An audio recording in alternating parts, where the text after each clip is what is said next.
Chapter 152, Those Who Sow Conflicts. Akira was training Ario and the other children again that day. They did the training session about 2 to 3 times per week depending on Akira's schedule.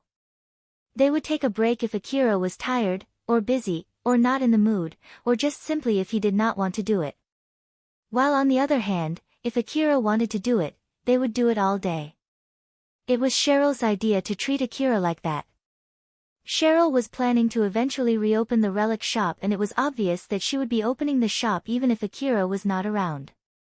Once Akira started doing his hunter job again, he would not be able to frequent the base as much as he does now. Because of that, Cheryl needed her gang to be able to protect itself when she reopened the shop. She could get all the equipment that she needed from Katsuragi, but that was not the case for the human resource. She needed people who could fight properly. The training was voluntary. But in order to encourage people to take it, Cheryl would always happily praise those who took it. Because of that, the number of people joining the training kept increasing. At the moment, there were already more people who wanted to join the training than the number of available equipment. During the training, they would take turns doing mock battles, while those who could not join the mock battle because of the limited equipment would take a rest. Thanks to that, they were able to keep training for a longer time, and they no longer had to stop the training because they were too tired. But that did not change the fact that all of them returned dead tired back to the base. The power difference between them and Akira was simply overwhelmingly hopeless. Although they tried their best and squeezed all of their power, they still got totally annihilated by Akira. It was a rather intense training for Ario and the other children. It really surprised and reminded them of Akira's strength as they were desperately struggling to get stronger. Akira was having a hard time in his training too. He had Alpha criticizing him while he was fighting against the group that Alpha was commanding. The training ground was already filled with images of his corpses. In order to make up for their fighting power, the bullets from the training rifles were assumed to have enough firepower to break through Akira's augmented suit. Because of that, most of the images of his corpses were very gory. His current goal was to make his death count drop to 0 during the training. If he was able to achieve that, it would mean that his fighting skill has been considerably increased to the point that he had no problem fighting amateurs without Alpha's support. Akira moved quickly from one cover to another. He was able to see through enemies' attacks and evaded them, and before they could hide behind a cover, he quickly aimed his rifle at one of them and released a few shots. Once he got a confirmation from the system that his shots hit, he quickly ran at that boy, stopped for a bit and warned that boy that he just got shot. Make sure to lay down when you've confirmed that you got shot. Your friends can make a guess of where I am from their already dead friends, and it's a part of the training too. If you keep standing even after you get shot, others will mistake this area as a safe area and you'll be sabotaging their training, you know? I am sorry. The boy whom Akira just warned flusteredly laid down on the ground. He then glanced upward and saw Akira leaving him. He mumbled while still looking completely surprised, that he can even tell if his shot hit or not from that distance, huh? It was true that the goggles would be dyed in red when they got shot, but that was only the goggles of the one who got shot. There was no notice sent to the other people when someone got shot. But even so, Akira came to that boy and said to him as if Akira was 100% sure. In reality, that boy had indeed received a notice that he got shot, so it really surprised him. Not too long after that, a notice showed up in that boy's goggles saying that the mock battle was finished. That boy made a stern face and mumbled. Everyone is down already, huh? Isn't that a bit too fast? That Akira is just too strong. And the boss told us to get strong enough to fill in his shoes, huh? That's just absurd.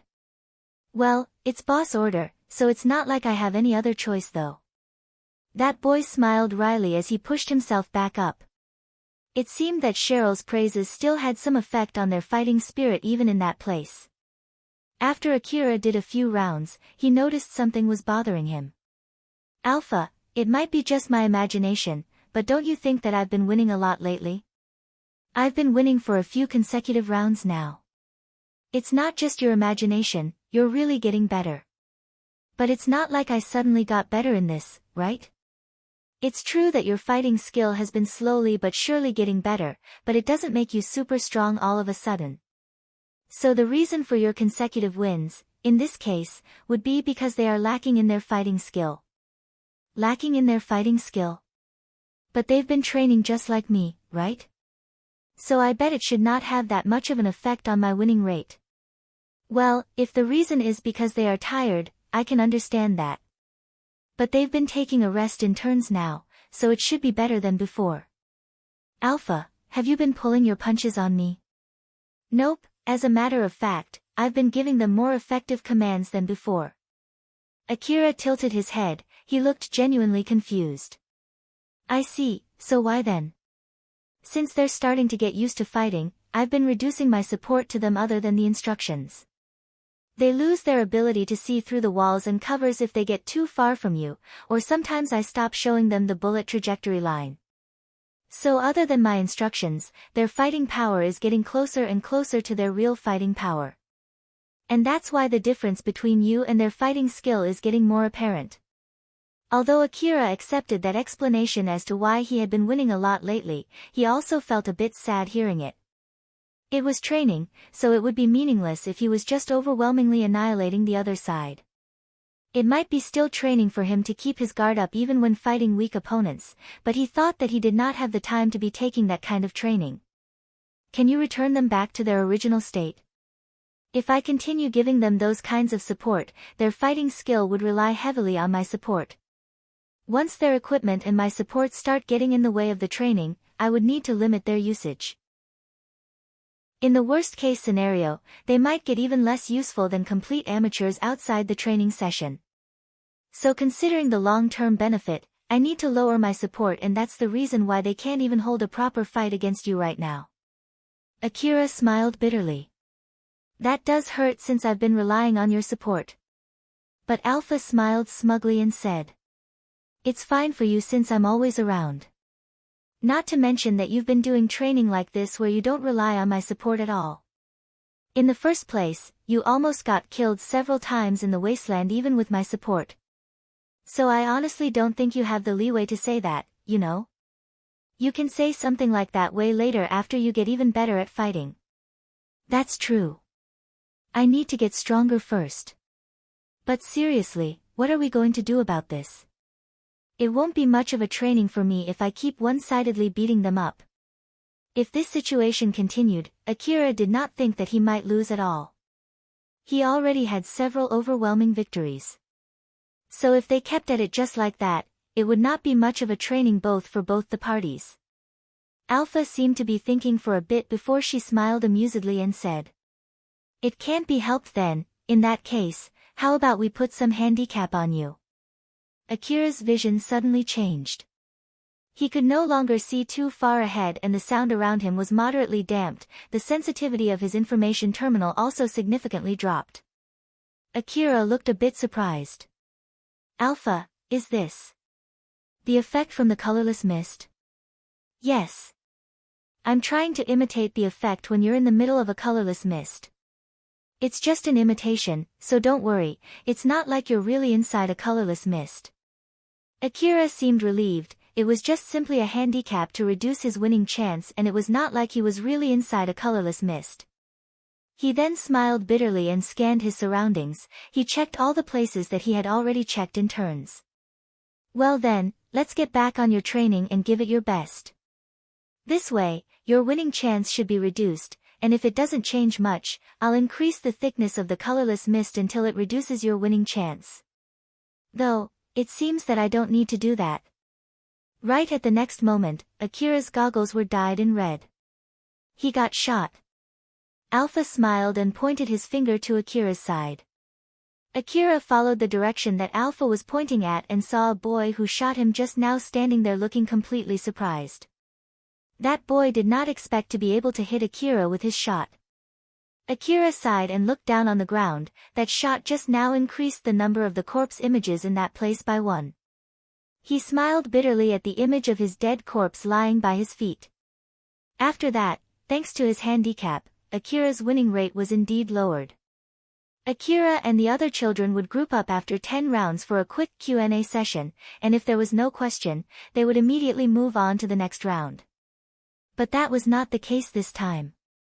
I feel like your movements have gotten worse suddenly. Did something happen? Akira answered carefully to make sure that he did not offend anyone there.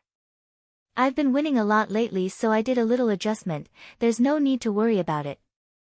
All the children thought of the same thing. They were questioning what kind of adjustment was Akira talking about. But since Akira told them not to worry about it, they could not ask that question to him.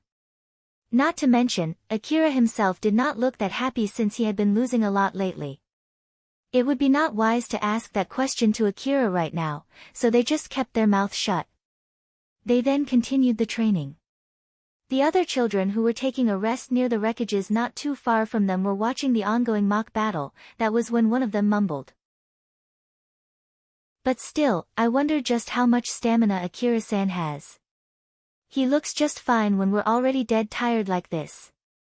Another boy there answered that question. I bet it's because of his augmented suit. It must be nice, I want one too. Boss said that she's taking care of the equipment with Katsuragi-san's help. I wonder if she'll buy us some. Ario, who was also there, shook his head and said. Nah, I doubt that would happen. I heard that it's really expensive. So at least, I'm sure it's impossible to buy one for everyone. Moreover, Ario remembered when Akira saved his life back in the wasteland. At that time, Akira was able to shoot while carrying a heavy rucksack filled with relics even though he was not using an augmented suit. Akira was able to fight even when he was carrying something that heavy, so Ario thought that it was not simply because of his augmented suit. But when he was about to say that, Ario also remembered that Akira told him not to say anything unnecessary. The other children found it weird that Ario stopped midway. Moreover, even if she buys us several augmented suits, it would be still far away from Akira-san's advanced augmented suit. After all, an augmented suit like that would cost a lot. You're right about that. But we should still be able to get a decent augmented suit if it's only one, right? Ah, but in that case, you'll be the one using it, huh? You're the boss bodyguard after all. It must be nice, I'm really jealous. That boy looked enviously at Ario. For someone who tried to punch Akira, you're doing pretty well. You and Alicia are even assigned as the officers in the gang after all. Ario's face twitched. Stop it. Don't remind me of that. Just so you know, I really regret doing something that's stupid. Talking about doing something stupid. That would be Taial, huh? Not only did he question boss' relationship with Akira and got the boss angry at him, he even brought in those robbers the other day. Now that I think about it, I feel like I don't see him around lately. Did he run away somewhere?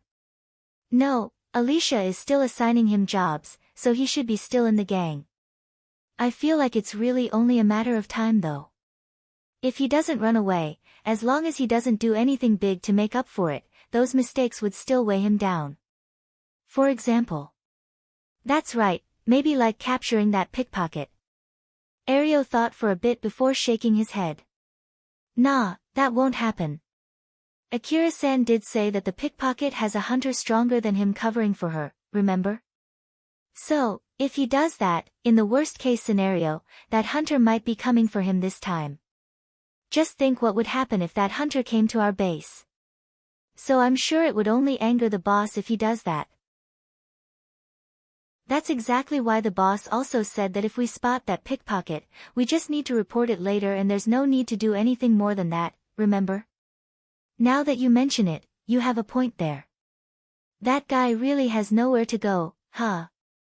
The mock battle ended while they were having a silly talk. Ario stood up, looked at the other children who were resting there, and said to them. All right then. It's our turn next. Let's go. The tired children looked at Ario, who still sounded energetic although he should also be more or less as tired as them. You sound pretty energetic, why are you that motivated? I have to get stronger for Alicia's sake. I have no time to be lazing around. This guy just went and said it with a straight face. So this is the power of people with a lover, huh? Good grief. Humph, you can go ahead and say anything you want. Ario lightly laughed. The other children also laughed at that, and some of them half-jokingly said, "Good grief. Ah. I want a girlfriend too. I want someone like our boss. Just like Akira-san's girlfriend. You won't get someone like our boss unless you're as strong as Akira-san, you know? Geez, that would be impossible." They were joking with each other while taking turns doing mock battles. They continued the training after that. Sometimes they got totally annihilated by Akira, and sometimes they were barely able to win some rounds. Taial was lurking in the slum city with a stern face. He was trying to hide, but anyone could spot him just fine with little effort. He was so nervous to the point that he was obviously looking suspicious. Damn it. She's not here either. Is the information saying that she's around here really true? I bet it's just another random information with almost zero accuracy. Taial was looking around the slum city, focused on the area near Alna's secret hideout, since he was told that there was a good chance he could find her around that area. But he just could not find her at all. Should I ask her again? But I'm sure it'll only worsen her mood if I ask her too many times. That information is my lifeline, so she'll still help me. But at this rate, if this continues and I still can't find that pickpocket. Taial looked obviously unsure what to do, and that confusion slowed down his decision-making skill. That was when he spotted the person he was looking for. There she is. Taial tried to act as naturally as possible as he hid behind a cover before he took another look at that person to make sure that he did not get the wrong person. The person he was looking for was with Katsuya and his group. Katsuya, Yamaina, Eri, and Alna were walking through the slum city. Alna was using a hunter coat with a hood to cover herself so that Akira would not find her. That hunter coat was originally Drankum's coat. Katsuya lent it to her. She looked apologetic as she glanced at Katsuya's back from behind the coat's hood. "Thank you very much for accompanying me, but are you sure you're okay with this? I'm sure you're busy with your own stuff too, so." They were heading to Alna's hideout. Alna had multiple hideouts spread across the slum city. She had left some of her own belongings and a small amount of money in her hideouts. That day, they were retrieving Alna's belongings in one of her hideouts. Katsuya showed his kind side as he smiled and said, "Don't worry about it. It's too dangerous to let you go alone. Moreover, I have something to do in the slum city too." "As I thought, you actually have something else to do." "It's fine. Although I said it's something that I need to do, it's just an easy job to look for a certain relic shop rumored to be somewhere in the slum city. It also doubles as a break from my usual hunter jobs. Basically, I just need to walk around and look for that shop, so there's nothing to worry. Not to mention, you might be able to meet your friend, right?" "Yes, but it's not like we had promised to see each other, so it would be a pure coincidence if we do meet her. But if we meet her, I'll tell her that I got some help from Katsuya-san. I'm sure that'll lessen her worry. She's been worrying about me up to the very end after all. So if it's possible, I want to let her know that I'm okay."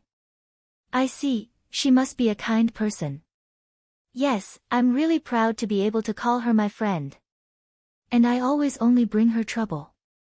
Alna sounded sad and had a look as if she was admonishing herself when she said that.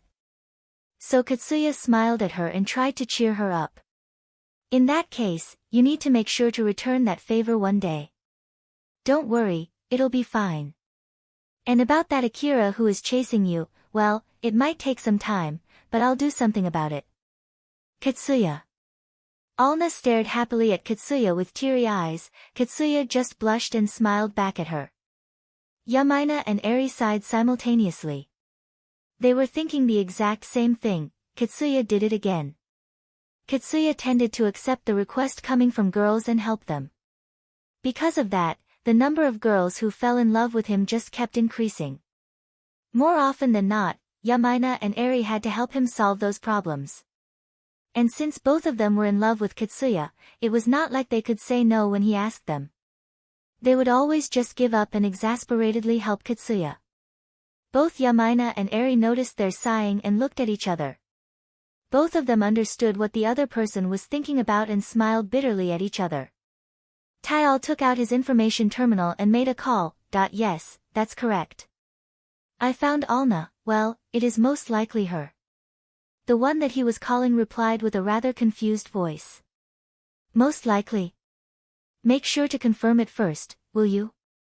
Don't be crazy. She's hiding her face under a coat. And if I go there and try to confirm it in front of her, there's no mistaking it that the other guys would notice me too. Those guys, I heard from Akira that they're stronger than him, you know? So there's no way I can do anything against those guys. Not to mention, they went into Alna's hideout too. But her appearance fits the description you gave, so that should be her. Geez, it can't be helped then. Just keep following Alna like that. We already set the information terminal, which we gave you, to continuously broadcast its location to us. So don't mess with that setting, okay? Okay. By the way, if I have the chance, is it okay if I just go and kill that Alna? Tyal thought if he killed Alna and reported it back to Cheryl and Akira, it might compensate for his mistake in bringing those robbers to the base. Sure, I'm okay with that, but won't that be impossible for you? Viola sounded more like she was mocking him than challenging him. Tyal then clicked his tongue and cut the call there. After Katsuya and his group finished retrieving Alna's belongings, they then roamed around the slum city, looking for that particular relic shop just like they originally planned. A certain rumor was spreading in the slum city about a particular relic shop that was selling relics that could be sold at a high price in another place. That rumor had also reached hunters inside Drankum.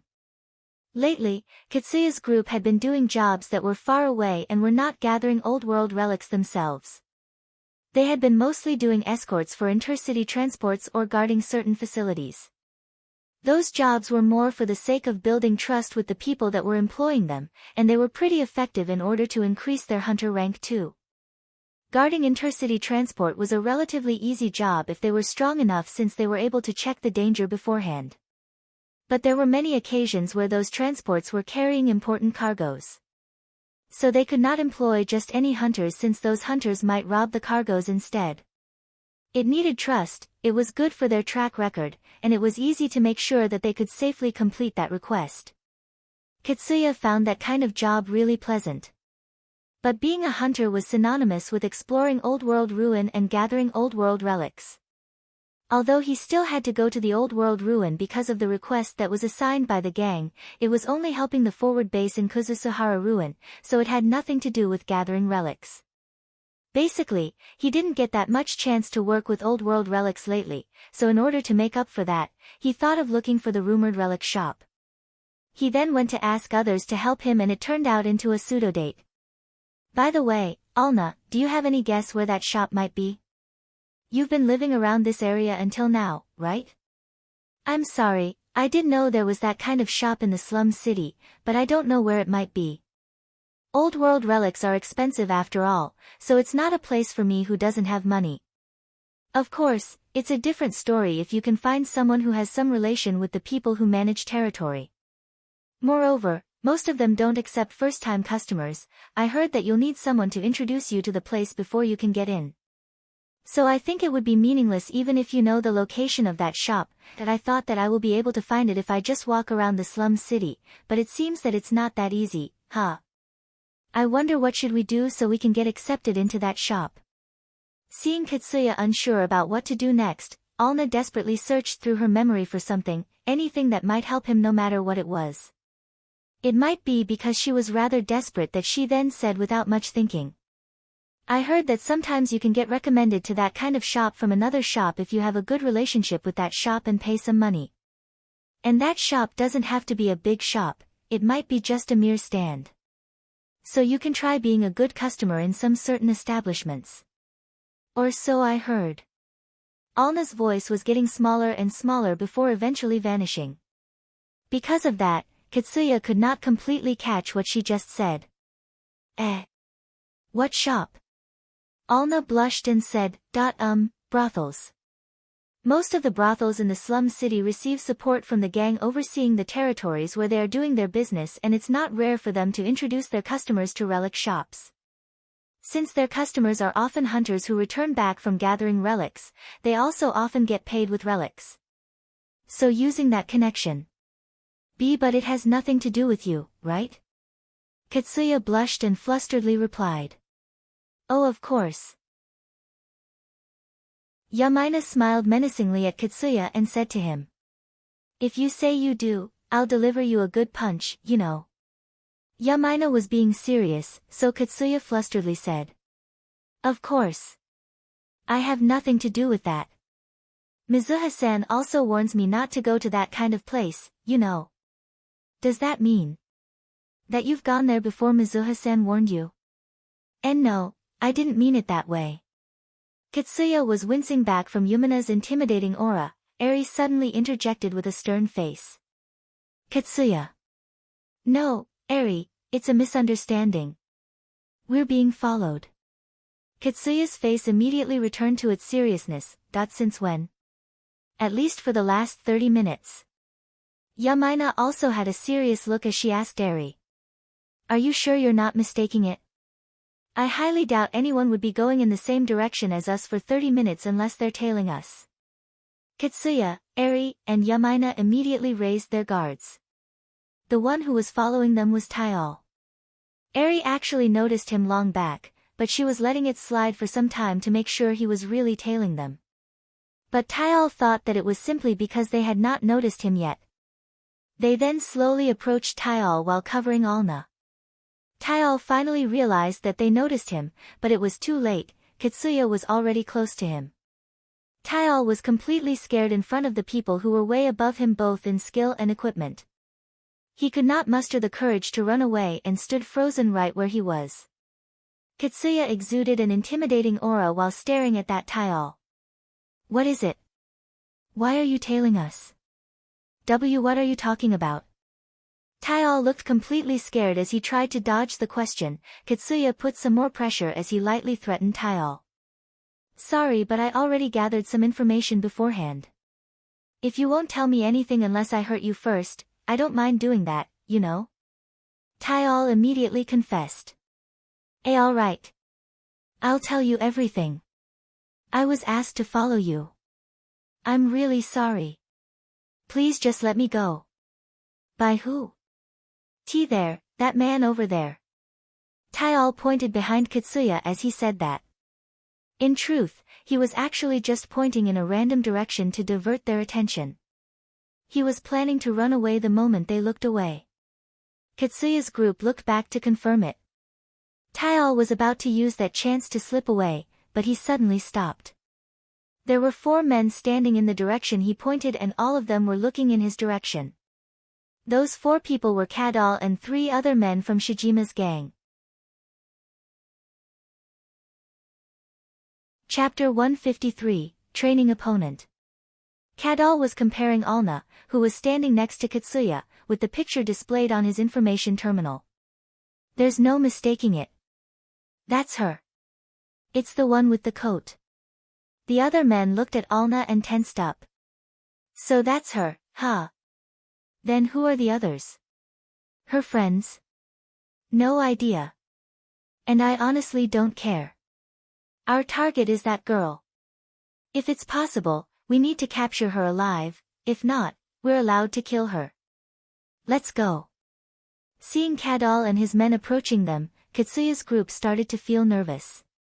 Kadal and his men had a scary look, at least, it was not a face that one would show to the children from the slum. The people around the area could feel that a fight where someone would die was about to commence, so they moved away from the area. Kadal came close enough to strike a conversation with Katsuya, he then stopped and pointed at Alna. Give us that girl. Katsuya moved in front of Alna and stood face to face with Kadal. Who are you? And is it true that you're the one who told that boy to follow us? Just shut up and give us that girl. Katsuya could feel Alna trembling behind him, he then shouted back at Kadal as if to counter their intimidation. I refuse.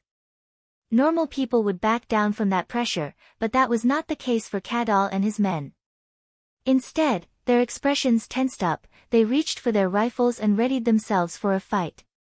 Their rifles were still pointing downward, it was obvious that they were willing to fight there if negotiation was out of the question. Kitsuya, Eri, and Yamaina were also already reaching for their rifles. They were ready to fight any time. Actually, they also wanted to avoid having to fight if it was possible. And considering how much damage it would cause if they really fought each other there, they were able to barely stop themselves from immediately opening fire. Kadal had a grim face, his voice was filled with killing intent. "I'll say it one more time. Give us that girl. We only have business with that girl and not with any of you. We're being serious here. If you don't want to die, leave that girl here and be gone." Kitsuya repeated once again with a face saying that he had made his resolve, "That I refuse." Kadal and his men reeled back from the pressure coming from Kitsuya. It was obvious that he was not your common young boy. Kadal, what's the plan now? Are we really going to kill them? They're not normal children, you know. Kadal glared at that man who was being meek. "I know, god damn it." Not too long ago, Kadal caused trouble because of his short temper with a certain young boy by the name of Akira. And the result of that was his current sorry state. Not only did he owe a huge debt, one large enough that it would not be strange if he got sold anytime, but he also felt that he was always being hunted by a hunter who could kill him anytime. Because of that, he would never look down on his opponents anymore even if they were only children. Kadal remembered that bad memory as he watched Kitsuya and his group. Appearance-wise, they looked stronger than Akira, and judging by their reaction just now, that might be really the case. Or at least, he did not have any evidence to deny that possibility. He had no wish to fight someone who was as strong as Akira. Kadal and all of his friends there agreed on that point. But they also had reasons why they could not just back down there. Kadal and his friends were told by Viola and Shirjima to bring them Alna, and if that was impossible, they were even allowed to kill her. Viola then told him that if he could do that, she would help to convince Akira not to keep hunting him and that she would consider most of his debt paid. While at the same time, she also gave some hints about what would happen to him if he could not do that. Either he would get sold somewhere or given to Akira, whichever the case, nothing good would happen to him if he failed. That was the same for Shijima's men too. They were discovered to have been stealing money from the gang or selling inside information to outsiders. Shirjima told them that he would forgive them if they could capture Alna. Shirjima also properly let them know what he would do to them if they failed. Kadal and his men there were all desperate. That was why, even if they were facing strong opponents, they could not just back off. But if it was possible, they did not want to fight, and that naive thinking was reflected in their behaviors. Eri saw that as a good chance, so she then interjected. "Some people think that the slum city is not that much different from the wasteland, but that's not true. If you kill someone in the open road, it'll cause a ruckus. The gang that governs over the territory will get its eyes on you and they might demand peace money for causing trouble in their territory. It's better if you just forget about that 100,000 orum and go back to where you come from." Kadal still had his guard up as he replied back. "I don't know what kind of misunderstanding you have in your head right now, but it seems that you don't understand what's going on here." Eri believed that Kadal and his men must have thought that she was someone who had a connection with the slum city gang. And if that was the case, then it would be one more reason for them to not fight Kitsuya's group. She then raised her voice and tried to warn Kadal and his men that it was not worth the trouble as she tried to convince them to withdraw. "It's you who don't understand what's going on here. I have some connections with the slum gangs. This would not end well. In the worst case scenario, they might hunt you down to kill you. I don't know how strong you are, but there's no mistaking that it'll cause some damage in the area if we fight here. In our case, we can just avoid coming here again, so it'll be all on you. You'll be the one in trouble if we fight. So it'll be better if you just withdraw." Kadal lightly shook his head. "That's not what I'm talking about. We at least already know that much. What you just said doesn't worry me at all. Unfortunately for you, we already had a talk with the gang who owns this area beforehand." Even Eri, who was mostly expressionless, raised her eyebrows. It was quite surprising for her, that must be a lie. There's no way you would do something like that just because of that 100,000 orum. Kadal frowned. What the heck is this 100,000 orum you're talking about? Eri looked equally confused. Alna stole 100,000 orum from a certain hunter. No, I mean, it was a misunderstanding. And you're basically here because that hunter is aiming for her life and that's why you demand us to give her to you, right? Kadal immediately raised his voice. I knew it, you're mistaking something here. 100,000 orum. That's so stupid. Do you really think we would do something like this just for the sake of that paltry amount of money? Alna was shocked when she heard that. Then, why are you looking for me? Hell if I know. I was just told to bring you in. A notification suddenly reached Kadal's information terminal.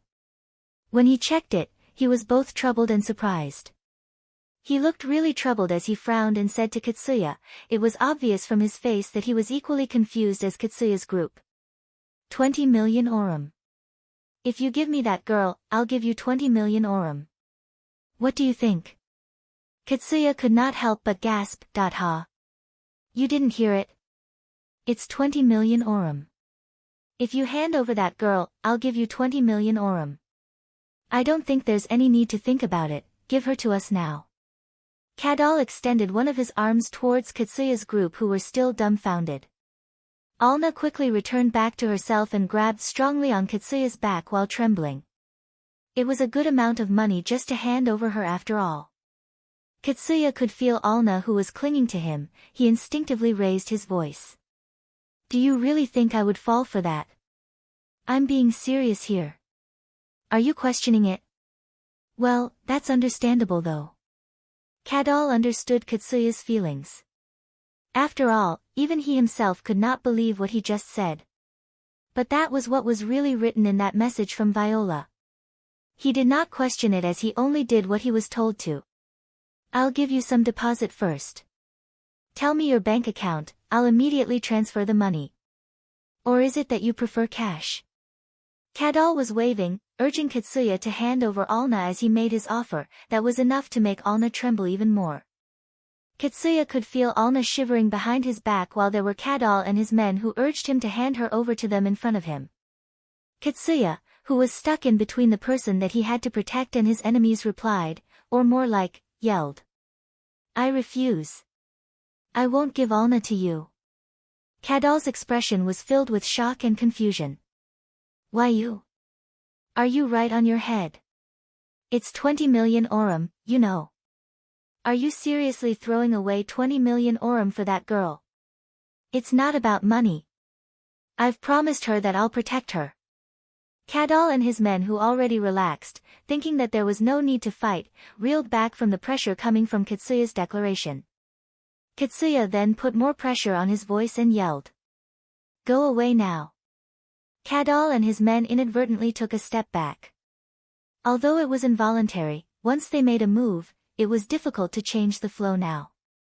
They could not help but take another step back although they slightly hesitated. It would end there if Kadal and his men continued and just left that place.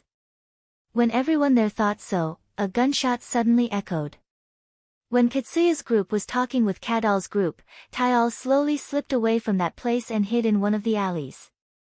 Although he could not hear what they were talking about, he could still see them. So he was keeping his eyes on them while hiding. What should I do? Should I look for a chance to run away? No, that won't work. It seemed that they were still in the middle of some kind of negotiation. If a fight broke there, he might get roped in that fight. That was why Tyal kept his distance as much as possible. He did not leave since he thought that it would be a wasted chance now that he found Alna. He did not want to lose his chance to erase his past mistakes. A call suddenly reached Tyal who still did not know what to do. He could hear a woman's voice coming out from his information terminal.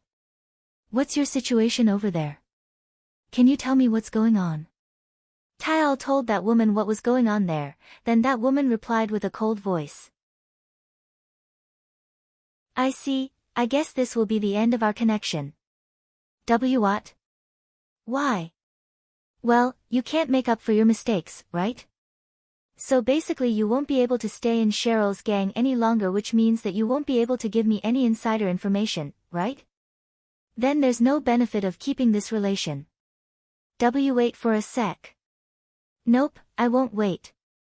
You don't have the power to bring in Alna alive nor to kill her, right?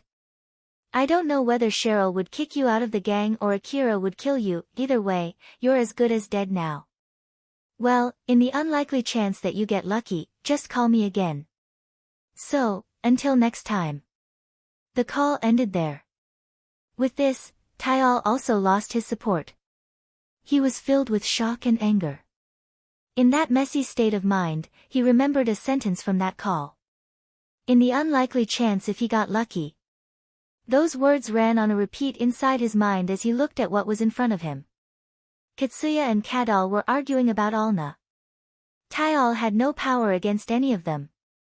It did not matter who won, even if Kadal won and took Alna away, it was unlikely for him to be able to find Alna again, and he would lose his chance to make up for his mistakes by bringing Alna to Akira. But even if he could not bring Alna, it might still help him somehow if he killed her. Of course, that would be impossible normally, but at the moment, Kadal and Katsuya were focused on each other. It was his only chance, there would not be any next time. As Tyal thought so, he believed that his best chance was to kill Alna there, in that place. Tyal nervously, silently and desperately aimed his gun at Alna and pulled the trigger. His first shot did not hit anyone. But it was enough to trigger the fight. Eri quickly aimed her rifle at the source of that gunshot and released a barrage. At the same time, Katsuya and Yamaina moved to cover Alna and readied their rifles. Kadal and his men reacted by opening fire at them. Katsuya and his group were dealing with that too. The area was filled with flying bullets within a split second. Akira continued doing mock battles with Ario and the other children. But Alpha suddenly told him to stop the training. What's wrong? The radar picked up something. Monsters? No, it's a vehicle. It seems that it noticed us and now is heading this way. At least get your rifle ready. Roger that. Akira and the other children returned back to Akira's vehicle. When Akira took off the DVTS minigun from his vehicle, Ario and the other children seemed a bit panicked. Ario, who was relatively calm compared to the other children, asked Akira, who seemed to be preparing for a fight. Is there anything wrong? It's just to be safe since it seems that a vehicle is heading this way. If you're worried, you may hide somewhere. Hide? Is it going to be dangerous? It's just that I don't really trust those people that I meet in the wasteland by pure coincidence. You still remember the trouble that we had when we were in Higuraka Residence Ruin, right? That's exactly why. I see. After Ario told the other children what was going on, they moved to nearby wreckage to hide. Akira, who already finished arming himself, was left alone standing near the vehicle. Akira checked the vehicle that was coming closer. It was obvious that they were heading straight to him, it was not out of a coincidence. When Akira focused his vision on that vehicle, Alpha enhanced his vision, which allowed him to clearly see its passengers. One of the passengers recognized Akira and lightly waved at him. Although the vehicle was still a bit away from him, that girl was clearly looking at Akira. Akira lowered his guard and looked slightly annoyed. Reina's group was in that vehicle, and the girl waving at him was Kane. That vehicle stopped not too far in front of Akira. Reina and her maids then stepped off from the vehicle. Shirori and Kane were wearing maid outfits, just like usual, but Reina was donning a new augmented suit. Kane smiled happily at Akira and said to him, "Young boy. Long time no see, you're right." In contrast to Kane's energetic voice, Akira replied rather apathetically. Kane looked slightly disappointed as she continued. "You don't sound that happy." "That's not good enough, no. Hell if I care." Akira's gaze shifted from Kane to Shirori. "So, what is it?" Shirori properly started with an opening. "It has been quite a while since the last time we saw each other, I'm glad that you're doing fine. We spotted you on our way back to the city, so we thought at least we can say hello, That's it? Yes, we don't have any other particular business. If I have to add something, it's because someone really wanted to see you and we did not have any reason to refuse it. Akira glanced at Kane, looked completely convinced with a mix of a little sympathy, and said, "Ah. I see. Thank you for your understanding." Shiori lightly bowed and confirmed Akira's guess. Akira guessed that Reina and Shiori were simply dragged along by Kane. But that was not exactly true. Indeed, it was Kane who spotted Akira's vehicle and suggested visiting him, but the biggest reason why they did that was because Reina gave her permission. If Reina seemed to have any objections to it even in the slightest, or if she actually did not really care, Shiori would not have replied in such a concise manner. Reina seemed a little nervous as she stood in front of Akira. Long time no see, what are you doing in this place? Just a training with some people that I know. Akira then explained what he was doing there to Reina and Shiori while Ario and the other children were watching them from afar. Ario and the other children thought that there was no danger at all as they came out from hiding. But they did not have the courage to get any closer when they saw two of them were in maid outfit and the remaining one, assumed to be the master of those maids, was a beautiful girl with expensive-looking equipment. It was obvious that they were living in two completely different worlds. That fact intimidated them and they did not have the courage to come any closer. But even so, they were still curious about what Akira and the others were talking about. Ario and the other children were talking to each other about their impression of Reina, Shiori, and Kane. Are they Akira-san's acquaintances? What can I say? They're really something. Those are what you call maids, right? I wonder if they're from the inner wall. So why does Akira know them? It might be from a bodyguard job or something since he's a hunter. But still, they don't look like common people. They have this high-class aura around them, unlike those girls from the gang. So basically, hunters who are doing well get to know those kinds of people, huh? I bet if we can earn as much money as Akira-san, we'll get to know people like them too. All of them agreed that the hunter supporting their gang was indeed a great hunter, but past that, all of them had different impressions of Akira. Some of them felt hopeless after knowing how large the gap between them was. Some of them got a little more motivated thinking that if they continued training, they might get as strong as Akira one day. Some of them did not let it bother them that much even after knowing that they were basically living in two different worlds. People would have a different opinion, hope and impression even when they looked at the same thing. And the stronger their feeling to move forward, the faster they would reach the position they admired. Kane understood the situation after hearing Akira's explanation. She then smiled mischievously as a question came up in her mind. Oh, so you're doing that kind of training, huh? But with your current skill, I don't think this training has any use to you though. No matter how many of them, if they're only amateurs with rifles, I don't think it can pose any trouble for you. Depending on how Akira took it, it might sound like a provocation to him, but he did not get bothered at all as he just casually replied. Well, about that, you see, I made some adjustments to compensate for that, so it's okay. From what Akira said, Kane tried to gauge if it was just him being humble, or if he was simply too dense, or if that was the truth. If that was the truth, that would mean that he was not that strong, or that adjustment that he mentioned was really effective, or it might be even both. Kane once guessed the reason behind Akira's real strength and lost interest in him. But after a certain rumor reached her, she got interested in him again. I see. In that case, how about letting Milady try a round in that training? Reina did not expect that at all. What? Me? Yup. Akira said that it's good enough for his training. So it might be a good chance to see how good you are after you got the new equipment and went through your training with us. Not to mention, if Milady keeps training only with us, you'll get used to our movement and might get bored too. So, since we're here already, how about giving it a try? Reina flusteredly looked at Akira and Shiori. At least, at the moment, none of them looked against it.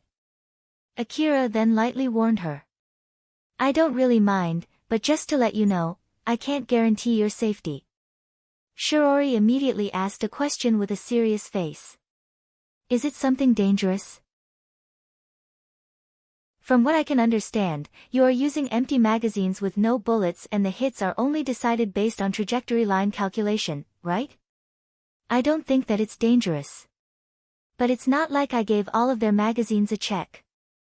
Moreover, we're in the middle of the wasteland, monsters might appear in the middle of the training.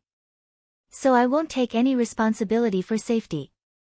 After all, it's not like I'm doing a request from you or anything, so I don't want to get blamed if something were to happen later. Before Shiori could say anything, Reina immediately interjected. I'll do it. Shiori seemed to be against it, so Reina begged her. Shiori, please, I want to give it a try. Shiori smiled as if she had given up. Very well. Then, it's been decided. Kane smiled amusedly that things were going as she planned. Akira told Ario and the other children what was going on, so they immediately started preparing. Although they were surprised by that sudden mock battle, they seemed to be looking forward to it. Just to be safe, Shiori checked all the training equipment and gave them a full body check. Some of the children just let Shiori do that although they were embarrassed and were blushing. Once the preparation was done, they took their position. Other than Reina taking Akira's place, there were no other changes. But just to be safe, close combat was prohibited. After all, if Reina punched or threw Ario or the other children, that would definitely kill them. Reina gathered her focus and waited for the start signal. Akira's winning rate in this mock battle is about 50%. I wonder how I will perform. If I can get a better winning rate than him, even if it's thanks to my equipment, it should be enough of a reason to recognize that I've gotten stronger. Alright then. Let's do this. Reina fired up herself for this chance to check how strong she was. But once the mock battle started, she immediately realized something weird. Reina kept winning. Considering her talent as a hunter and her new equipment that Shiori had especially prepared for her, that result was to be expected. But even so, it was way too easy that she started to question her strength instead. Is that all? Or is it because my new equipment is too good? No, even if that's true, I should not get too prideful. That's what I've decided after all. But, does Akira really have a hard time in this level of mock battle? Although Reina felt it was strange, she did not lower her guard and took the training seriously. Akira, Shiori, and Kane were watching the mock battle from not too far away. They were able to get a bird's-eye view of the mock battle from above a crumbled building. They were looking at the individual positions shown in Akira's information terminal and through the camera installed on the goggles. Seeing how Reina kept getting overwhelming victories, Kane brusquely complained to Akira, seriously now, is that all they got? With just this much, they won't provide you much training, you know. Like I said, I put some extra adjustments to take care of that. If that's the case, can you turn on this adjustment that you're talking about? Alright. Akira operated his information terminal while talking to Alpha. Alpha, can you give some support to Ario and the other children? Sure. I don't like it either when Kane says you're having a hard time fighting that level of opponents. Is it okay if I set my support level a bit high? I leave that decision to you, but don't make them too strong that I won't be able to win against them even if I try. Then in that case, how far are you willing to go to defeat them when they have my support? Akira's face twitched but it immediately returned back to normal. It's a training, so I won't do anything reckless. Very well. Alpha smiled. She understood Akira was basically saying there was no need to use medicine while breaking his own body unless it was a real fight. She then made some adjustments as Akira asked her to. Reina frowned. She noticed that Ario and the other children were moving a bit differently now. I feel like they're moving differently all of a sudden, or is it just my imagination? Reina kept carefully repositioning herself, checking her information terminal, and setting up ambushes. Normal people would not even be able to react to Reina's ambush. But Ario and the other children looked less and less surprised. Then finally, during a certain round, one of them suddenly jumped out from behind a wreckage as if that boy was lying in ambush for Reina. No, this is because they know my position. A notification appeared on the goggles that Reina was wearing. She borrowed that from Akira. After she read the message in that goggles, she smiled wryly as she understood very well what was going on. The message said that her position was broadcasted to everyone every 10 seconds. I see, so this is the adjustment that Akira was talking about. But this is nothing. Reina got even fired up for the training. She then continued the mock battle, won that round, and happily challenged the next round.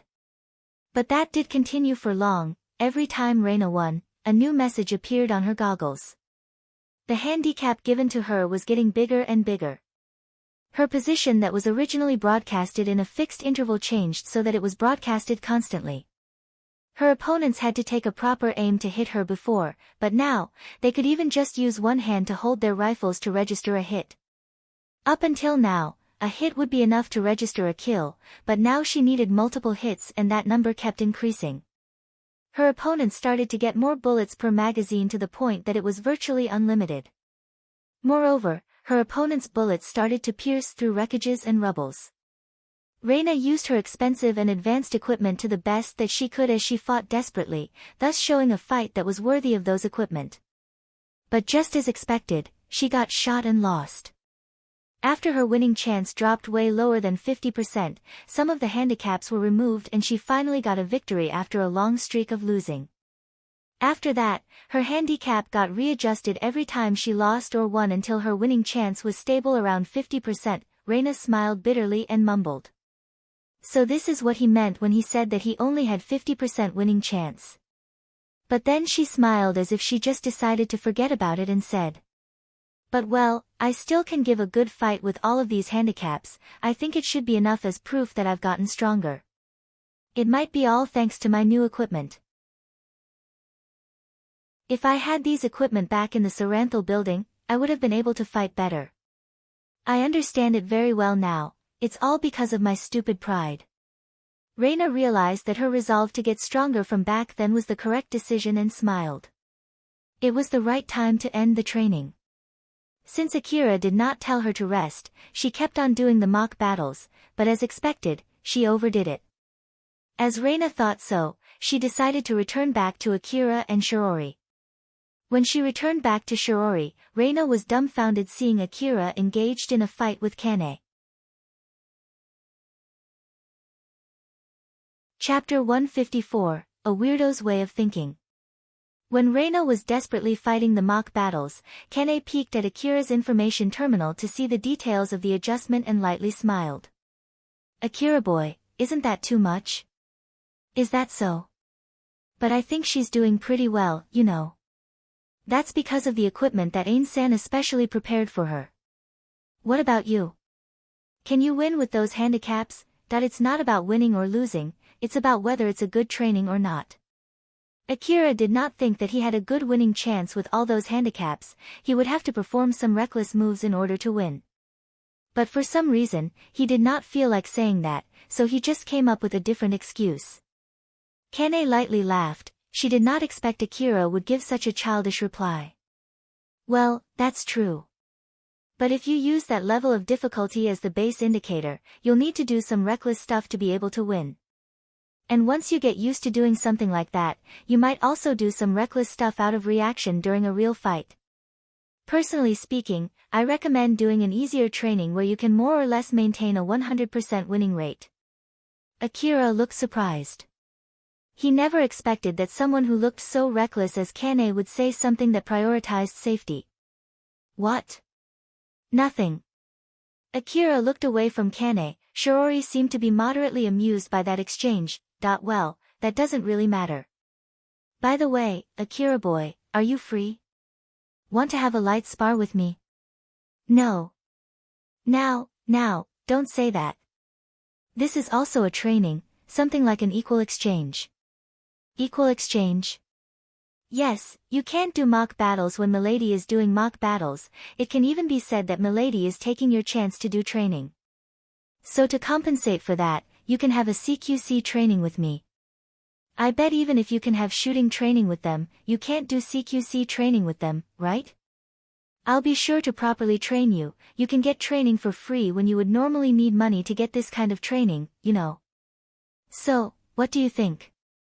This is a good chance for you, you know. Kane's argument sounded reasonable and unreasonable at the same time that it threw Akira off for a loop. It was true that Akira did not get much chance to have CQC training. While his training with Alpha using his augmented suit was basically him fighting an incorporeal body, so there was a limit on how far it could go. Indeed, it was a good chance for him to get more experience without having to go through a real CQC fight. Now, if only his training opponent was not Kane. After thinking for a bit, Akira then carefully asked a question. So basically, you'll help me train, right? Since it's training for me, I'll have you follow my wish regarding the training. For example, I might ask you to go easy on me. And also no aiming for my head even if it's just a feint. If you're okay with that, then sure, I don't mind either. Of course. I'm really glad I asked. Let's start right away. Kane excitedly jumped off from the observation point. Shiori did not expect that answer from Akira. Akira-sama, are you sure? Well, it seems that she's being serious about teaching me, and it's true that it's important to have a training opponent against whom I don't need to hold back at all. They could easily kill someone if they were not careful when they were having a CQC fight with their augmented suits. But fighting without an augmented suit was also dangerous. So it was true that it was important to have a training opponent that Akira could fight using his augmented suit without holding back too much. Just to be safe, if something were to happen, I'll help you. Ah, right. I'll be counting on you if something happens. Akira lightly bowed to Shiori. Akira and Kane readied themselves while facing each other. Kane was smiling in excitement. I'll hold back just like you asked me to, but you can go ahead and seriously aim to kill me. Come now, I'm ready when you are. Akira took a deep breath to calm his nerves. Although it was only training, it did not change the fact that his opponent was stronger than him. He could not afford to be careless. Akira, how much support do you want? It's training, I don't plan to do anything reckless, so don't give me any support unless you really have to. Like if it's getting dangerous or in case of emergencies. Okay, give your best there. Yeah. Akira slowly closed the distance to Kane. Kane originally planned to gauge Akira's strength using training as a pretext, but her plan immediately went awry. After all, she was obviously way too strong for Akira. Akira got his feet swept clean off the ground, got grabbed and slammed into the ground, or received straight punches and kicks that stopped him on his track. While on the other hand, Kane could easily deflect, block, and evade Akira's attacks before countering back. His strength was nothing worth noting. Kane looked excited at the beginning, but it did not take long before she looked disappointed. She was so disappointed in Akira that she looked rather bored while being his training partner. This is really disappointing. Is this his full strength? It doesn't seem like he's holding back either. Back then when I heard a slum boy fought and defeated 8 attackers all alone when they tried to rob a relic shop in the slum city, I thought that it might be him. But I guess this means it's someone else, huh? The children who were taking a break there were surprised and felt a bit hopeless seeing how Akira kept getting beaten by Kane. There was no reason for Akira to pretend to be weak. Judging from his reaction and how the other children reacted to that, Kane realized that Akira's real skill only amounted to that much and felt greatly dispirited by it. When she saw Reina return back, Kane decided to stop the training. Akira boy, Milady has returned too, so let's stop here. Akira was trying to even out his breathing as he said. Thank you very much. You're welcome. Well, you're not that bad, so it depends on how much you train yourself in the future. Kane returned back to Shiori who was welcoming Reina back and confusedly asked Shiori a question. Ain-san, did you really have a hard time fighting against him? If that's true, that's a little bit. You know. Shiori did not seem bothered by that at all and casually said. You may say whatever you want. Kane looked closely and carefully at Shiori, but Shiori hardly showed any reaction at all. What is it? It seems that Milady also had her fill, so let's return the equipment back and head back home. Ain-san, you don't believe that was Akira boy's real strength, right? And you have an idea what to do to make him fight seriously, right? Shirori seemed slightly annoyed. Kane did not let that go as she smiled amusedly. So, what should I do to get him to fight me seriously? I have no plans to get dragged to your mess. Geez, it's fine, isn't it? It's thanks to me who spotted Akira boy's vehicle and suggested to come here that Milady got a good training here, so isn't it fine to help me for a bit? Not to mention, Milady is having a hard time finding a training partner since she got kicked out of Katsuya's faction. Coming here was beneficial to Milady, you know. It's our job to be useful to Milady in the first place. That's not exactly true for me though. I'm here as Milady's bodyguard and just helping out with the training while I'm on it. I don't mind stopping anytime, you know.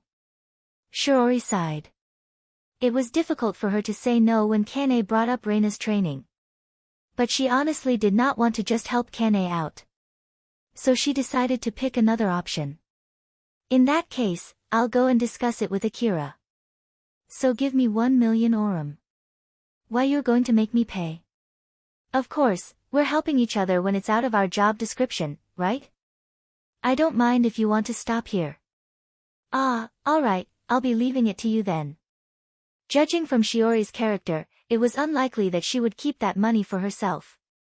And more than that, Kane was interested in Akira's real strength.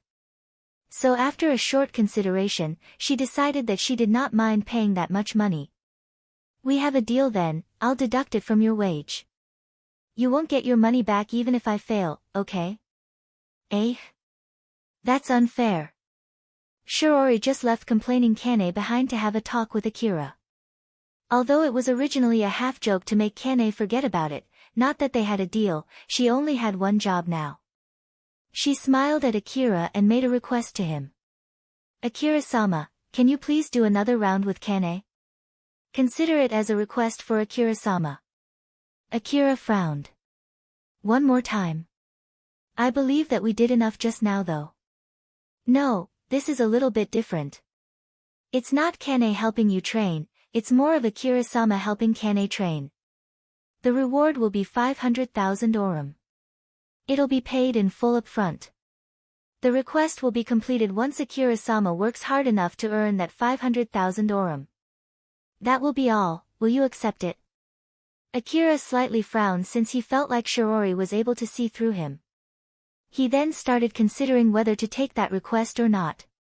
That was when Shirori suddenly said. If I may, it might be not good for Akira-sama to wrap up the training with Akira-sama's complete defeat. As Shirori said so, she glanced in Ario's direction. Akira followed suit and looked at Ario and the other children. It was true that he looked rather pathetic there. For some reason, after seeing how they looked at him, Akira thought that some of them might think that they have a chance to win if they try to challenge him in CQC. After Shirori gave that slight nudge on Akira, she then continued. If I may add my personal opinion, I believe that Milady started to work hard since she's aiming to be as strong as Akira-sama, who was able to fight side by side with the other hunters. If I may, I wish that Milady's goal would stay somewhere high. Akira glanced at Reina. Reina seemed rather conflicted and slightly disappointed. She's already using pretty expensive equipment there, combat power-wise. I think she's already above me though? Is that so? At the least, I don't believe so. Moreover, strength is not only about pure firepower, it's not decided solely based on the quality of equipments. At first, Akira took some time to think about it, he then made an expression as if he just gave up. Alright. But I'll be the one to decide when the request ends and I won't take any objection, okay? Very well, thank you very much. Shirori lightly bowed and paid 500,000 orum to Akira. That was just to be safe in case Akira wanted to get cash instead of a bank transfer. Akira received that, returned back to his vehicle, took out some medicines from his rucksack, and swallowed them. Akira, are you sure you're okay taking that request? Well, I do want to test your support too, not to mention that I don't want Ario and the other children to misunderstand something here. Moreover, I don't like the fact that I kept getting beaten up one-sidedly. Akira said so as he smiled smugly. Alpha smiled back confidently at him. That's true, so then, how much level of recklessness is okay? At least enough to be suitable for that reward. It's a request after all. Very well. Not to mention, it seems you're willing to go as far as to take some medicines beforehand. Let's change the setting of your augmented suit a bit. If she already has her guard down, we can use that to defeat her quickly and show her your strength. Akira smiled, seeing that it seemed Alpha was raring to go too.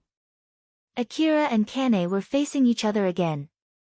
Akira had a serious face just like last time, but that was not the case for Kane. She seemed half convinced and was still suspicious. I'm ready when you are. Also, it's my training this time, so it would be great if you can give your full power. Honestly speaking, I wasn't holding back my punch at all though. I guess that doesn't really matter now. Come now, I don't mind if you want to aim for my head, you know. Roger that. Just like last time, Akira slowly closed the distance. Looking at that, Kane thought that her guess was indeed correct. Her expression slightly turned disappointed for a split second. Right at that moment, Akira used the full power of his augmented suit to propel his body forward and closed the distance in one quick and fluid motion. That sudden move, as if Akira was completely a different person, caught Kane completely off guard and slowed her reaction. But that did not pose trouble due to her fighting skill. She saw Akira trying to dive straight at her as she moved to block that incoming attack. Right at that moment, she immediately shifted her posture and blocked a powerful kick aimed at her torso. That right straight was a feint. Not to mention that both his gaze and attack were seriously aimed at me. Isn't he too good at making a feint? After receiving that kick, Kane immediately shifted to counter that attack as her leg drew a sharp arc from under her maid outfit. But Akira took a step back and leaned back. Kane's leg just cut clearly through the air. He did not get thrown off balance even when I countered with that strong kick.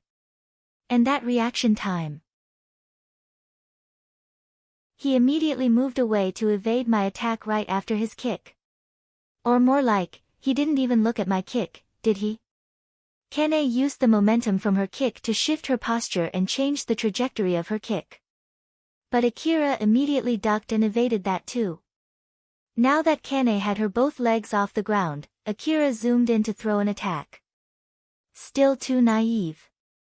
Normally, now that Kane was flying in the air, she should not be able to evade that attack.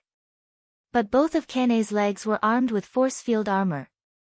She activated the force field armor on her left leg to forcefully change her posture and evaded Akira's attack, and she did not stop there. She used the projected force field that was only there for a split second as a platform to fix her posture in the air. But as if Akira completely expected that, Kane suddenly received a powerful kick on her torso. She was slammed hard into the ground and found herself lying face up on the ground. Not too far away from Kane, who was lying on the ground, Akira was trying to calm down his breathing. The exchange only lasted for a few seconds. If one of them looked away even for a bit, it would have ended in an instant. But even so, it left a big impression on everyone who saw that. Reina, Ario, and the other children were completely shocked since they could not process what just happened. Shirori looked half shocked since she was half expecting that would happen. Kane pushed herself up. She was smiling widely that it was creepy. Akira frowned as he saw her smile. No damage even after she received that powerful kick, huh? That must be because of her equipment. That's kinda true. Akira then shook that off and said to Kane. That's it, that will be the end. Kane's smile was filled with excitement for more as she replied, what are you talking about? We're just getting started here. You're surprisingly strong when you're serious, it's indeed amazing, but it would be troublesome if you think that was enough to defeat me. No, this is the end. Kane interpreted that as Akira looking down on her, so then she said while smiling amusedly. Don't worry, I'll crush that misconception in no time. That's not what I meant, this is the end of my request. Kane seemed genuinely confused about what Akira was talking about. The request only lasts until I put in enough work to earn the 500,000 Orum reward. And that one now was worth at least that much. The request is finished, it's done. So I have no plans to go along with you. Although Kane was confused, she was able to understand what he meant. She obviously looked displeased. Eh? You would just back off after putting my heart on fire like this? That's just so unfair, you know. I didn't get my medicine and energy pack for free, you know. I know, I'll pay the extra money. How about that?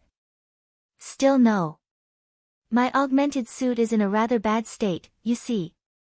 If I go along with your training, there's no mistaking it that it'll break. To be honest, I'm planning to use it as carefully as possible until my new augmented suit arrives. That's why I can't go along with your request. If you keep forcing me, I'll run away while emptying the extended magazine of my DVTS minigun at you, you know. After Akira said something that completely killed Kane's chance of convincing him, she looked utterly disappointed and finally gave up. Alright, ha. I just don't get it. But that one exchange cost 500,000 orum, huh? Isn't that too expensive? Honestly speaking, I think I didn't charge enough since I had to fight someone who's doing fine even after taking that kick square on. Before fighting Kane, Akira returned the setting of his augmented suit from follow type to read type. He then gathered his focus to compress his time perception, and raised the output power of his augmented suit to its limit with the help of Alpha's support, and he even took some medicines beforehand to brace for the burden that would be put on his body. After all these preparations, he was finally able to get a strike in, but that did not hurt his opponent at all. So Akira believed that it was at least worth that much. Kane recognized Akira's skill, but that caused another question to surface up. But still, if you're that strong, it would have been great if you had put that much effort in our first battle. Is it that you can't get serious unless it's a request? I was being serious back then too, you know. It's just that since it's training, so I thought there's no need for me to get reckless. That was enough training for me too. While the last fight was a request for training, so I only did what I needed to do. As I said before, I didn't get my medicine and energy pack for free. Kane seemed to be thinking for a bit before she made a serious face and said, Akira boy, are you actually hiding your real strength while trying to be a superhuman? Akira frowned. I have no plans to be anything like that.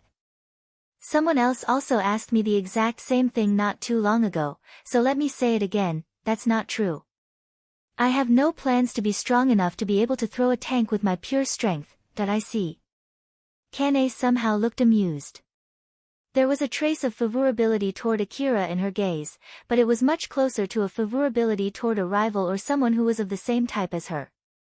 Akira thought that smile was similar to Neria's. It was a smile of someone who would try to seduce the opponent that she wanted to kill. Akira could not help but to make an annoyed face at that.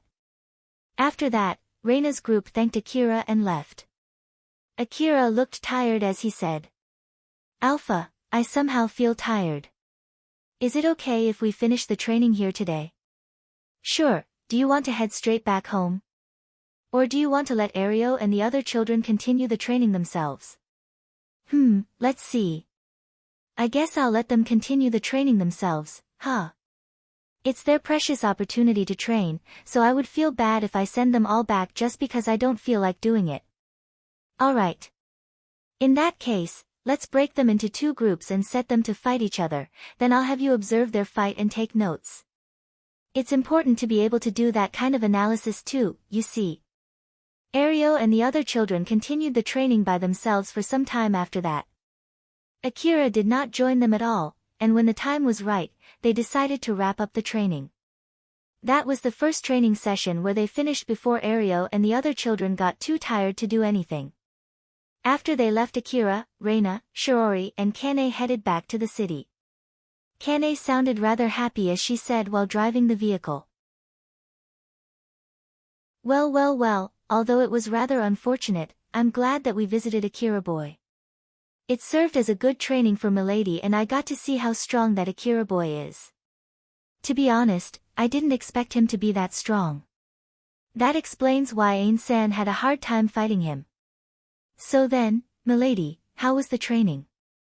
To be honest, I stopped watching midway, you see. Reina somehow looked displeased. At least, she looked displeased enough that it was obvious that it was not because Kane said she stopped watching midway. It was hard, I feel like I got a good gauge of my current strength at the moment. Though it's all thanks to my equipment. It's also important to properly gauge your fighting ability when you have your equipment. Even that Akira boy also said that you'll need both equipment and training to be strong. And if he had to pick one, he did say that he would pick equipment. You're right. Although they were special equipment used only for training, it's true that I was having a hard time because of how superior their equipment was. I feel like I was defeated by a group of amateurs with overwhelmingly superior equipment. Well, that also applies to me too to some extent though. I'm okay with the equipment since Shiori prepared them for me, so what's left for me is only training, huh? I still need a lot of training before I can get as strong as Akira. Shiori, Kane, I'll be relying on both of you. Reina sounded as if she finally made her resolve to move forward, so Shiori happily replied. Please leave it to us. It's our job to be useful to Milady. But in contrast to that, Kane said while making a grim face. Milady, it's all good if you want to be as strong as Akira boy, but it's impossible for Milady to get as strong as Akira boy, you know. He's someone who you should not aspire to be. What do you mean? Reina was confused. Kane then answered her question with a serious tone. He's not right in the head in all kinds of meaning. Akira boy's augmented suit is not an advanced augmented suit like Milady is using right now. Its capability is relatively low and its user burden compensator is also relatively bad. That's why their power output is lowered for the sake of the safety of its user. But, although it's only my guess, I believe that Akira boy modified that limiter or maybe even completely took it off. So it should have been putting his body under immense stress. And well, normal people would die if they do that. Akira boy's move suddenly changed as if he was completely a different person after he accepted that request from Ain-san, remember?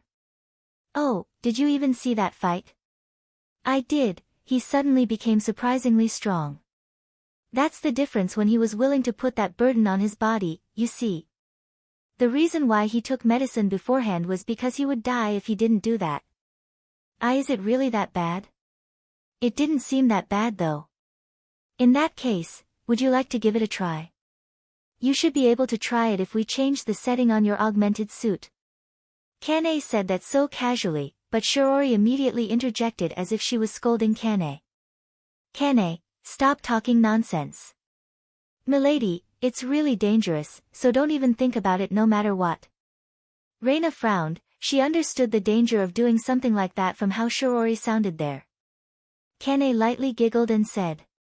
To be honest, I think it's a good idea to at least try it once though. But as I explained before, it's basically awful. If it's really that dangerous, I can understand why I should not fight using that method. Reina seemed to fully understand the importance of that subject. But Kane shook her head and said. That's not what I meant, as in matter of fact, that's not the biggest issue. Shiori also stopped me though, but that was not the real issue. Even Ain-san also has a similar trump card too. It's not a bad thing to keep something like that in case of emergency. The problem is how Akira boy is using that method without any hesitation even though he doesn't have a cyborg body. That way of thinking and common sense is simply abnormal. Abnormal. Although Akira boy's augmented suit is a new augmented suit compared to the one that he used when he fought Ain-san, it's already pretty rugged to the point that he said he's already buying a new one. Normally, augmented suits won't get that bad so quickly. That would mean that he had gone through enough fierce fights to get his augmented suit, not his body, that bad so fast. So it's not an exaggeration to say that he's not right in the head since he thinks that it's a normal thing. Then to top it off, he said that someone also mistook him before and asked if he's trying to be a superhuman, that would mean he's been doing that without knowing it. Although I feel bad for saying this, but he's simply crazy. Shiori frowned. It must be rather severe since even Kane says so. Well, I bet it's because he's like that Ain-san had a hard time fighting him. After Kane said so, she suddenly made a rather confused look, But still, putting that aside, I still find it rather strange. People who are that strong usually have an aura that you can recognize. But although Akira is actually strong, why does he still look weak? And I don't think that he's deliberately trying to look weak either. Milady, do you have any guess? And me? I heard that Milady looked down on Akira boy thinking that he's just a small fry the first time Milady met him. Is there any particular reason why Milady thought he was just a small fry? Reina remembered her mistake and looked slightly displeased. But as she continued searching through her memories, her expression slowly changed to a confused one. Now that Kane mentions it, why did I think so? No matter how he looked, he was called to that place as a hunter and he had proper equipment too.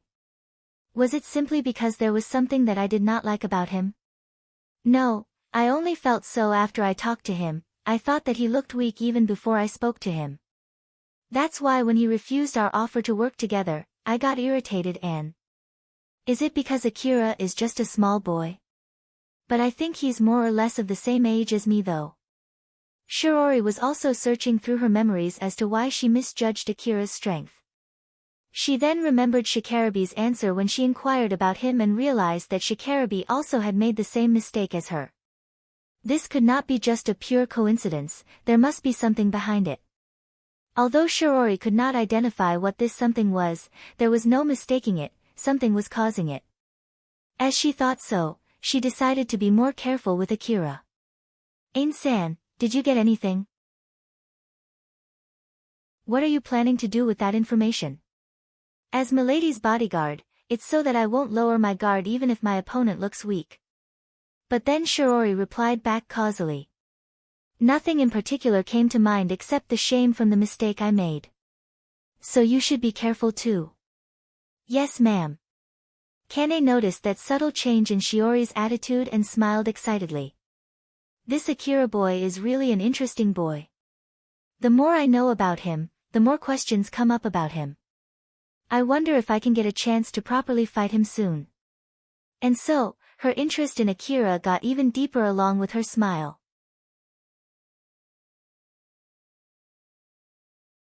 Chapter 155, The Ability to Persuade. Kadal was lying on the ground in a pool of his own blood in the middle of the slum city. He was dying. His wound was fatal, there was no way to save his life. The other three who were Shijima's men were already dead. Why? I always got involved with these strong brats.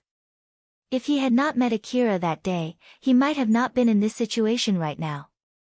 He replayed the flashbacks of everything that happened that had led him to this ending. His expression was filled with grudge and frustration as he breathed his last breath. Katsuya's group had an overwhelming victory. None in his group was wounded. After the shooting stopped, the area was so silent that it was even felt strange. Everyone in the area had run away far enough that their scream and curses did not reach that place, either that or they also got killed during that shootout. Both Katsuya and Yamaina, who still had some reservations against killing other people, had a pained look on their faces. Alna was cowering on the ground and shaking in fear. While Eri's expression was as flat as usual as she calmly scanned her surroundings. Katsuya, I can't confirm what happened to the boy who shot those shots from the alley. Is it better if we go and check on him too? And no. In that case, we should leave this place as soon as possible, we caused too much ruckus in this area. Why you're right, let's go. We should hurry up, it might be a good idea to never come to this place again. Eri readied her rifle and made sure that the area was safe as if she was escorting an important person. When Katsuya and Yamaina extended their hands towards Alna to help her get up, she suddenly jumped and hugged Katsuya. Alna, can you walk? Alna did not say anything back, she kept clinging on Katsuya and just nodded. Katsuya started to walk while Alna was still clinging on him. Yamaina and Eri frowned, they looked slightly jealous when they saw that, but they kept watching their surroundings while having a conflicted expression plastered on their faces. Taial was swaying left and right as he walked through the alley. He was badly wounded and bleeding pretty badly. The blood dripping from his wound painted a red line on the ground. It was by pure luck that he did not get killed when Eri shot back at him. He was barely able to get out from that place alive thanks to the armor that he was using and the fact that he immediately ran away after he made that shot. And to top it off, Eri was only spreading bullets randomly without aiming exactly at him.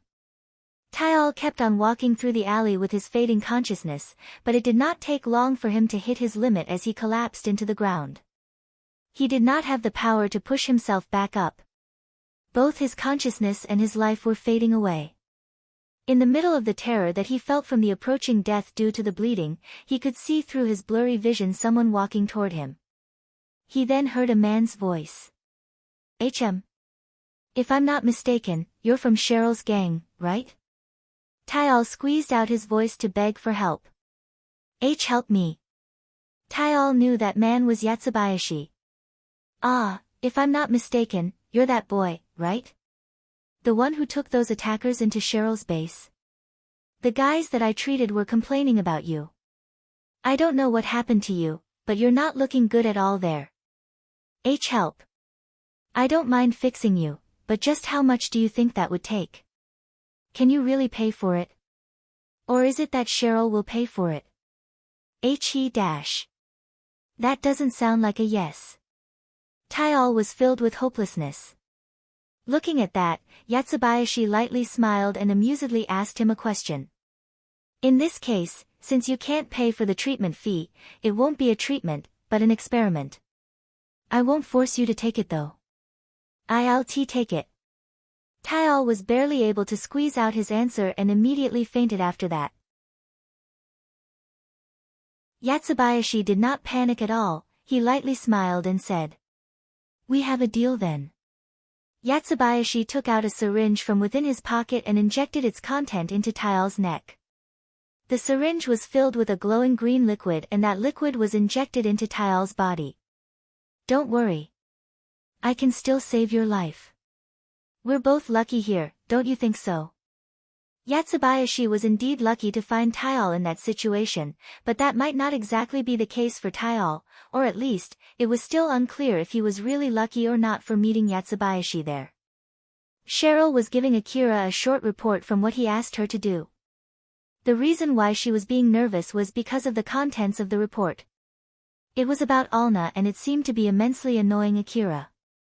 And to top it off, it was a bad news. Cheryl was not able to find Alna, and according to Viola's report, a fight had happened over Alna that resulted in some dead bodies. Cheryl was giving her report in fear. So then, we don't know where that Alna went. I see. Akira's mood was a bit worse than usual. In reality, it was not because he was angry at Cheryl and her gang. But that was enough for Cheryl to think that Akira was disappointed since she was not able to give any good news. "I'm really sorry for not being able to be of any help. Don't worry about that. Like I said before, that girl has a strong hunter backing her. It's dangerous, so you guys can stop looking for her. In the worst-case scenario, that hunter might get his eyes on you guys after all. In the first place, I wasn't expecting you to do anything about those hunters, that I understand. There was a fight over Alna. Getting Cheryl and her gang involved in this matter might be dangerous." As Akira thought so, he said that in consideration for Cheryl's gang. But Cheryl interpreted Akira's words as if he was saying that he did expect right from the start that Cheryl's gang would not be able to be any of use. "We'll do our best to be useful to you next time." Akira smiled wryly. "Next time, huh? Honestly speaking, I don't want to get my wallet picked again though." Akira interpreted Cheryl's words in a bad meaning and went on to admonish himself. Cheryl's face went pale as she flusteredly said, I am really sorry, that wasn't what I meant. It's just that I interpreted that in the wrong way. Sorry, I'll be relying on you again if something comes up." "Why yes." Akira realized that his mood was worse than he had thought. He then took some deep breaths and told himself that it was his own mistake and that he should not cause more trouble than he should as he forced himself to calm down. A notice suddenly reached Akira's information terminal. When he checked its content, his mood immediately brightened. "Cheryl, I have something to do, so I'll take my leave for today. Just call me if anything comes up. Okay. Is it okay to ask what is this something that you need to do? Cheryl tried to act casual when she asked that question, but since it was able to fix Akira's mood in one go, her curiosity and insecurity were leaking out. Akira did not notice Cheryl was looking at him as if she was clinging to him, he just lightly replied to her. My orders just arrived, so I'm just going to pick them up. He then took a short pause before he said apologetically. Ah, by the way, I'm sorry, I might not be able to come here that often after this. I need to return back to my hunter job after all. That I see, that's really unfortunate, but it can't be helped. I would be really happy if you can come when you're free. Well, compared to before, I might come here more often though. Cheryl forced herself to smile while Akira just casually said so. The difference in their feeling toward each other was in full view there. Cheryl accompanied Akira all the way to the base's entrance before returning back to her private room. Now that she's alone in her room, she looks slightly desperate and sad at the same time, but then she shook her head and said to herself, No, letting myself get depressed won't fix my situation. I need to calm down and think about my next plan. I don't want Akira to abandon me after all, right? Cheryl was able to get a peek at Akira's cliques not too long ago, and because of that, she lost her calm. Akira was acquainted with many girls, and most of those girls were beautiful. So Cheryl could not help but to get suspicious. Carol's attire and attitude were both tailored to seduce the opposite sex. And it seemed that Akira enjoyed talking to her. Then she also heard from Ario and the other children that Akira was visited by some high-class-looking girls in the middle of their training. The two maids and the girl who visited Akira seemed to be more than just acquaintances. And the person that cheered Akira up in one go was probably also a girl. She remembered that Wataba said something right before Akira shot him dead, and it was supposed to be about a girl who worked in a weapon shop. Unfortunately enough, Akira's interest in the opposite sex was extremely low, or at least that was what Cheryl had always thought. But thanks to that, she also thought that she could take her time to build up trust. But the girls that kept appearing next to Akira erased that thought. Cheryl started to think that it might be simply because she did not have enough charm. Her men would be surprised if they heard that, but she started to doubt herself there. Cheryl tried to keep her calm while thinking of what to do from here and on. Unfortunately, she could not come up with any good idea. Right when she was stuck in her thought, someone suddenly knocked on the door. It somehow immensely irritated her as she shouted at the door. Didn't I tell you to save it for later unless it's something important? Ario, who was on the other side of the door, flinched. Someone by the name of Colbert came. He said it's something about that pickpocket. Should I tell him to leave? Cheryl calmly took a deep breath. Although Akira told her that it was okay not to get involved any longer, it was not something that she could just ignore. Take him to the guest room, I'll be there in a few minutes. Oh, okay. Cheryl realized just how much she had lost her calm listening to Ario, who stepped away quickly. She then brought her hand to her chest and took a few deep breaths to calm down. Colbert and Cheryl were sitting facing each other in the guest room. Cheryl had Ario and Alicia behind her while some of her men were also standing by in the room. Ario and the other children seemed nervous. It was not only because Cheryl seemed to be in a bad mood earlier, even Colbert also seemed to be in a bad mood too. Cheryl looked suspiciously at Colbert and said, I heard that it's about that pickpocket, so, why exactly did you come to this place? Actually, the one who has some business with you is not me. What do you mean by that? Colbert took out his information terminal and put it in front of confused Cheryl. Viola's voice then came out from that information terminal. It's me, I'm sorry that I have to speak with you like this. Cheryl did not have a good impression of Viola, so she frowned when she heard Viola's voice. Shouldn't you be able to give me a call or something? That's because I'm a rather paranoid person. It's because of my job, you see. And it would be stupid to demand you to have a special secure line just for my sake. So then, it's actually an important subject though. If there are people around you whom you don't want to listen to this conversation, can you tell them to leave the room first?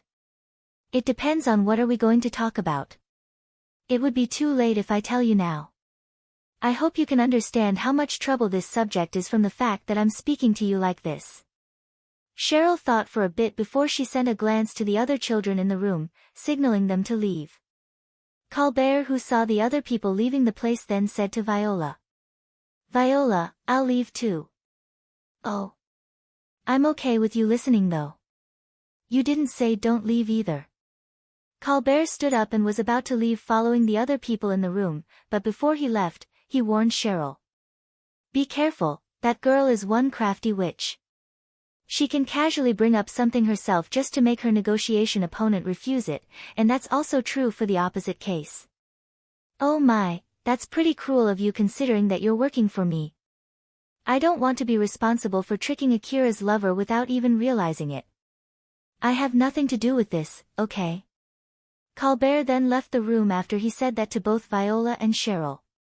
Cheryl looked intensely at the information terminal and carefully said. So then, what is it? To put it short, it's about to reconcile with you. In order to do that, I have a good news for you. For me? Yup. I was originally planning to capture that pickpocket and bring her to Akira to make up for my mistake, you see. But unfortunately, it ended up in a failure. And since I can't think of anything that I can offer to Akira, I thought that at least I can do something for his lover. It's also my way of apologizing to Akira, so there's no need to worry. I won't do anything funny since it'll only worsen Akira's mood.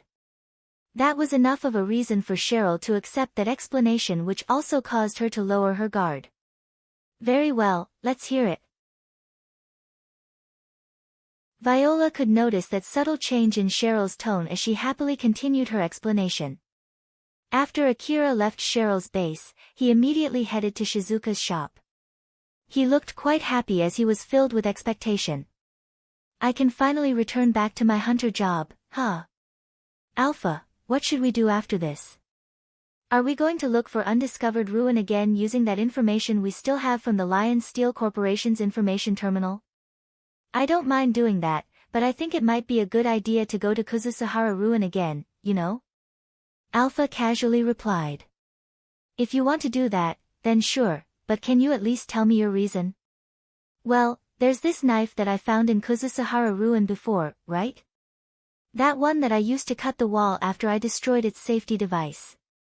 I just think that it might be a good idea to keep one of those things as a trump card in case of emergency, and it should not be that difficult for me to look for that relic in Kuzusahara Ruin after I get my new equipments, right? Alpha smiled inquisitively at him and brought her face close to his. Is that all? Akira winced back a bit. Even if you say so. Well, it's just simply that I don't have much relics left and I want to get more relics to sell. Is it a bad thing to go to Kuzusahara Ruin right now? Alpha's smile returned to her usual one as she jokingly said to Akira. Nope, there shouldn't be any problem. It's just that I want to warn you in case you are getting ahead of yourself since you are getting new equipments. I thought that you wanted to go back to Kuzusahara Ruin in order to fight those monsters that you ran away from before, and the autonomous weapons that you had to fight after ignoring my instruction just to wash clean the stain in your record. Akira smiled bitterly. He was about to get killed back then by a huge camouflaged monster since he ignored Alpha's instruction. He remembered that the cannon of that monster was able to easily demolish buildings around him as he was running away from that monster. Alright, I'm sorry about that. I won't do something like that again. Now that I think about it, that was a good chance for you to change your way of thinking. I'm sorry, okay? I did follow all of your instructions since then, right? So just drop it already, will you? Akira had already moved on from that incident to the point that he could just laugh it off when he reminisced about it. He did regret his action there, but he did not let it weigh him down. So Alpha just smiled and let that slide too. And when Akira thought that he had grown since that time, a question suddenly came up in his mind. Well, it's true that I've gotten stronger since then, but can you tell me about your request in more detail? But if telling me will only discourage me, then I'm okay with not knowing it. Unfortunately enough, I can't tell you anything. It's a bit complicated from my side too, like those limiters and TOS.IC. Akira thought that he had become quite strong since then and believed that it would not be strange if he was strong enough to go to the particular ruin that Alpha wanted him to go to. But it seemed that was not the case. He seemed to be a bit down there. Seeing that, Alpha made a suggestion to him instead. But well, it's true that you've grown stronger. So I guess it's fine telling you about relatively safe places for your current strength, huh? Once you can defeat that huge monster and those autonomous weapons on your own, I'll at least consider starting the subjugation of the ruin that I want you to explore for real. Akira frowned. Those monsters? On my own? Without your support? Yep, without my support at all. No, isn't that too high of a hurdle? Wasn't it impossible for me to defeat those monsters even with your support? Well, you would need at least that much power, you see. I hope you now can understand why I didn't tell you the details of my request back then. Yeah, I understand it clearly now. Geez, I still have a long way to go, huh? Indeed, if Alpha told Akira about it back then, he would have dismissed it right away thinking that it would be an impossible thing.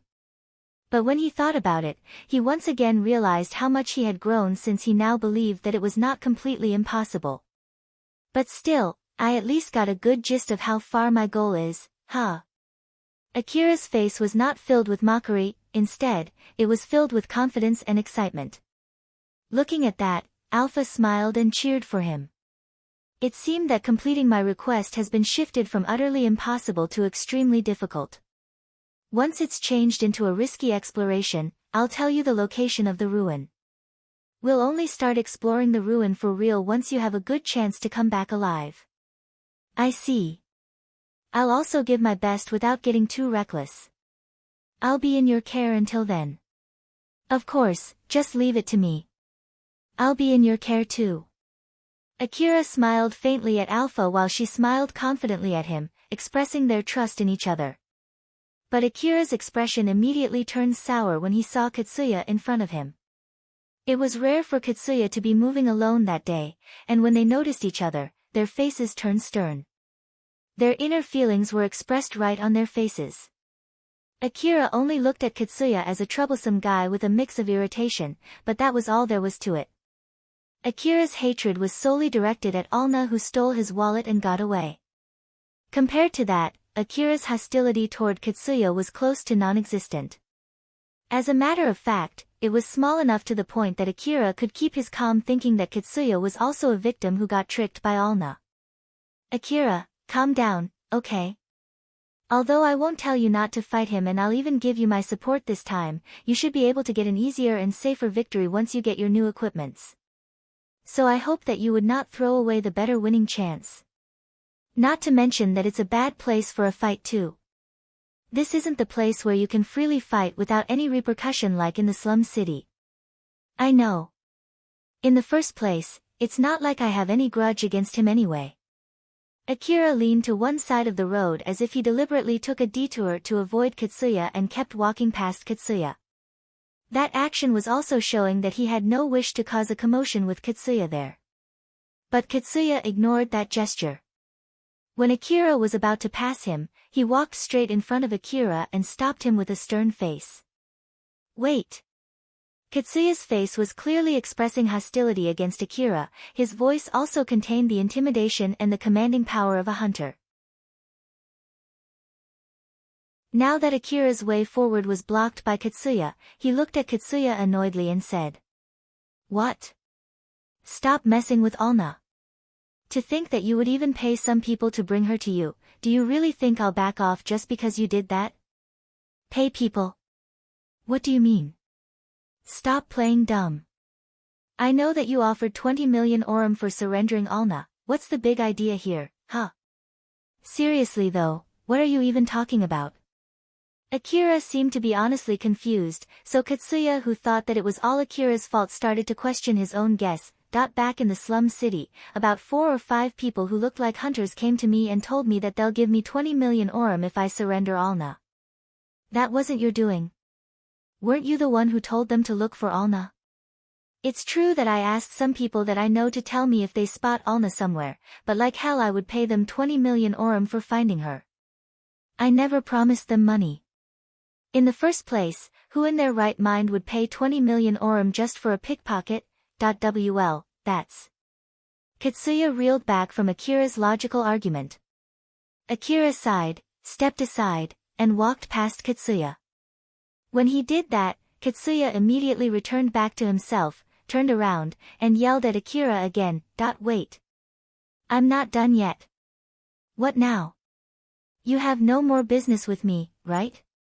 I don't know what's going on, but one thing for sure, it's your misunderstanding. I have nothing to do with whatever you're facing. Akira did think that it might be Viola and Shijima's gang. But he then thought that it was absurd for them to offer 20 million orum for something like that and ruled out the possibility. So he was sure that it was Katsuya's misunderstanding. Katsuya then shouted.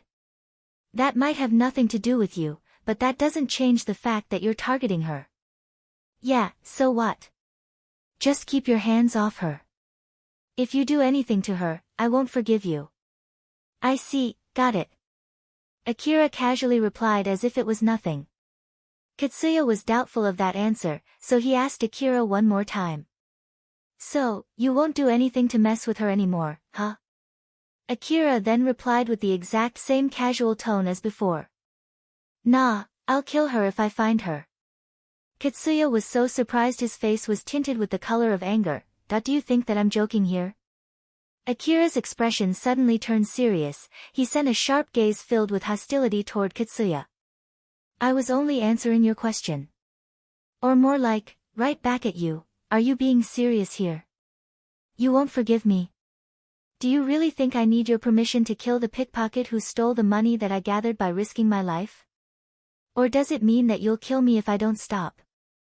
In that case, I get it, I don't want to die after all.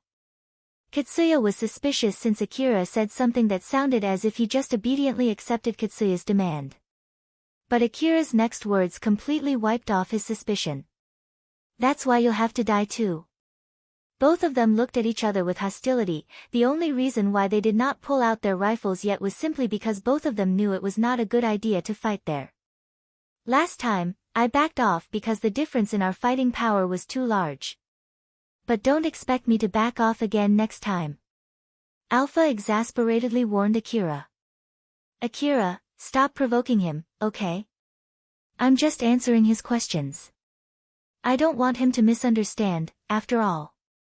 I know it's bad to fight here, and I have no plans to fight him here. So let's just slowly step away like last time. Seeing Akira slowly stepping away, Katsuya mocked him. Humph, you're nothing but talk.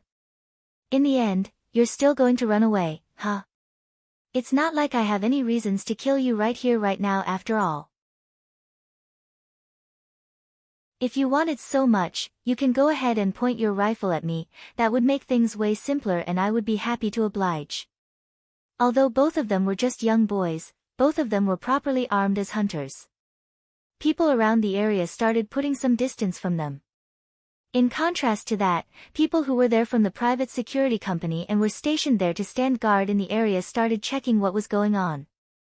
If either Katsuya or Akira reached for their rifles, it would be their own fault if the guards there shot them dead. If Katsuya raised his rifle, Akira would be able to say that it was out of self-defense.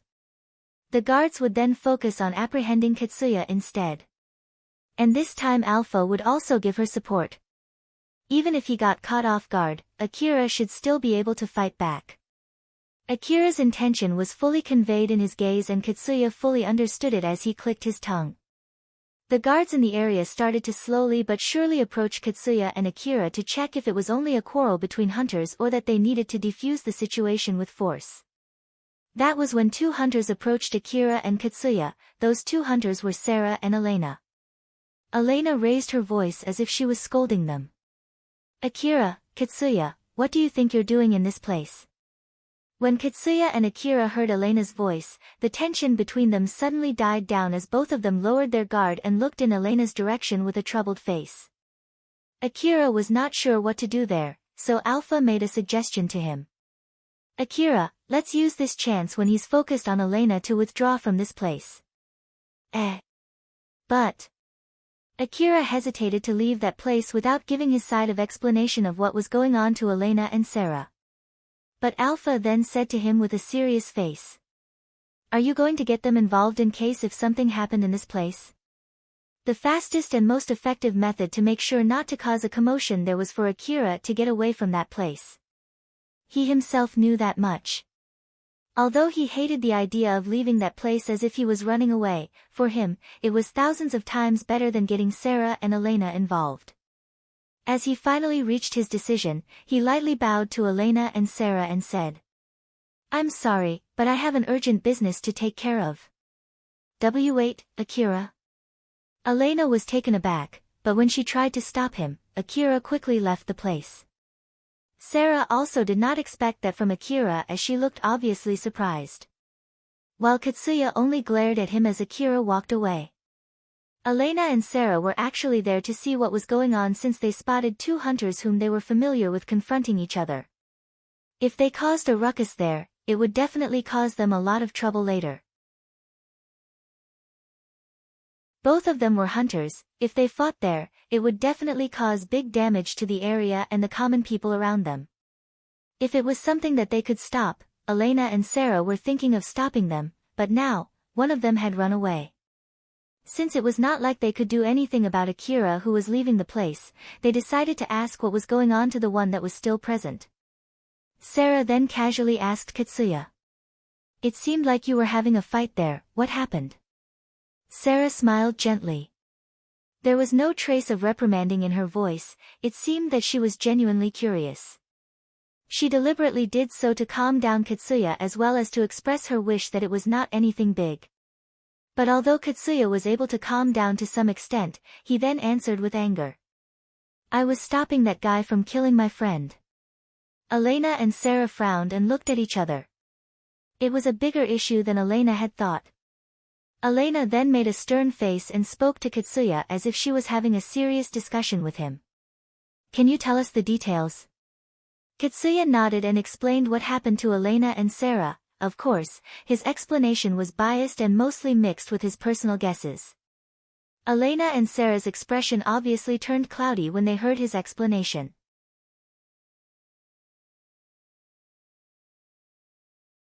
Chapter 156, Reconfirmation. Akira returned back to his house first, hopped onto his vehicle and went to Shizuka's shop. When he arrived, his mood had mostly returned back to normal. He went into the shop, exchanged some greetings with Shizuka, exited the shop, and then moved his vehicle next to the shop's warehouse. Shizuka opened the shutter and welcomed Akira. Once again, thank you very much for coming to my shop. Come, it's this way. Shizuka guided Akira into the warehouse, they then stopped in front of a mechanical cupboard. Shizuka opened the double door on that cupboard and revealed Akira's new augmented suit inside it. Akira could not help but to, when he saw it, Shizuka smiled and said. It's a TL type, 2A Model 2N augmented suit, its seller is Neoptolimos. It's originally not designed to work in tandem with an information gathering device, but as you requested, I also ordered the optional accompanying information gathering device.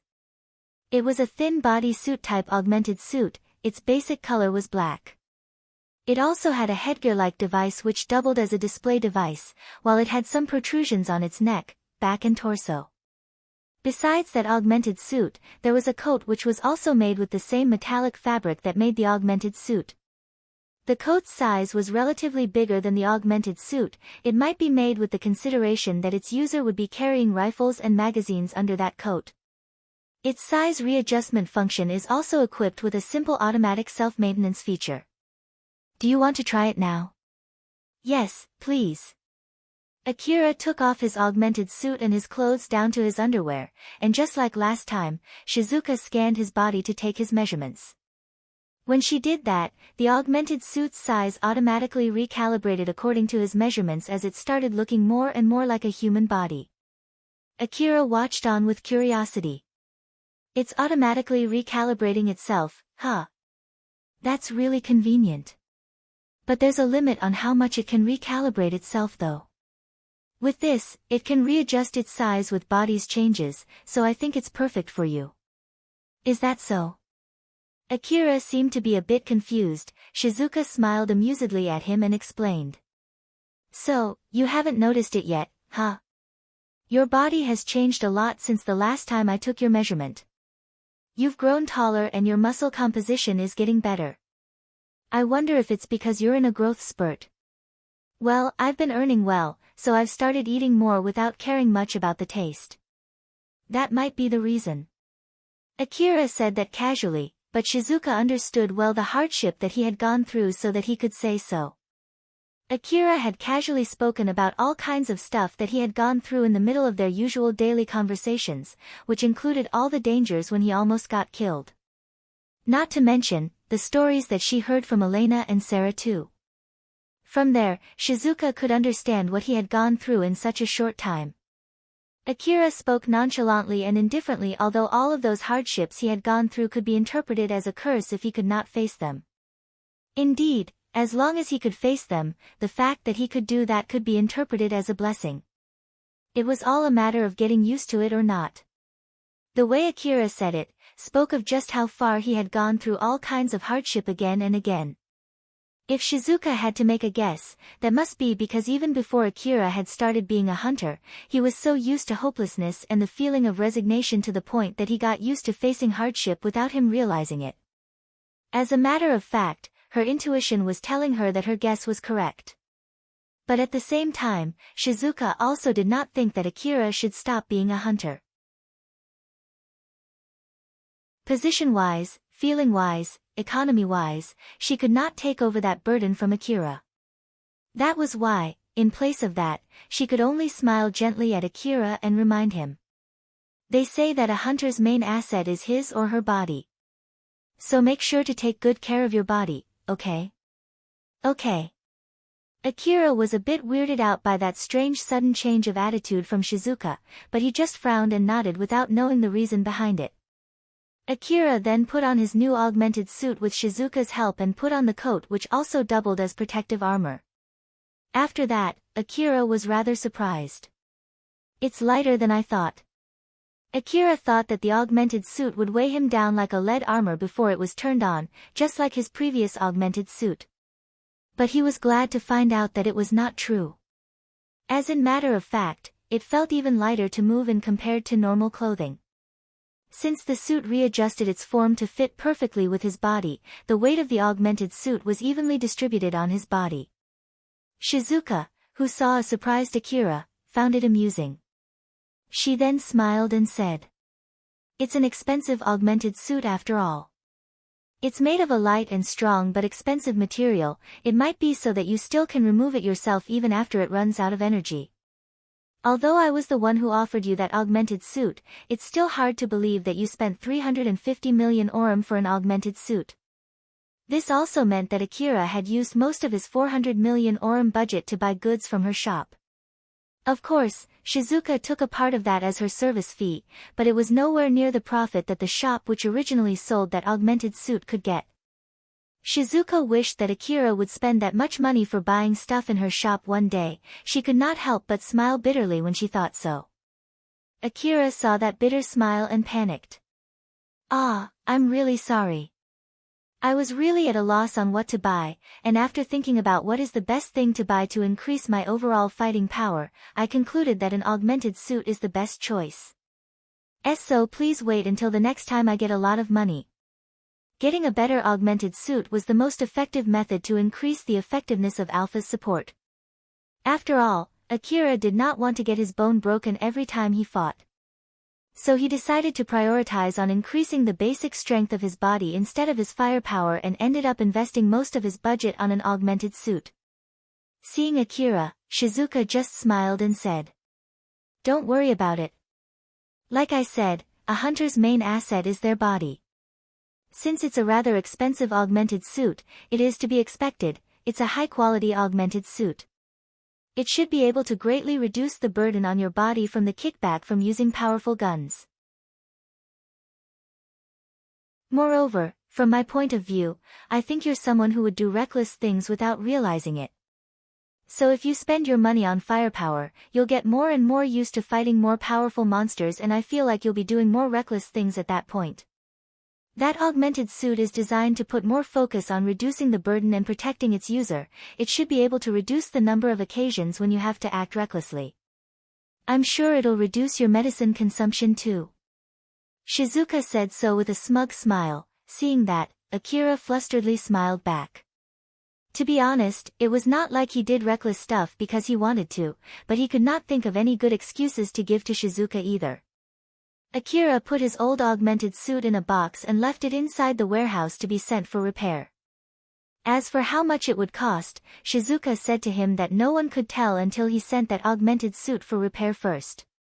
Akira was thinking of keeping his old augmented suit as a spare if the repair did not cost that much. But if buying a new one was cheaper, he was planning to give it away to Cheryl. Even if he only repaired the outlook, it should be enough to give off an extra intimidating look. On the other hand, it could also be completely turned into an information-gathering device too. So, it should still have some uses. As Akira was moving the metallic mechanical cupboard into his vehicle, Shizuka was gathering rifle modification parts into a cart. Akira decided to buy some modification parts with the rest of the budget that was left after paying for his new augmented suit. He might be able to buy new rifles, but since there was a limit on how many rifles he could carry, it would mean that he had to stop carrying one or more of his current rifles. So instead, he decided to buy modification parts to upgrade the rifles he already had. Akira was deep in thought looking at the modification parts lined up in front of him. Not too far from him, Shizuka was still lining the rest of the modification parts that she brought there. She then warned Akira. Don't worry, you can take your time deciding. You can even try them too, but remember that if you open any sealed goods, you'll have to pay for them. Although the parts that are not sealed are second-hand goods, they should be working just fine since I've checked them myself beforehand. And be careful, some parts are designed to be used on rifles with certain built-in functions, so they might need some extra parts if you want to install them. Okay, thank you. I'll return back to the shop. If you need anything, just call me. Well then, take your time. Shizuka then returned to the shop. Akira started to analyze the modification parts scattered in front of him. Well, which one should I pick? Most of them are pretty pricey. I feel like I'll go over the budget if I don't choose carefully. Let's upgrade your AAH and A2D assault rifles with the assumption that you would use them without an augmented suit. And if you still have some money left, let's use it to buy parts to upgrade your augmented suit. I already have a plan on what kind of upgrade to do, the rest depends on your preference and how much you want to spend. There are just too many types of parts, you know. Though, it's better than having too few options. This is also a training, so you can take your time. Akira was humming while looking seriously at the various parts in front of him. Next to him, Alpha was smiling just like usual. In her office, Mizuha was at loss on what to do. The reason why she was so troubled was because of Katsuya's request. He asked Mizuha to provide protection for Alna. At first, she heard that Katsuya was simply trying to save a girl who was falsely accused of pickpocketing. Up to that point, Katsuya was only being nice and everything, and it was fine. But now she came to know that the hunter, whom that girl stole from, was looking for her and trying to kill her. Then there was also a fight against an unknown organization that was also looking for that girl to the point that some people got killed. Now that it had come to this, it was no longer that simple anymore. Mizuha then asked an acquaintance of hers to gather more information just to be safe. And from there, she knew that Alna was indeed a pickpocket. The hunter that was looking for her was someone who even participated in hunting a bounty monster, and it was true that a certain organization was trying to capture her. Normally, Mizuha would have refused to give that kind of protection to someone of Alna's status. There was no need to even think about it. But since it was a request from Katsuya, it could not be helped. She could not afford to sour her relationship with the person that was allowing her to maintain her influence and power. At the moment, Mizuha hid Alna in one of the camping cars parked in one of the parking lots owned by Drankum that were scattered in various places in the wasteland.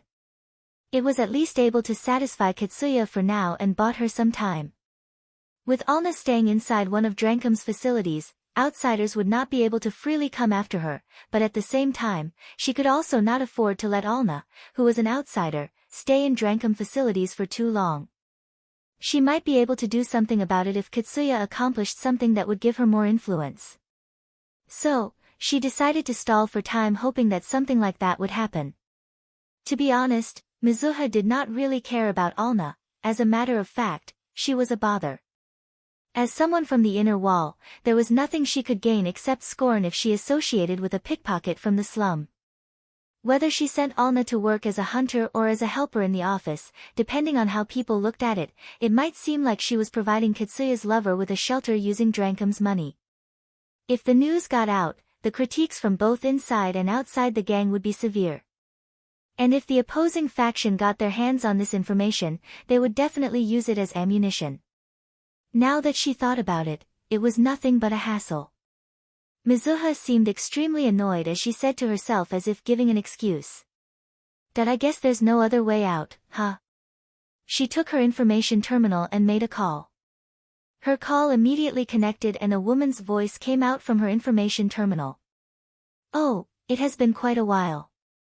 If I'm not mistaken, last time you said to me that you have nothing to do with a bad girl like me. So I'm really happy that you called first." In contrast to the happy voice, Mizuha sounded pretty annoyed. "Let's stop with the silly talk. Is this line secure?" Since Mizuha asked if they were talking through a secure line, there was no mistaking it that she was planning to make a request that she could not afford to get out in public. The other person that Mizuha called understood that well as she casually replied, "Yep, it's no problem from this side. In that case, I have something I want to ask you. Since I even came to ask for your help, I hope you can understand the gravity of the matter while listening to my explanation." "Of course. So, what do you want me to do? Do you want me to spread information that she's already dead? Or should I prepare for a fake corpse too? Honestly speaking, it's much easier if spreading the information that she has gone missing is enough, but in that case, they might still try to look for her. So that would be a no, right?" Mizuha was surprised, but she did not say anything. The reply that she got there was exactly what she was about to ask. She was able to somehow maintain her calm as she said, "That I haven't said anything yet. You want to keep your hands clean while you want to remove that Alna girl who is clinging on that Katsuya boy as naturally as possible as not to anger him and not to cause any trouble to the gang, right? Honestly speaking, that's not something you would normally ask from an information broker like me. But well, it's not like we're strangers anyway, so I can give you some help and introduce you to some people I know." Mizuha was so surprised that the subject that she was about to bring up was indeed that. She then somehow barely regained her calm and tried to probe how much her talking opponent knew about what she was going to ask with a stern expression. "As expected of you, how much do you already know?" "That's a secret. Having an honest informant is good and all, but the question is whether that informant's skill can balance his or her honesty. Although, in this case, it might be the opposite though." Hearing her opponent talking in a good mood there, it really reminded Mizuha that the person she was talking to was just the worst. That woman was basically working by manipulating information in order to manipulate people for her own benefit. Those who she manipulated only realized that after the matter had finished, and that was if they were lucky. Those who did not get lucky enough died before they could realize that they were being used. Mizuha frowned while staring at her information terminal. She was the one who made that call. But even so, she questioned whether she did that because out of her own will or because she was already being manipulated.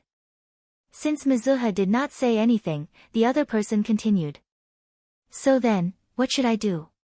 Should I stop here? I don't really mind if that's what you want.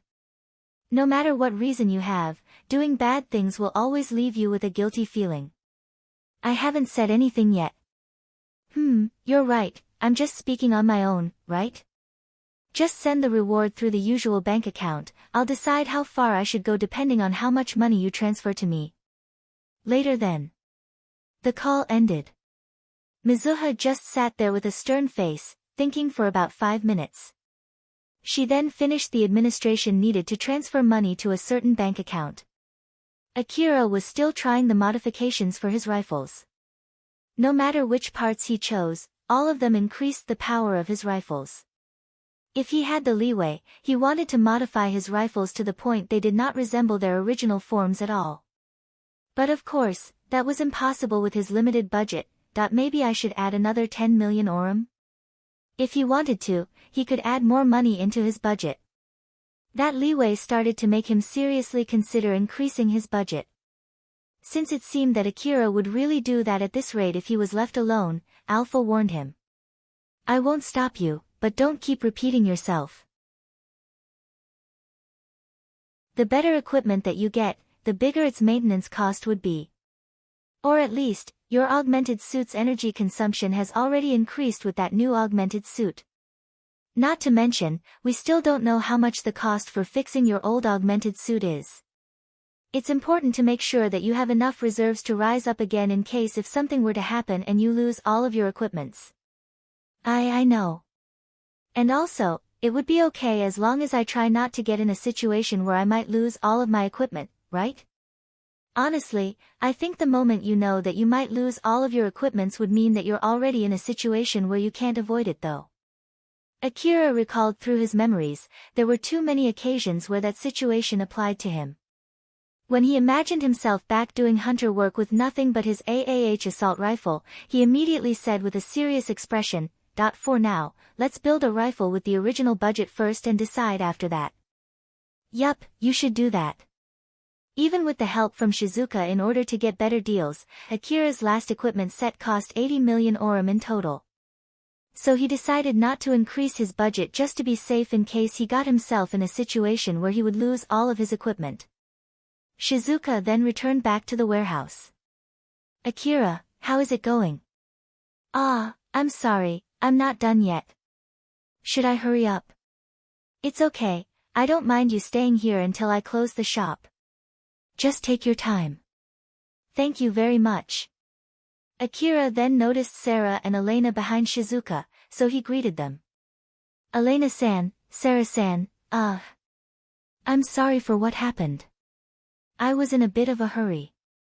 Elena smiled lightly at him to let him know that she was not bothered by that. Although, in reality, she did that deliberately, but Akira was not able to see through her smile. Don't worry, I just called you there since it would be a bad idea to cause a ruckus over there. Even a small quarrel between hunters could be scary to normal people after all. Well, since we're armed to teeth for fighting monsters, that's totally understandable though. In the worst-case scenario, the private security company guarding the area might mark you too. If that happens, you won't even be able to enter that area anymore. So be careful. I understand, thank you very much for worrying about me. As Akira earnestly thanked Elena and Sarah, they smiled lightly at him. But Elena and Sarah's expression immediately turned stern. Sarah then looked at Elena, who made a serious look as she hesitated for a bit before she made her resolve and asked. Akira, is it okay if I ask you something? Sure. After what happened back then, we asked Katsuya what happened between the two of you. Is it true that you're trying to kill Katsuya's friend? Akira's hands stopped, his face also turned serious. It's true that I'm hunting a pickpocket who stole my money. I didn't know if that pickpocket is his friend. Katsuya said that it's your misunderstanding though, is that true? There's no mistaking it, although, I can't give you anything if you want me to show you a proof to convince you. You can't even tell us anything. Yes, that pickpocket stole my wallet, emptied it, and threw it away. So I have no physical evidence. There were no witnesses either. So if you don't believe me, it's not like I can do anything about it. So both sides don't have any proof, huh? Elena frowned. To be honest, she believed Katsuya's side more. It was simply because Katsuya said so with confidence and desperation, she felt that Katsuya would not go that far if he was lying. In contrast to that, Akira seemed uninterested. Depending on how Elena looked at it, it even sounded like Akira simply said that because he was asked. To top it off, it even seemed that he did not even try to convince anyone there. It was even obvious to the people there that Akira had completely given up trying to convince anyone since he figured that no one would believe him anyway. After hearing what Akira said, Elena thought of convincing him that it was only a misunderstanding to make him stop. But since it was not like she was there when that happened, she could not tell who was in the right, Katsuya or Akira.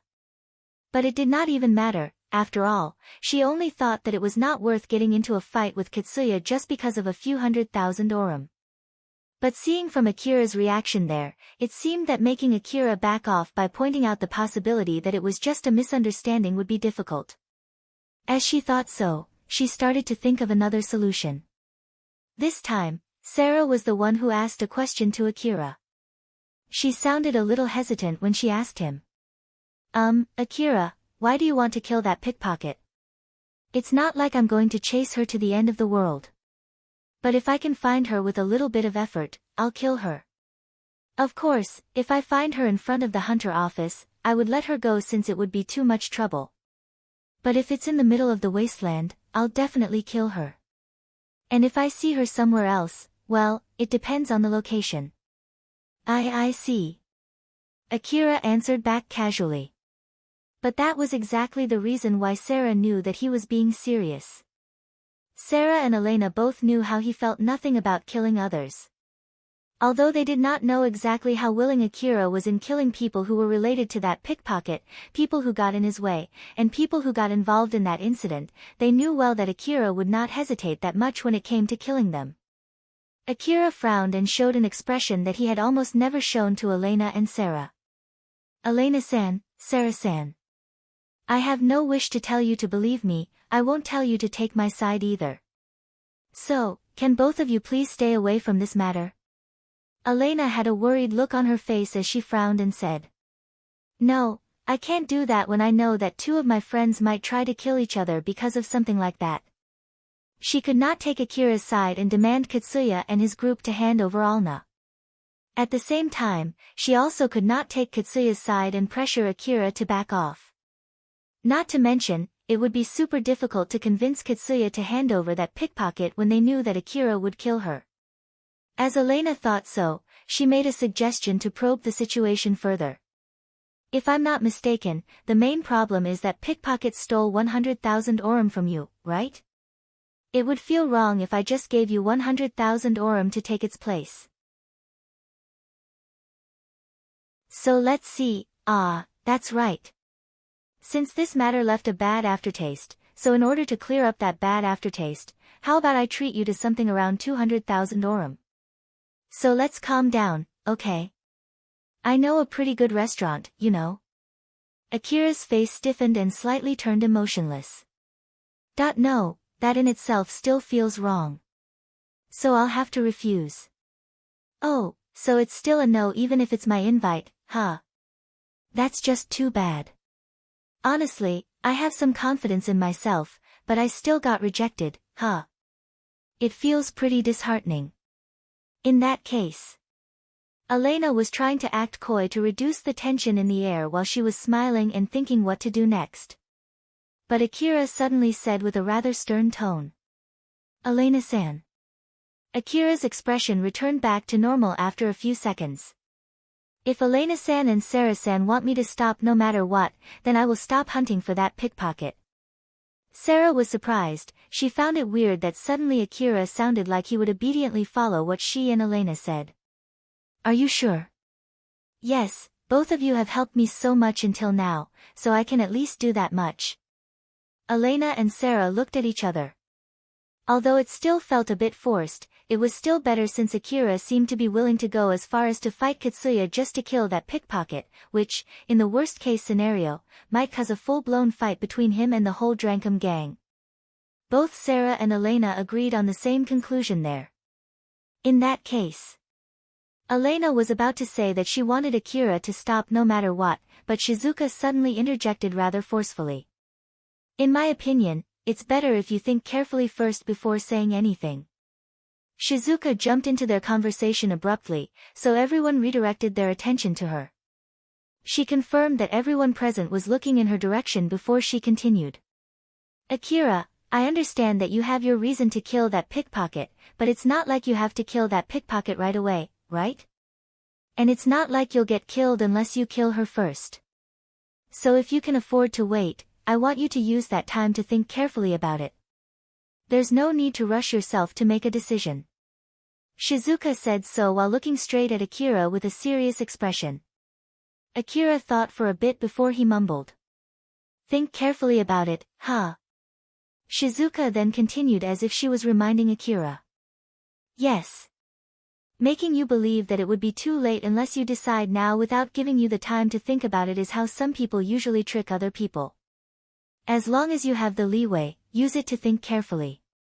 Those people who say, I didn't expect that this would happen, are those who usually had the chance to take another option if they had thought about it more carefully. Just think about it, if they had considered all of their options and made their resolve before picking a decision, they would not have said something like that. Akira frowned as if he was thinking hard. Shizuka's voice changed to a gentle one. In the end, Sarah, Elena and I are all outsiders in this matter. We don't know exactly what happened and what the situation was. That is a fact. But it's exactly because we're outsiders that we can offer a third-party opinion in this matter. It's not like we're saying that your decision is wrong. But, we're worried that you're forcing your decision just because you have decided so when you were filled with emotion, although that decision is no longer worth the trouble now. From our point of view, it seems that our friend is going to do something that isn't worth the trouble because of the decision that he made based on emotion. That's why we just thought that it's better if you calm down for a bit. They say that an empty stomach can cause your mood to worsen. So if filling your stomach can calm you down and make you change your decision, then it might be a better idea to do so. That's why Elena invited you for a meal. Akira looked at Elena and immediately asked. Is that so? Elena and Sarah froze. During all their previous meetings with him, it was obvious from Akira's gaze, expression, and voice that he thought dearly of both of them.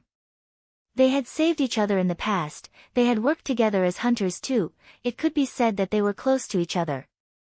But Akira's expression right now showed no trace of friendliness.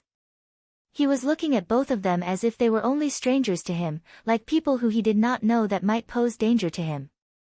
His gaze was saying that he was trying to make sure if they were enemies or not while he was waiting for their answer. Sarah was deeply shocked that the person who she thought was close to her would look at her like that. Elena was equally shocked too, but since she was used to handling negotiations, she was able to maintain her usual expression from the outside. She then tried to make a friendly expression as she agreed to what Shizuka said. That's right. If you get into a fight with someone from Drankum, it might cause the whole gang to fight you if you get unlucky. Especially when Katsuya is valued highly in Drankum to the point that they are treating him as an officer. I even heard that some officers in the gang are also actively supporting him. I'm sure you have your reason, but from the other's point of view, it looks like you're willing to turn an organization that even has connections with the city management against you just because of one pickpocket. So it does not seem to be worth the trouble no matter how we look at it. After all, in the worst-case scenario, it might even mean turning the whole city against you. Not to mention, it seems both of you got too emotional back there. So I just thought that it might be a good idea if you could calm down and think about it one more time. I'm sorry if I said something that offended you, although I'm just an outsider. No, it's fine. Akira's expression still seemed rather stiff. The mood there also felt rather awkward. Shizuka suddenly said in a bright voice as if to exorcise that awkward mood. By the way, Akira, are you still in the middle of picking parts? Since Elena is here, how about you ask for her opinion? If you're going to pick parts to work with your information terminal, I'm sure that her opinion would be valuable. Not to mention, if I'm not mistaken, Sarah's equipment is also modified equipment. So you can ask her opinion too. Akira hesitated as he asked both Sarah and Elena in a rather formal fashion. Is it okay? Elena smiled and nodded. Of course, right, Sarah? Yeah, sure. We have nothing to do after this anyway, so you can ask us anything. Sarah also nodded and smiled. Thank you very much. Akira bowed without showing his smile to Elena and Sarah.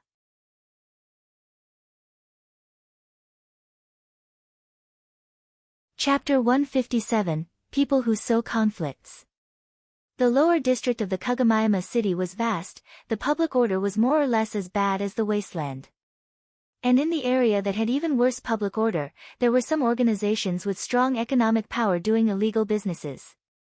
They employed powerful military power to control the other smaller organizations within that area.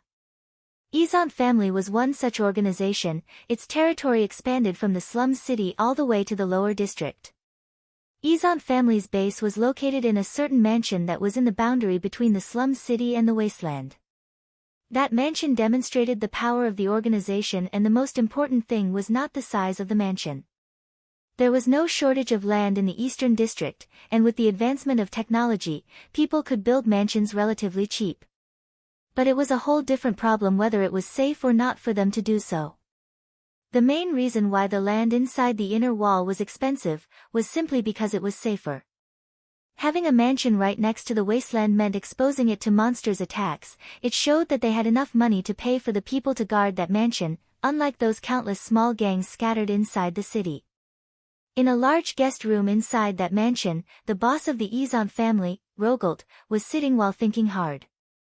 On the other side of the table, in front of him, Viola was smiling like usual. Rogolt had his men standing guard behind him, while Viola had Carol standing guard behind her. They were all armed.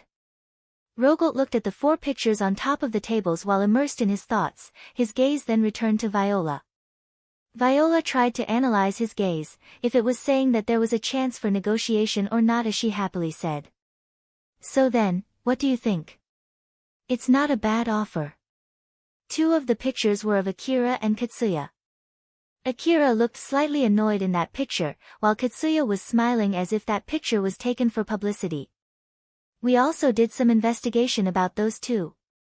That Katsuya boy has his past record properly written in the report from Drankum, so it's easy to compare it with the information that you brought in.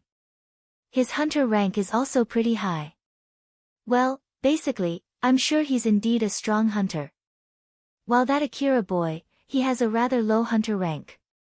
But I heard that he was able to fight against 8 robbers all by himself recently, and if I add the information about him that you just brought in, well, I'm sure he's pretty strong too.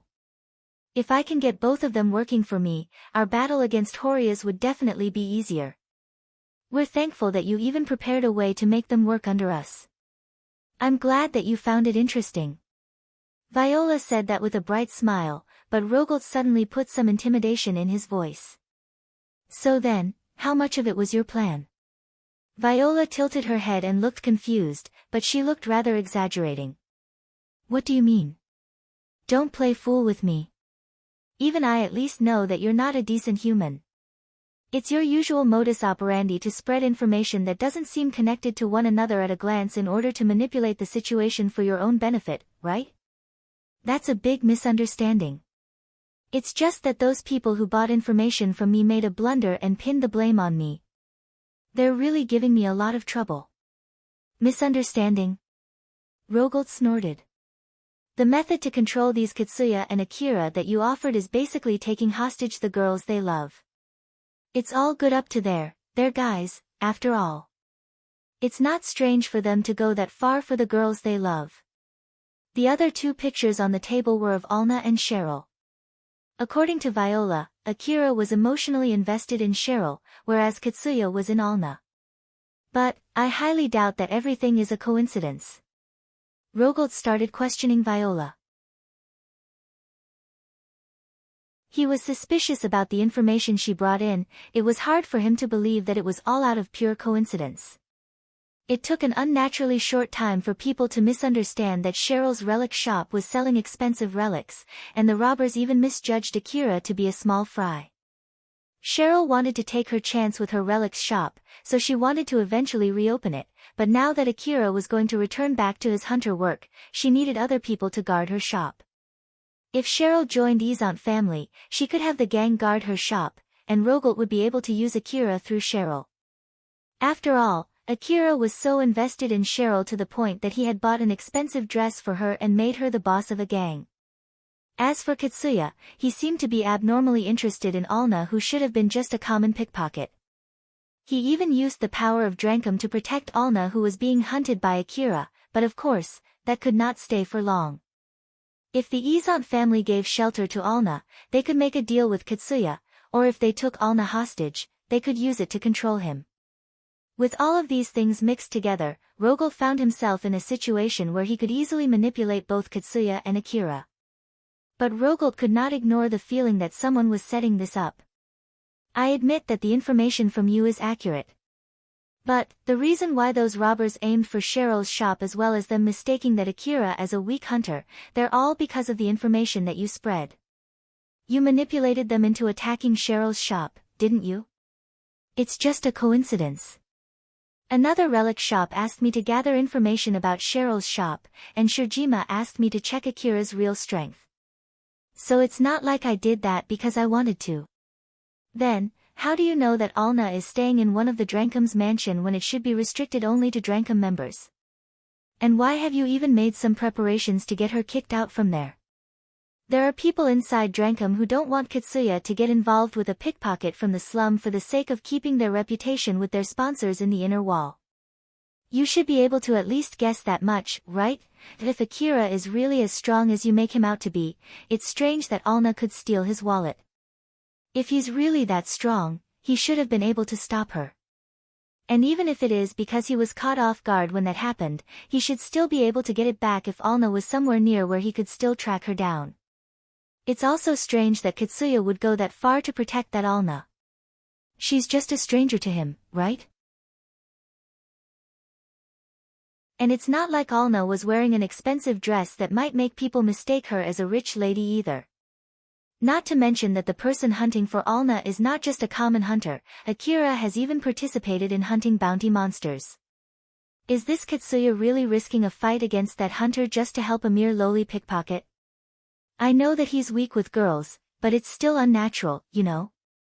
Even if you ask me so, I'm sure that there are times when Akira makes mistakes.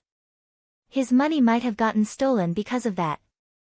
As for that Katsuya, maybe he is just really kind and really weak to girls, you know. Even in the reports for Drankum's sponsor from the inner wall, they are highly praising Katsuya for his kindness. I also heard that he has so many girls around him that people even mock his group as the harem squad. So he might just be someone who would casually risk his life for girls. Rogold then continued pointing out contradictions and abnormalities in Viola's story while checking for a reaction from her. But Viola always replied casually and calmly just like usual. Eventually, Rogold ran out of materials and found himself with nothing more to say.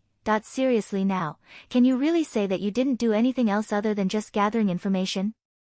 If I really have to say something here, I just sent someone to check how far Katsuya would go for Alna to help me find a plan to get him to give up on her. I was also surprised when I found out that Katsuya would not give up Alna even after offering him 20 million orum, and when I was content that I could get some information on him, the people that I sent got killed, you know. Thanks to that, I can't collect the rest of their debts. It was a huge loss. The reason why I came here to sell this information is to make up for that loss. And since you're a reputable person, I agreed to give you the information first before you pay for it, right? I really hope that you would pay me a lot for it afterwards. Rogold smiled wickedly. I don't know about that. It's true that it's rather valuable information, but there are a lot of things that I can't just accept. So I can't really say if I would give you the amount of money that you're hoping for. Viola looked rather surprised, she then smiled confidently. Oh my, are you really going to go that far? Geez, it can't be helped then. It doesn't feel right to demand money for information that you don't find to your liking. Carol, let's leave. Seeing how Viola was really about to leave, Rogold suspiciously said. You sure you don't need the money? You suffered a big loss, right? But you don't seem desperate at all there. Viola smiled. But of course, it takes a lot of money to gather information, you know. That's why, if you don't take this offer, I think I'll go bankrupt, so I'm planning to sell the same information to Horias. Horias was another gang that was more or less as powerful as Izant family and they were in a feud against each other. They were very close to starting a full-blown war for territories. If Horias got the same information, they might get the upper hand against the Izant family. Why you fox? Rogold could not help but to raise his voice in anger. His men behind him readied their rifles in reflex. But Carol already aimed her rifle at Rogold faster than anyone present. Rogold frowned and made a stern face as he signaled his men to lower their rifles. Viola smiled at Rogold and asked, "So then, should I leave now? All right." Rogold seemed to have given up and took out his information terminal. "There, I sent it. Go ahead and confirm it." Viola opened her information terminal and checked her bank account. She then lightly shook her head. "That's not enough." "What? Are you kidding me? Shouldn't that be enough?" "That's true if it's just to pay for that information. But that's not enough to stop me from selling that information to Horias. And also, since you even made some extra work for Carol here, I'll need to pay for her extra wage too.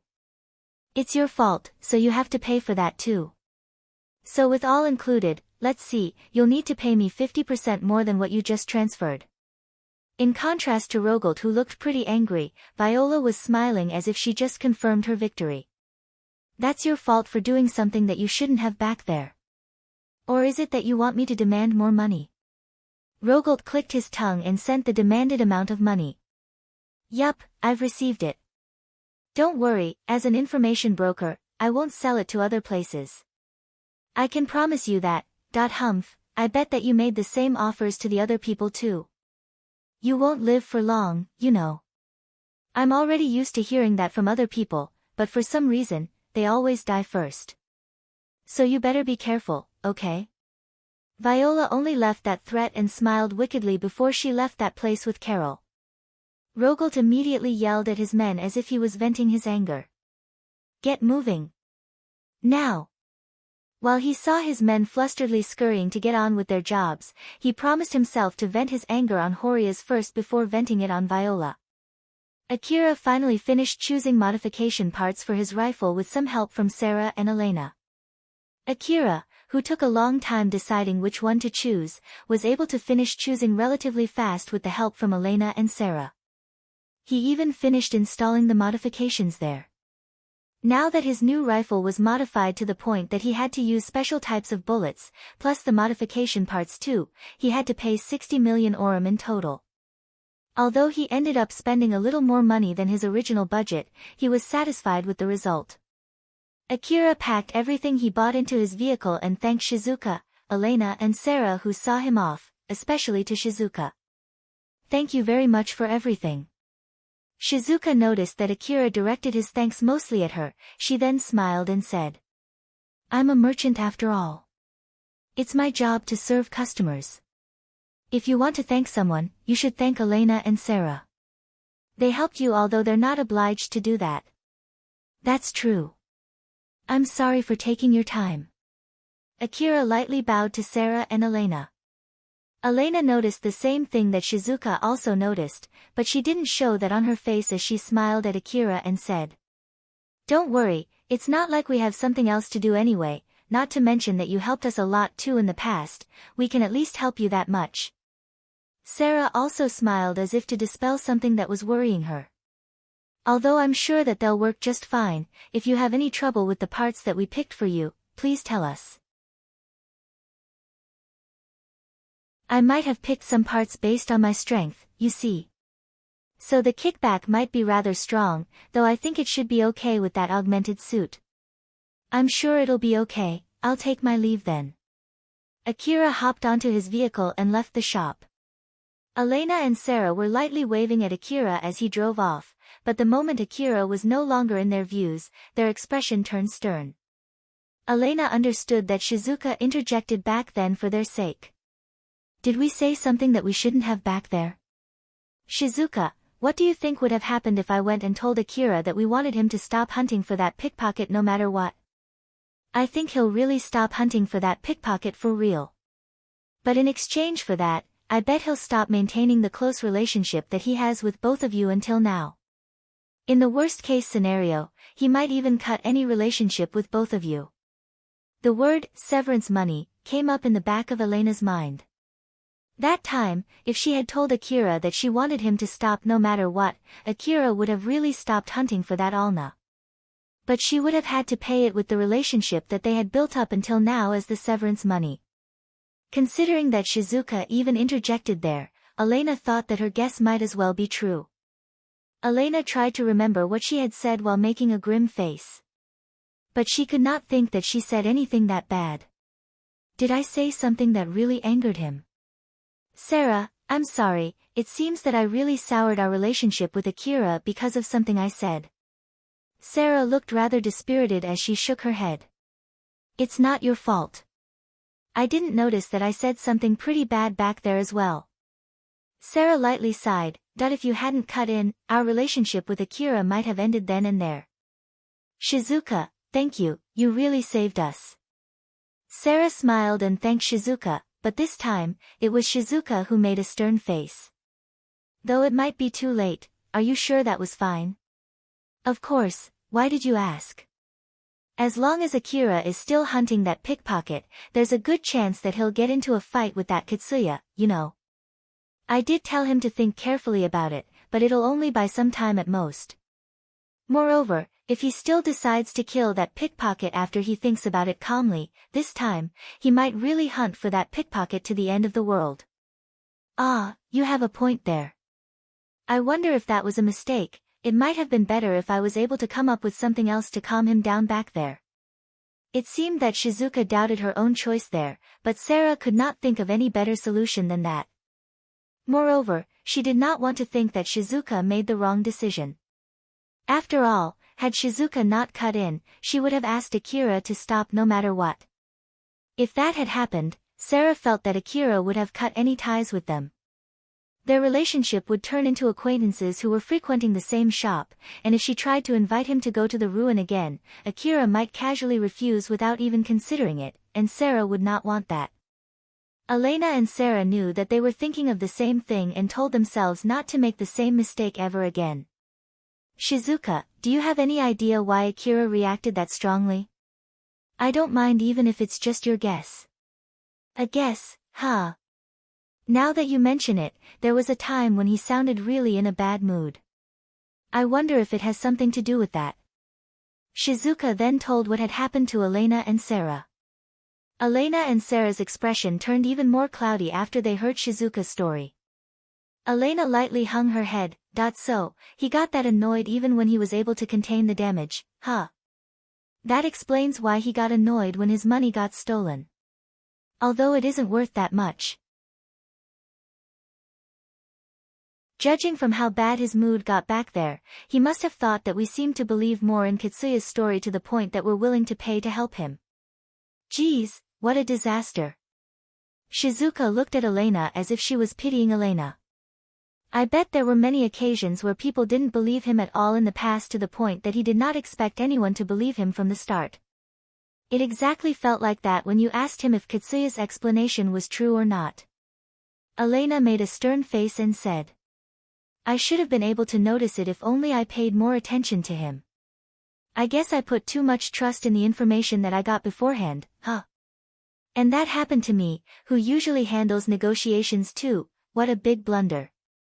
Sarah lightly smiled at Elena and tried to cheer her up. Elena, please don't be too hard on yourself. That also applies to me too. I believed in Katsuya's story too much. Katsuya did not seem to lie and he sounded pretty desperate too after all. So it's not strange that we didn't even doubt his story. Wait. What's wrong? No, it's just that, now that I think about it, it's weird that we didn't even question it, although it's not like Katsuya was directly involved and it's basically second-hand information. Now that you mention it, that's true. Elena and Sarah suddenly noticed that strangeness. Shizuka tilted her head and looked at them, equally confused. Alpha was observing Akira, who was driving the vehicle. Although he obtained his new equipment, he looked rather down. There was also a trace of anger that accompanied it. Akira noticed Alpha was looking at him, but he did not react at all while still looking annoyed. But of course, he could not ignore her gaze forever. Is there anything you want to say to me or something? You now have your new augmented suit and you have modified your rifle to the point that it's a completely different rifle. I want to spend some time analyzing both the new augmented suit and rifle so that I will be able to have full control over both of them. We'll only go back to our hunter job after that, so we're not going to the wasteland anytime soon. Alright. Is that all? Akira seemed to be doubtful, but Alpha smiled like usual and said. If you really want to know, I actually also agree with Elena and Sarah. It's better if you stop hunting that pickpocket out of stubbornness. Although, my reasoning is different compared to them. What do you mean? Unlike Elena and Sarah, I don't care if that pickpocket dies. What I'm worried about is the trouble it would cause you later after you kill that pickpocket. If you really want to kill her that much, it might be a good idea to get a long-range anti-personnel sniper rifle and snipe that pickpocket from far away. It isn't worth the trouble antagonizing Drankum just to kill that one pickpocket. In that regard, I agree with Elena and Sarah. Akira frowned and asked skeptically. Then why didn't you recommend me to buy that rifle? Do you think an anti-personnel rifle has any use in the old world ruin? Akira could not say anything back. Alpha made a serious face and continued. The only reason I'm giving you my support is so that you'll complete my request.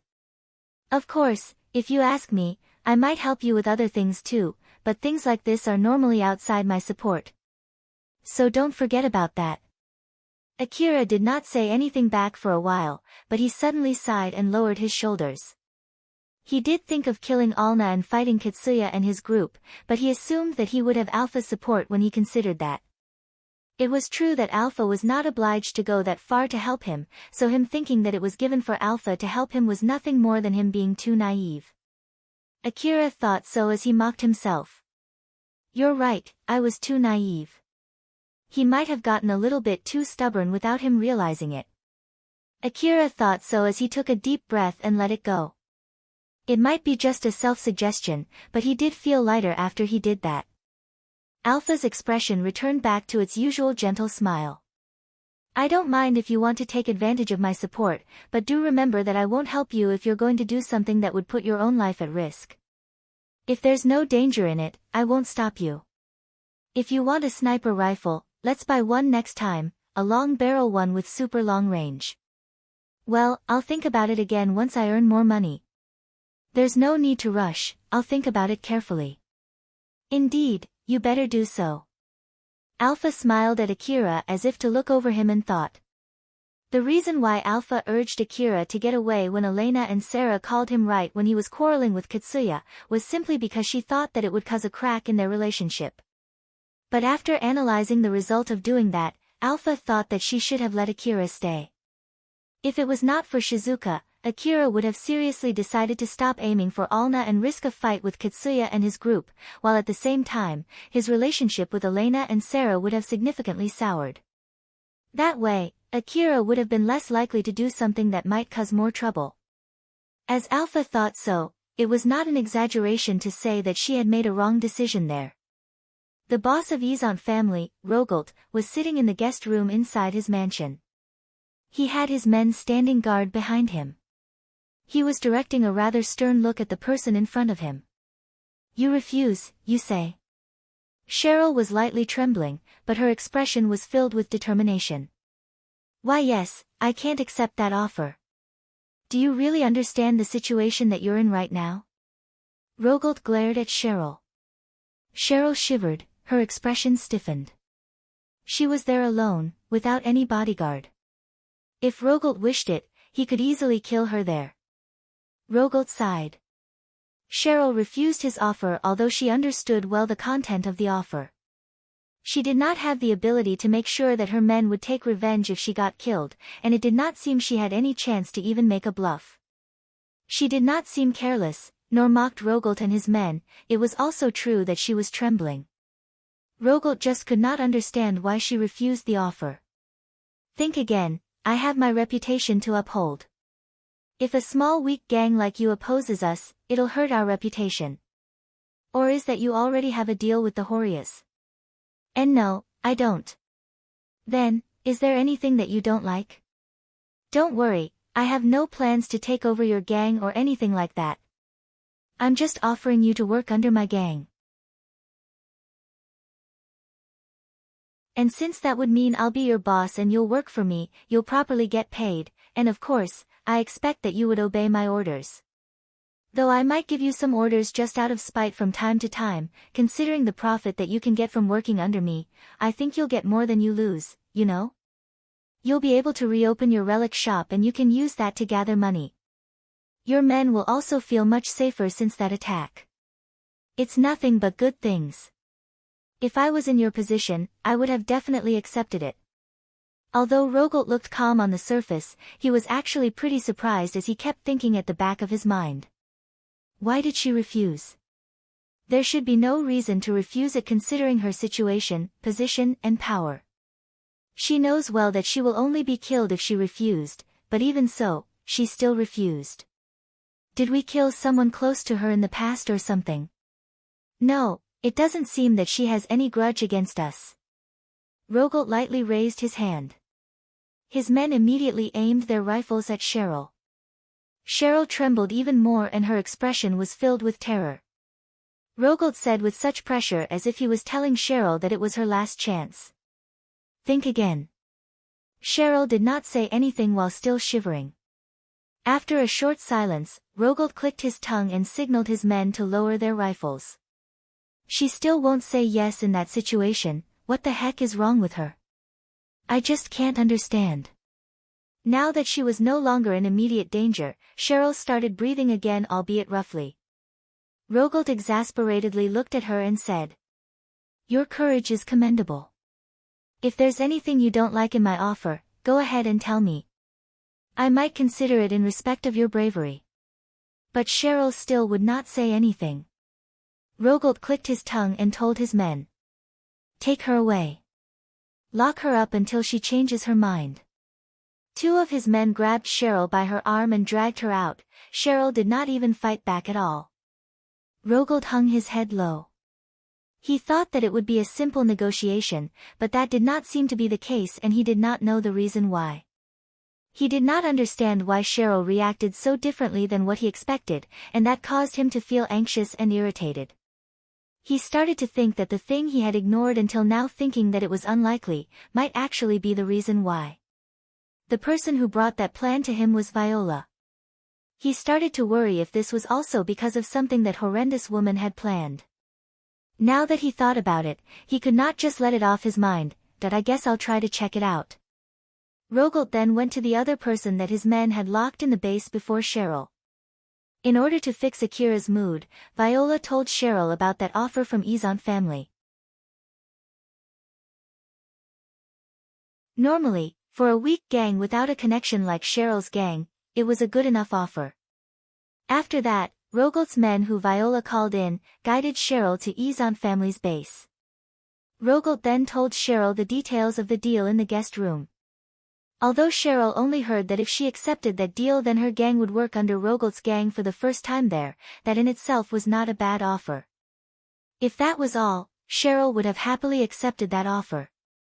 The real problem was the reason why Rogolt was trying to take in Cheryl's gang. It was simply because he wanted to be able to use Akira via Cheryl. Cheryl, who noticed that, had no other choice but to refuse that offer. From the outsider's point of view, it might look like Cheryl was able to skillfully get Akira to be interested in her and use it to manipulate him. She might already have Akira in her palms to the point that he would support her so that she could maintain her position as the gang's boss, buy her an old world dress, guard her relic shop, and even give all the money that he got from selling the robbers to her. Others might have thought that it should be easy for Cheryl to control Akira. But that was completely their misunderstanding. Cheryl did not have that power, but she could not say that to Rogolt, while at the same time, she could not conform to that misunderstanding either. If Cheryl accepted that offer from Rogolt and asked Akira to obey Izan family, Akira might as well cut all his ties with her. She was sure about it. While on the other hand, even if Cheryl could get away with some lies there as if she was selling Akira to Izan family, that would definitely come to light, and when that happened, Akira might abandon her without giving her the chance to explain herself that it was only a lie. Although it might be just her being a little too paranoid since nothing good had happened to her lately, she was sure that Akira would do that. The reason why she thought so was because she relied on Akira for her mental support. For her, whether she was killed by Rogolt there or abandoned later by Akira, both were equally bad. Because of that, Cheryl was locked inside one of the rooms in that mansion. The room at least had facilities for welcoming guests. Her information terminal was taken away from her and she was alone inside that room. Although no one was keeping watch in that room had no windows and the only door was also locked. She had no means to escape that room. Cheryl anxiously mumbled. What should I do? She did think of the possibility that Akira would come to rescue her. But her logical side that properly understood her current situation denied that possibility. She could not contact Akira and Akira did not know where she was. In the first place, it was rather doubtful if Akira would antagonize the whole Izant family just in order to save her. Cheryl's logical side told her so as if it was not her problem. The possibility for Akira to come to save her was unrealistically small. Cheryl smiled bitterly and started sobbing.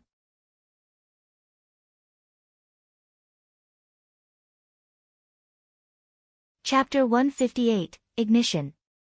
Akira was relaxing in his own home. He left his augmented suit on a shelf in an empty room. Just like with the previous augmented suit, Alpha was working on the control device of Akira's new augmented suit. Alpha, how long will it take until my augmented suit is ready? It'll be done sometime around tomorrow night. We'll head to the wasteland again after that. That's pretty long. Unlike your previous augmented suit, this is a high-quality augmented suit after all. Moreover, it's not like I'm just simply hijacking the control device. I'm basically rewriting the software from the bottom up to be able to pull out its full power, so putting that in consideration, finishing it tomorrow night is pretty fast, you know. Is that so? That's pretty amazing then.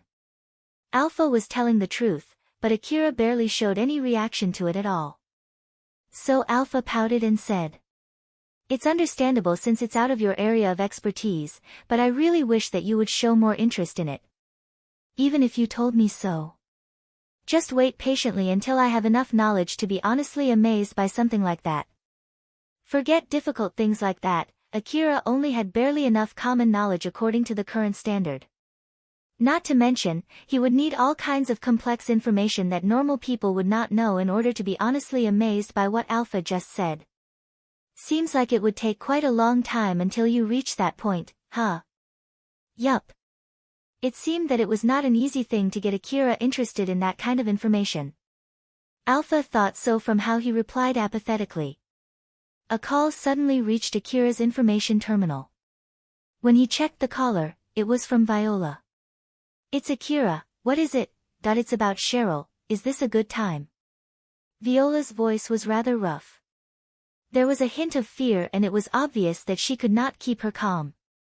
Akira also noticed that and frowned, but it was out of suspicion. What? If it's about Cheryl's gang, go talk with her. Don't try to jump over her by trying to ask for permission straight from me. That's not it.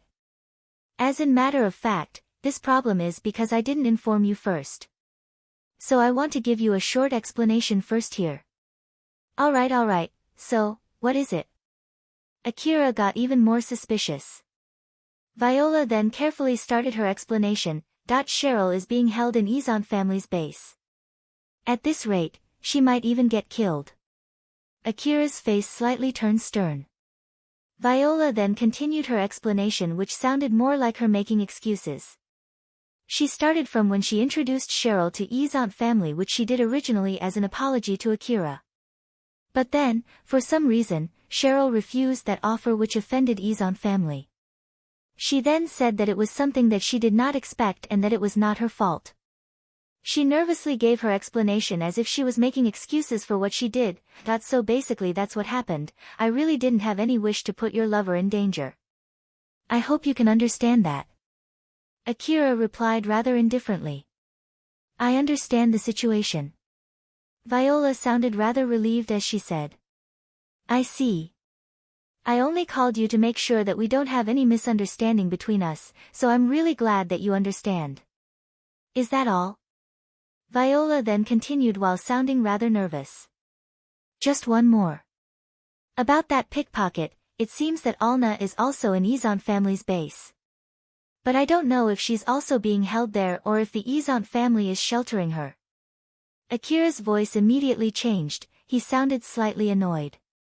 So, you might already know that Shirjima and I tried to capture or kill Alna, but unfortunately, Drankum got in our way. If Alna is still somewhere in the slum city, we can try again, but it would be too much of a trouble if she's under Izant family's protection. That's why, I know that you didn't ask us anything, but in case you were expecting us to be able to capture Alna. I'm sorry that we can't satisfy your expectations. I hope you can understand. Viola sounded slightly scared, although she also sounded rather relaxed at the same time. I did say it before, didn't you ask you to do anything? Is that so? Well, you have a point there. Although it might sound strange for me to say this, but it might be a good idea for you to give up on killing that Alna, you know. Akira's mood clearly worsened. What do you mean by that? There's no need to be that angry. It's simply a matter of too much trouble, you see. It isn't worth getting into trouble with Izant family just in order to kill one pickpocket. That's all there's to it, so don't misunderstand me here. It's not like I'm saying that you can't win against Izant family, it's simply a matter of whether it's worth the trouble or not. Moreover, from the information that I gathered, it seems that Katsuya Hunter is making a deal with a Drankum officer to make Alna a Drankum member. Of course, that officer is opposing his request, but it's only a matter of time before she gets overwhelmed. It's a whole different thing between killing a mere pickpocket and killing a Drankum member. Not to mention, Drankum seems to be in a rather good relationship with the Kagamayama city management. So in the worst-case scenario, you might get the whole city against you. No matter how strong you are, it's stupid to get into a fight against Drankum. I'm sure you know at least that much too, right? In the middle of her explanation, Viola's tone slowly turned to normal. But once she remembered her position, after a short pause, she once again sounded rather scared as she said. That's all, later then. Wait. Akira still sounded in a bad mood. Viola replied, sounding scared. What is it? Tell me, where's this Izant family's base? What are you planning to do with it if I tell you? No, it's nothing. I'll send the location to your information terminal after this. Later then. Viola flusteredly closed the call. It seemed that she was scared since continuing the call might only turn the situation worse. Akira put down his information terminal. He hung his head low, sighed, and raised his head again. His bad mood seemed to have vanished. In its place, he had a resolute expression. Akira swung his legs toward the room where he kept his augmented suit. Alpha understood what he was about to do, she frowned, and said to Akira. Akira, as I explained to you, the augmented suit is not ready yet. It's not like it's useless just because I can't receive your support, right? Well, if it's useless, I can just use another armor though. I'm glad we modified the AAH and A2D assault rifles so that I can use them without an augmented suit. As for the CWH anti-material rifle and DVTS minigun, I'll only use them when they're ported on my vehicle. Alpha understood that Akira was being serious. There was a time when Akira went to Shijima's base with only his AAH assault rifle and no augmented suit. Considering his opponent and his equipment at that time, it might be equally as reckless as what he was going to do this time. So it was rather impossible to stop Akira, who had made his decision using his equipment as an excuse. So Alpha decided to try a different method. Are you going to save Cheryl or to kill that pickpocket? Both if it's possible. You'll know whether I can do it while I'm at it. Akira himself could not tell if he would only save Cheryl while aiming for Alna or that he would kill Alna while he's saving Cheryl. If it was only one of those, he might not have decided to move out. But with both of those things pointing at the same location, it was enough of a reason for him to move out. I believe Shizuka told you to think about it one more time about killing that pickpocket though. She did, but it seems that I don't have the leeway to take my time any longer. Akira was running out of time, if Drankum gave protection to Alna, he would have to prepare to fight Drankum in order to kill her. But right now, he just needed to prepare to fight Izant family in order to kill her. As a matter of fact, he might be already too late, but it did not change the fact that the sooner he made his move, the better it was. And that would mean to make his move now. Alpha made a serious face and said to Akira. Like I said before, I have no obligation to provide you support for this, you know? Akira stopped and stared back at Alpha. Normally, he would casually say that she did not have to help him in that case, and Alpha was actually expecting him to say that and was planning to use that to convince him. But Akira lightly smiled and said to Alpha. You did tell me to spoil myself with your support, right? So help me. Alpha looked obviously surprised. She then smiled bitterly, a little amused too at the same time. Geez, all right. Thanks. I wonder if it was a mistake telling you that. It's really something you or I should not say lightly. I completely agree with you. Akira and Alpha smiled at each other, they then immediately prepared themselves to move out.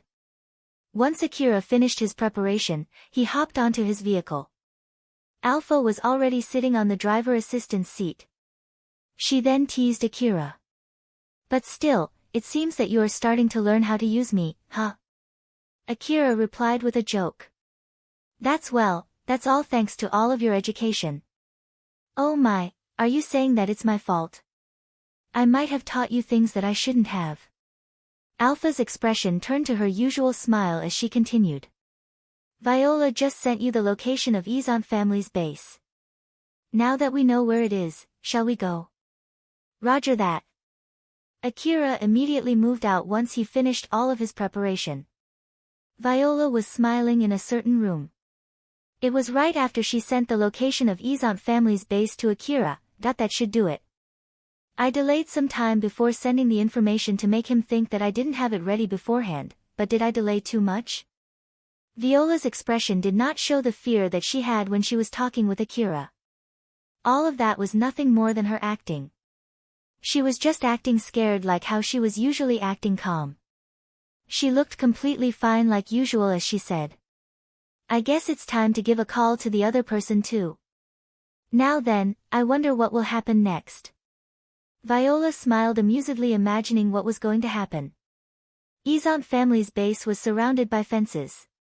The scene behind that fence completely looked out of place in the slum city, it looked so luxurious with a big courtyard. It was sitting in the boundary between the slum city and the wasteland.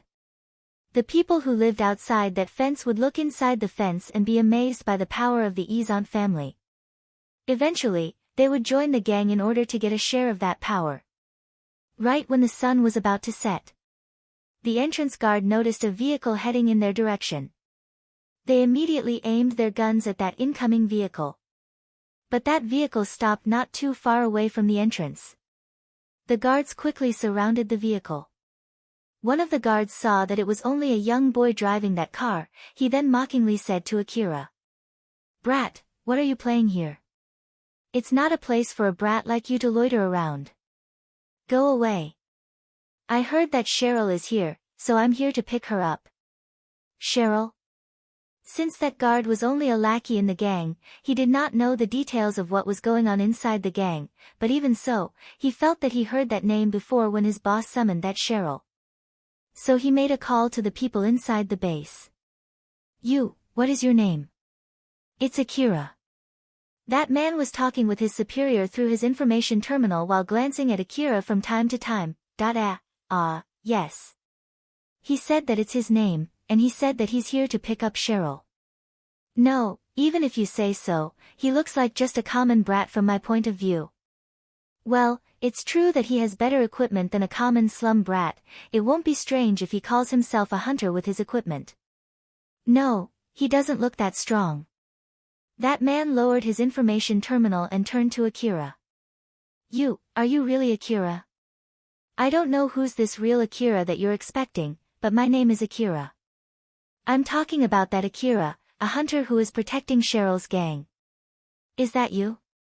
That would be me. That man compared the Akira from the picture that he received from his coworker and the person in front of him. The person in front of him did look like the one in the picture, but he did not seem like a strong hunter that his superior told him about. He then frowned and made another call. Yes, it's the brat from the picture. I understand.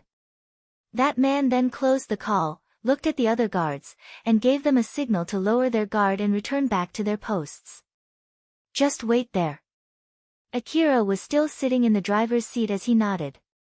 Alpha, who saw that Akira just obediently nodded, lightly smiled. And here I thought that you would just break your way through. If we can solve this without a fight, it would be way easier, right? Of course. Let's just hope that we can solve the other matter as easily too. That would depend on the reason why these guys are protecting that pickpocket. If these guys are also a victim to that pickpocket and are planning to publicly execute her to make an example out of her, then I'll just leave her be. Alpha raised her eyebrows in surprise. Oh, you're okay with that, Akira? It's not like I need to be the one who kills that pickpocket. As long as she would end up dead, I don't really care about the rest. Well, it would be way easier in that case then. Yeah. If that was enough for Akira, Alpha had no complaints about it at all.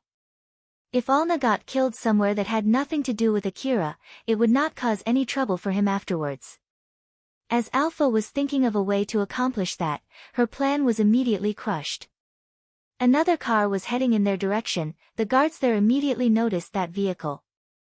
It was a fully armored vehicle with no windows. It was equipped with multiple cameras to let the people inside it see the situation outside the vehicle. It was even equipped with a machine gun on top of it. That vehicle stopped not too far away from the entrance. The side door of that vehicle opened and an armed young boy stepped out. It was Katsuya.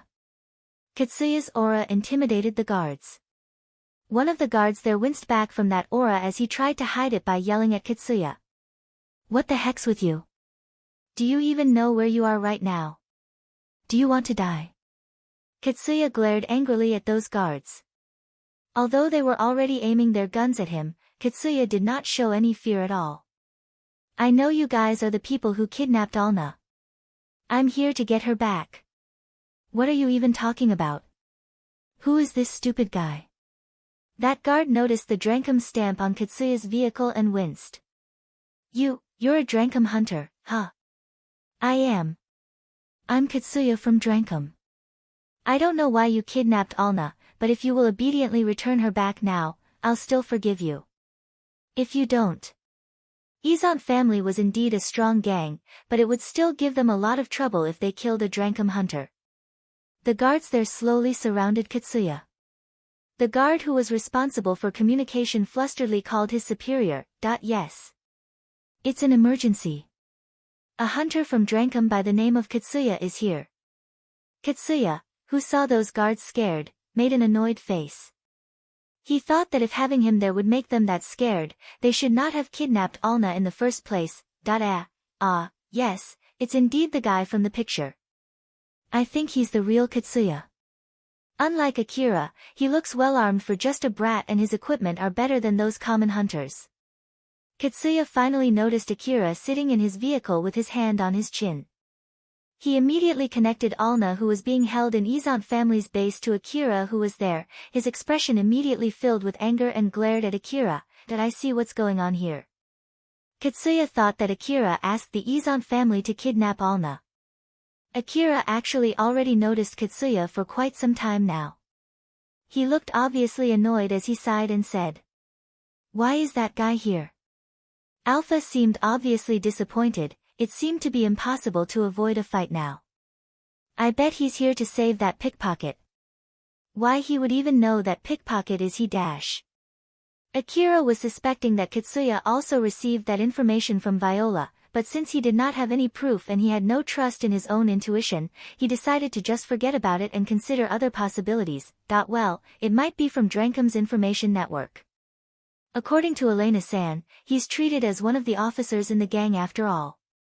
So it might be possible for him to get that information from there. So, he's glaring at you though, what are you going to do? Let's see.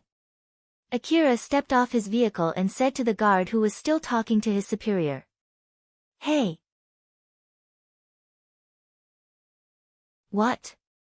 Don't bother me. Just shut up and wait. Akira then yelled to let the person, to whom that guard was reporting, hear him. If that Alna is still there and alive, give her to me and I'll kill her, either that or kill her yourself now. Ha! What are you dash? That man was confused by what Akira just said. But Katsuya immediately interjected. If you give Alna to him, I'll never forgive you. That man looked even more confused as he looked at Akira and Katsuya. One of them told him to kill Alna while the other was there to save Alna. But both of them were telling him to hand over Alna to them. The weak-looking one looked at that man with a slightly stern face, while the strong-looking one glared at him with an angry face as both of them were demanding him to hand over Alna. That man who was just a lackey had no privilege to make that decision, but he was obviously leaning to one of them while he was talking to his superior. Akira noticed that and mumbled, "Well, this doesn't surprise me at all." At this point, Akira already fully abandoned the possibility of peacefully resolving the current matter. Just like everything that happened to him until now, it was just like always, this time too, it did not go as he wanted. He thought that they would only let Katsuya in and they would hand over Alna to Katsuya. Up until now, Akira looked at himself as an outsider in this conflict between Cheryl and Izan family. That was why he peacefully came and asked the entrance guard, and if Cheryl was returned to him without any trouble after that, he would not look at the Izan family as an enemy. But that was no longer the case now. They were hindering him from killing Alna. Now that Akira looked at them as such, he completely turned hostile toward Izan family. Of course, from this point onward, he would react to them just like how he reacted to his enemies. Akira walked past the guard and stood in front of the locked gate. Alpha sighed and mumbled. It's still turned to this in the end, huh? I've backed off twice from getting into conflict with him. And just like people say, if you've done it twice, you can do it thrice. At this rate, I feel like I'll always avoid getting into a fight with him. That's why I won't do that this time, just like they say, third time's the charm. Unlike before, this time Akira was properly armed. Or at least, it no longer gave him a reason to back off again this time. There was a time limit too, he had to kill Alna before a stronger organization took her in. Akira no longer had any reason to withdraw. Though just like I told you before, that augmented suit is not ready, so I won't be able to give my full support. So don't expect to get my usual support, okay? Not to mention, you're not used to that augmented suit yet. So be careful, okay? Okay. Alpha then smiled gently at Akira. Well then, you can go ahead. Good hunting. Roger that. Akira's augmented suit was already functional. He used his full force to deliver a powerful kick to the strong-looking gate. The 350 million Aurum augmented suit showed its power and blew away the gate with a loud bang. As the other people were still dumbfounded by what just happened, Alpha controlled Akira's vehicle and ran it straight to him as if to mow him down. Akira lightly jumped to evade that and landed on his vehicle. He then quickly reached for the guns fixed on his vehicle, removed them, and equipped them himself. Alpha, do you know where's Cheryl and that pickpocket? Unfortunately, I only know that they're not outside the mansion. Viola did send the blueprint of the interior of the mansion, but it doesn't say where Cheryl and that pickpocket are held. I guess I have no other choice but to raid the base and ask them, huh? I'll try to look for them too and tell you if I find them. I'll be counting on you. As Akira's vehicle went straight into the mansion through the courtyard, people inside the base started shooting at him. Of course, Akira shot back with the powerful rifles that he just took off from his vehicle. The night scene immediately filled with flashing muzzles. After Akira kicked the door open and drove in, Katsuya finally returned back to himself and immediately started shooting at Akira. But Akira had already disappeared and it was not like he was properly aiming at Akira, so none of his shots hit Akira. Damn it! Katsuya seemed obviously vexed. The guards around him immediately aimed their rifles at Katsuya. Although he was only aiming at Akira, it did not change the fact that he released shots into Izan family's base. It was obviously an act of hostility. Even if he was a hunter from Drankum, they could not just let that go. You brat. Doing something like that. The guards shot at Katsuya aiming to kill him. Katsuya reacted to evade them while shooting back at those guards. Katsuya showed his skill in that fight. The guards were riddled with bullets as they fell down one by one to the ground. Some of them were immediately killed while some of them were severely wounded after that exchange. When it ended, Katsuya was the only one still standing. He looked at all the people he shot down scattered in front of him. As the one who did that, he then said to them as if to make an excuse. It's your fault for kidnapping Alna, okay? Katsuya made a stern face as he hopped back to his vehicle and chased after Akira. One guard was still alive albeit badly wounded and was drowning in his own blood. He used the last life force that he had left to reach for his information terminal to send a notification in order to alert everyone that they were under attack before he let out his last breath. After questioning Alna and judging from how she answered his questions while shaking in fear, Rogolt then thought. She's not lying, or at least, she thinks she's telling the truth. It doesn't look like she had this planned either. It's purely out of luck that Katsuya came to save her. If I think that Katsuya only saved her to show off to the other girls that were with him, it all makes sense. And the reason why he did not give up Alna when he was offered 20 million orum might be because he doesn't want people to hate him thinking that he's someone who would exchange a girl for money, either that or it's because he had gone too far and had no other choice but to keep it up. It's not too strange for a hunter, who is earning well, to think of 20 million orum as a small amount of money. Not to mention, the info said he's a womanizer. It all makes sense. As for the chance of him working together with Viola behind the scene, that's unlikely. Rogolt thought that the information about Katsuya and Alna were nothing more than fake information made up by Viola, but he quickly dismissed it. And when he thought that the information Viola spread might incite it, considering the reason why Akira was hunting for Alna, he quickly dismissed that too. It was because he had enough reason to think that it was all nothing more than pure coincidence. But even so, the reason why he questioned if that was really a coincidence was simply because he knew of Viola's bad reputation. I'll ask you one more time. You're close to that Katsuya and he promised to save you if anything happens to you, right? Alna was still shaking, but she replied back firmly. That's right. He'll definitely save me. But you're in this situation now. Doesn't that mean that he wasn't able to save you? That is. It's my fault, he told me not to walk around outside since it's dangerous but I disregarded that. When Alna was hiding in one of the camping trailers owned by Drankum, a hunter came and kicked her out since he was about to use that vehicle. As she was thinking about what to do inside Drankum's base, a guard found her and kicked her out since she was an outsider. When she was loitering around outside Drankum's base, she heard that Katsuya went to the slum city to look for Akira. She was so worried and ended up going to the slum city too. And that was where she was kidnapped by Rogolt's men. Alna thought that it was nothing more than a series of bad luck. In reality, it was all orchestrated by Viola. The hunter who kicked her out of the vehicle she was hiding in, and the guard who found her later, all of them were there only because of the information that Viola spread. They did not even know that they were being used by Viola. Similarly, the reason why she heard about Katsuya going to the slum city was because she overheard some people talking about that and those people only did so because they were told to do so after they received some money from someone they did not know. Rogolt looked at that depressed Alna and felt fear welling up from inside him. Fear towards Viola. Alna thought that she was kidnapped because someone whom she stole from in the past still had some grudges against her. That was also what Rogolt said to Alna. Rogolt did not notice that it was all according to Viola's plan. Rogolt looked at Alna who was about to break down and sneered at her. Well, it doesn't really matter. If Katsuya really holds you that dearly, then it's good news to us too. I'll have him properly pay for all the troubles that you caused us.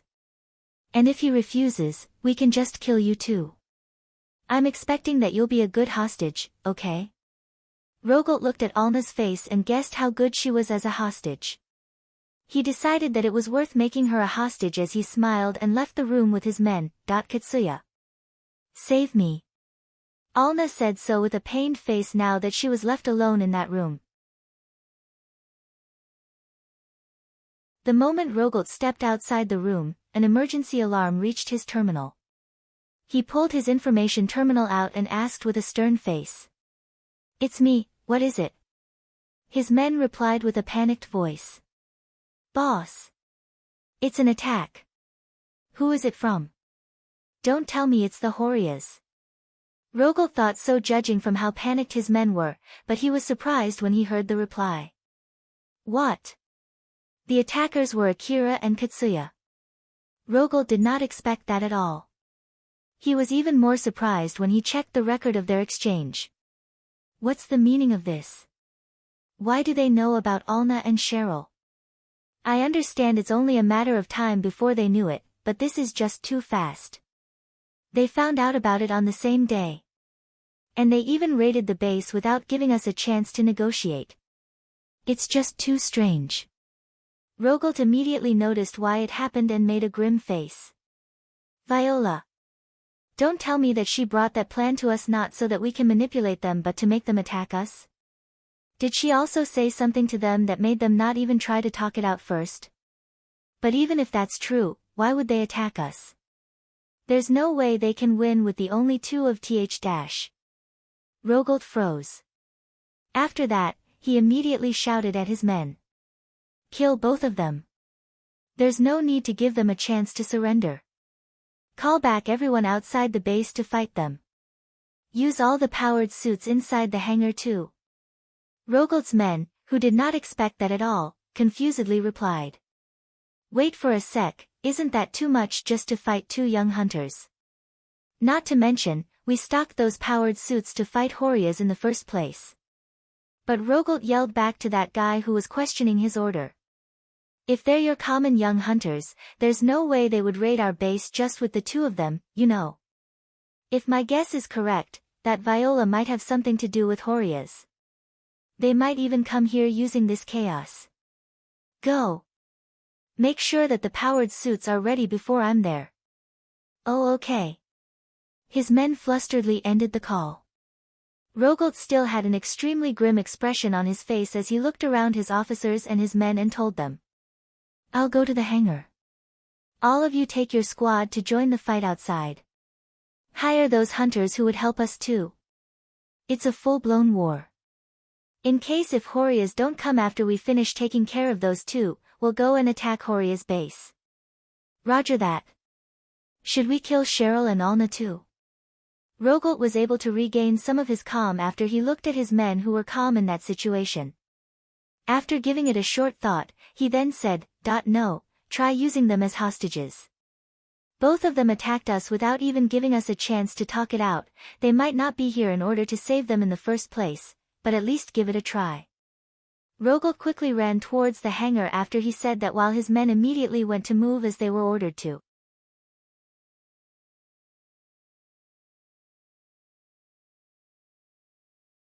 Chapter 159, What a Hunter is Allowed and Not Allowed to Do. Akira was holding down the trigger of his DVTS minigun while still standing on top of his vehicle. Although he was aiming at the enemies in front of him, the shaking from the vehicle prevented him from hitting his shots.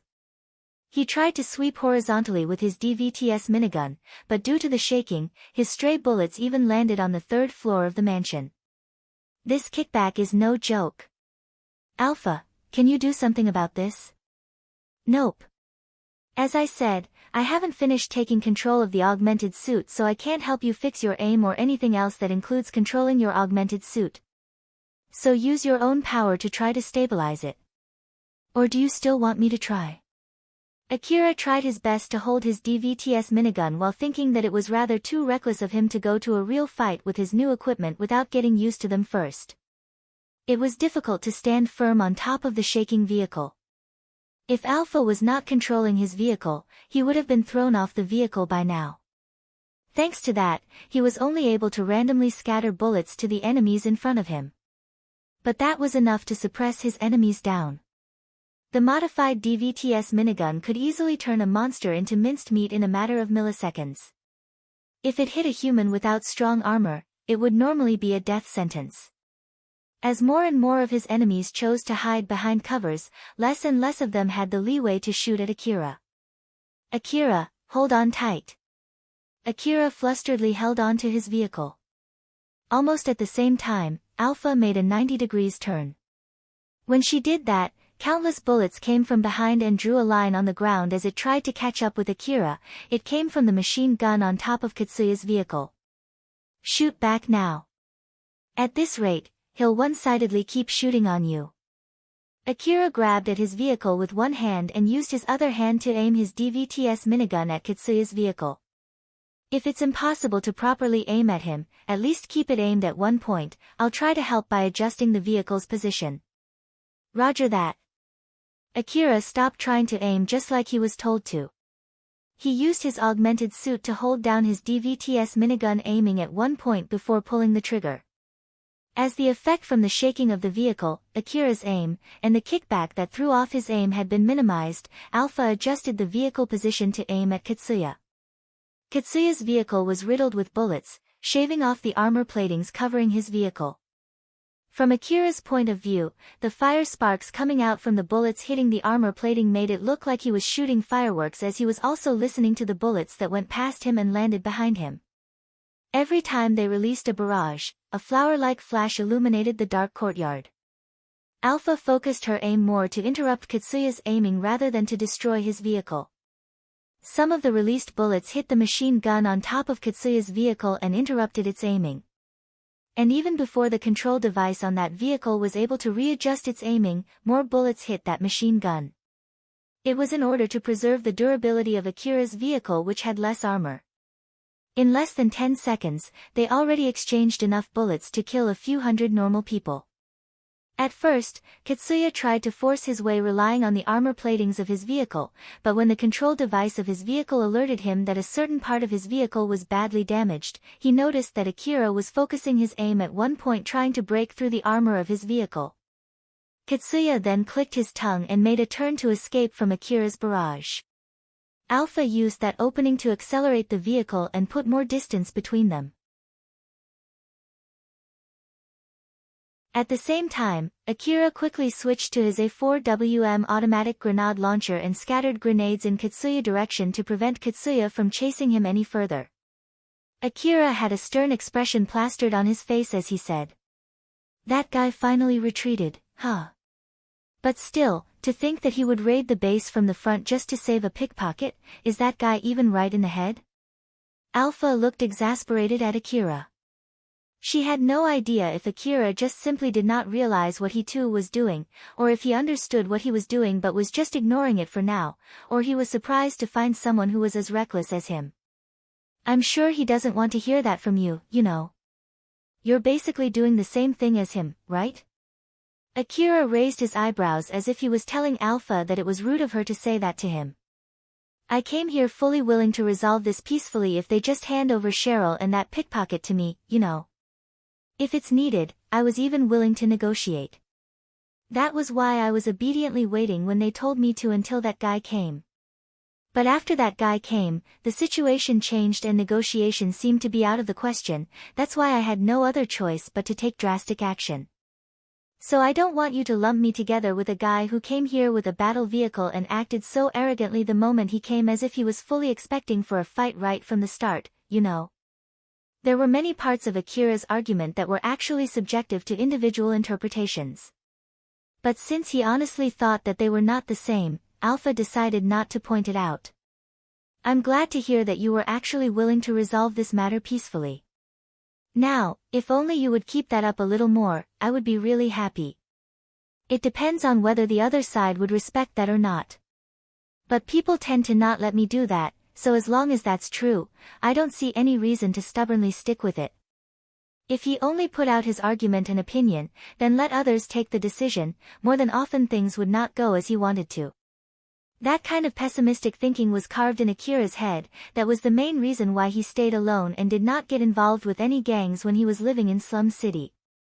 He always thought joining a gang would give him more loss than what he could gain.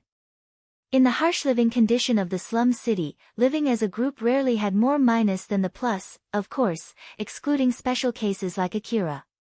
Akira understood that if he affiliated himself with a gang, he would often get blamed, and when the push came to shove, he would be the first one to be abandoned. As such, he was basically always alone. Had Alpha not delivered the shock that disrupted his usual way of thinking, he would have refused the deal that she offered to him right off the start. Alpha understood without knowing the detail that there was a deep reasoning why Akira was like that. While at the same time, she also found that beneficial for her too. Well, it's true that it's useless to try to negotiate with someone that won't even listen to you. I don't think it's a bad move to just abandon a negotiation with a low chance of success. I know, right? Akira's stern face relaxed for a bit. It might be because he thought someone finally agreed with him. We'll break through the mansion from the entrance not too far ahead. You'll have to leave the vehicle behind and search the inside of the mansion after that. Since you'll be leaving your vehicle behind, there's a good chance that you'll lose it too, so just keep that in mind. Akira sighed. So I'll lose my vehicle again, huh? If you're lucky, you won't lose it. Unfortunately, I'm not a lucky guy. Akira thought for a second if he was cursed to keep losing his vehicle or something. Once the squad from Izant family finished their preparation, they immediately scrambled to the courtyard to fight the invaders. All of them were either former hunters or were in the army before. They were not like those amateurs with rifles. As they were passing through an atrium into the courtyard, Akira's vehicle suddenly busted into the atrium. Akira paced his car to its full speed before he charged it into the door of the mansion. Izant family's squad acted immediately and started shooting the vehicle. The vehicle was riddled with bullets in no time, but Akira was not in it. When those people were shooting at the vehicle, Akira jumped into the atrium with his DVTS minigun ready in his hand and opened fire just like that. Akira got some of them in his first opening barrage, but those who survived immediately spread out. Some of them set up a portable wall and used that as a cover while shooting back at Akira. Some of them moved away from the group before shooting back at him. Some of them lied down on the ground, or used Akira's vehicle that just broke in as a cover, or used the full power of their augmented suit to jump away. Basically, they spread out so that Akira would not be able to finish all of them in one sweep. Akira could see the trajectory of the incoming bullets thanks to Alpha's support. He unconsciously compressed his time perception while trying to evade those incoming bullets, but since he was not used to his new augmented suit yet and the number of the incoming bullets were too many, some of those bullets hit him. But the moment those bullets touched Akira, his coat blew those bullets away. Akira's coat was made of nanomaterial equipped with force field armor and it drew from his energy pack. It was even light enough to be used with an augmented suit, but compared to the armor plating for vehicles, it had a very bad cost-to-benefit ratio. Not to mention once the energy pack was emptied, it would turn into a common coat. It was a very expensive piece of equipment to use. Alpha warned Akira, who just got shot. Try evading better. Even if it's alright to get shot a few times, every time you get hit, your energy reserve will also get hit pretty badly. Akira did his best evading and shooting back as he replied. I know. But it's just that there are too many. It seems that I didn't get enough of them with the surprise barrage. Make sure to finish those who are already lying on the ground, otherwise, there'll be no end to them, you know? Those who got hit and just fell unconscious on the ground were resurrected by their augmented suit. When the augmented suit read a disruption in its user's life signal, it would inject its user with medicine, accelerator drugs, and other battle stimulants to wake them up and allow them to temporarily continue fighting for a short time. When Akira saw that, he could not help but frown. So a few bullets is not enough to neutralize them, huh? Akira desperately evades the incoming bullets while shooting back at his enemies. Even with his compressed time perception, he could not stop moving. If he stopped for a second, he would be a sitting target. At the moment, he needed to keep moving around while shooting back with his DVTS minigun to keep his enemies suppressed and throw off their aims. In the middle of that fierce battle, no one was watching Akira's vehicle that was already stopped after breaking into the atrium. That was when it suddenly started running again as it forced its way through the atrium as if it was trying to run over the Izon soldiers. Of course, it was Alpha controlling that vehicle. Akira quickly shot those who were distracted by his vehicle. Moreover, he quickly ran along beside his vehicle while using it as a cover. He did not stop shooting at his enemies while running, confusing his enemies even more. Alpha gave Akira instructions to match his movement with his vehicle, thus he was able to effectively shoot down his enemies one by one. Izon family's soldiers were killed one by one, some of them were run over by Akira's vehicle, some of them got shot down by Akira, some of them were blown away by Akira's kick. The fierce battle died down as more and more dead bodies kept piling up. As the dead bodies finally outnumbered those who were still alive. Akira slowly but surely got the upper hand in that fight, but that was when another sudden change in situation happened.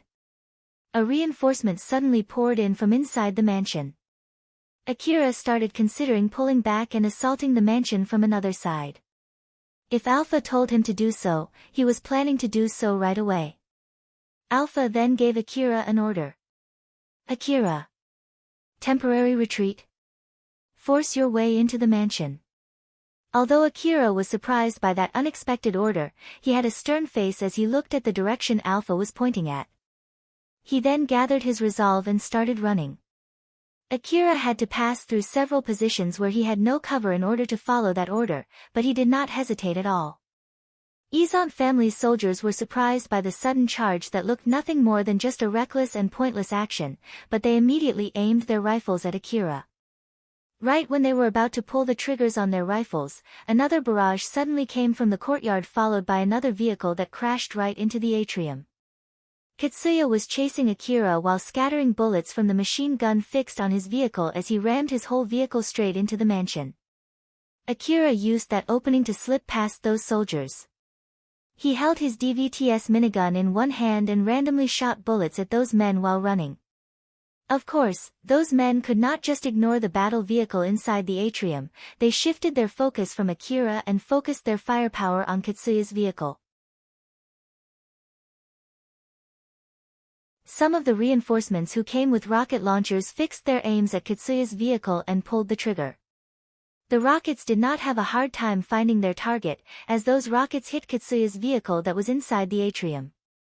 The fire from the explosions even reached outside of the mansion and the shockwave shook the whole mansion. Cheryl, who was also being held inside the mansion, looked very confused. She no longer looked sad anymore. What's going on? It seems that there's something going on outside for a while now. She was able to notice the change in the situation from the room that she was locked in. She could hear the siren going off outside accompanied by the sound of people running around. Cheryl thought of using the current chaos to escape, but she could not find any ways to do so. The only door in that room was locked and she did not have anything that she could use to force it open. Although there was something going on outside, it did not change the fact that she was not able to get out of that room on her own. But even so, she tried her best to think of the best decision that she could take in that situation. She was trying to regain her calm so that when the opportunity presented itself, she would not miss it and would be able to react calmly. If she kept looking down while crying, she might overlook something that she could have done, she might have unconsciously ignored some chances that she could have used. She kept telling herself that while taking deep breaths to calm herself down. Then something happened. The door to that room suddenly opened and a few men came into the room. The man who was leading those men aimed his rifle at Cheryl and held out her information terminal that was confiscated before. If you don't want to die, give Akira a call. Cheryl extended her hand and took that information terminal with a serious face. After Akira went through the atrium, he kept running into the deeper part of the mansion through the hallways. He loaded a new magazine into his DVTS minigun while running. He had to pay for the price of using his new augmented suit, which he was not used to yet, with a few pills of medicines. That was pretty dangerous. I thought I'd keep myself vigilant back then, but those guys were pretty strong. Akira inadvertently compared the strength of the people that he just fought to those robbers that he fought in Cheryl's base excluding Zalmo, who he had especially extra trouble fighting against. But if he included his current equipment, these people were a little stronger than those robbers. As Akira thought that it was to be expected that the guards defending such a huge base would be rather powerful, he then regretted the fact that he was unconsciously looking down at them before. But he did not regret his decision to raid the base. But still, didn't that guy come to this place to save that pickpocket? So why is he chasing after me desperately? He might have misunderstood that you know the location of that pickpocket and decided to kill you first. What a pain in the neck. As Akira looked immensely annoyed, Alpha suddenly made a suggestion to him. If you think that it's already way outside your caliber, you can decide to withdraw, you know. That fight just now was pretty bad after all, right? Well, it's true that it was rough, but I somehow started to get the feeling of how to use this augmented suit from that fight. As expected of an expensive augmented suit, it doesn't seem hard to operate. That's why I should be able to give a better fight next time. It's rather unfortunate that I still can't get your support, but I don't think I'll withdraw yet. Alpha understood that Akira was not trying to sound strong from the way he said it.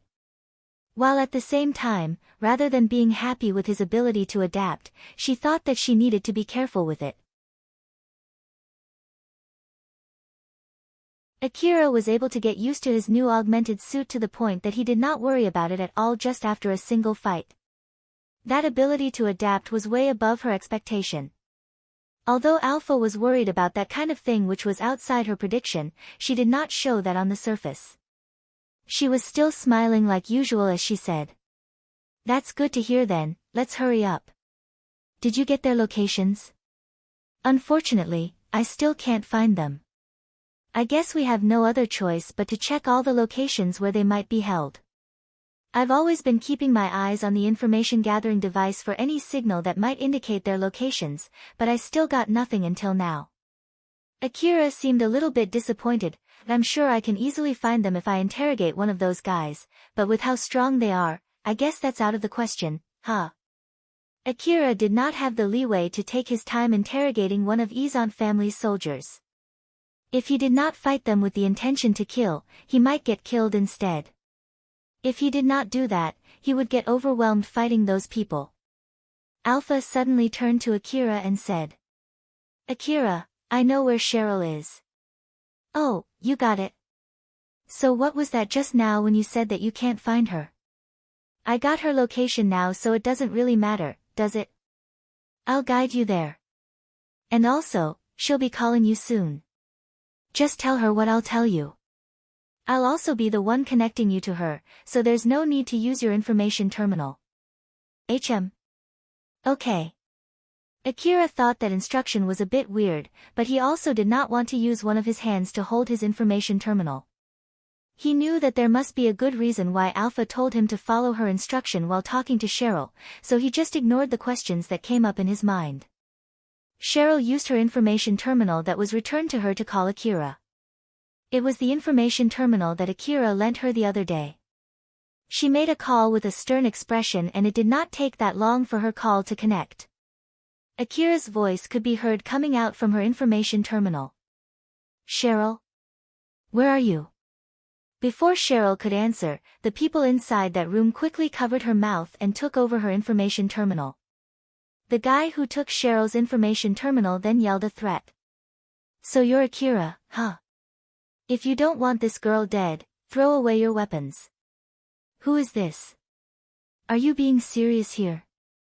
I'm really going to kill this girl, you know. Well, I mean, I don't even know you, so it's not like I can take you seriously even if you tell me so.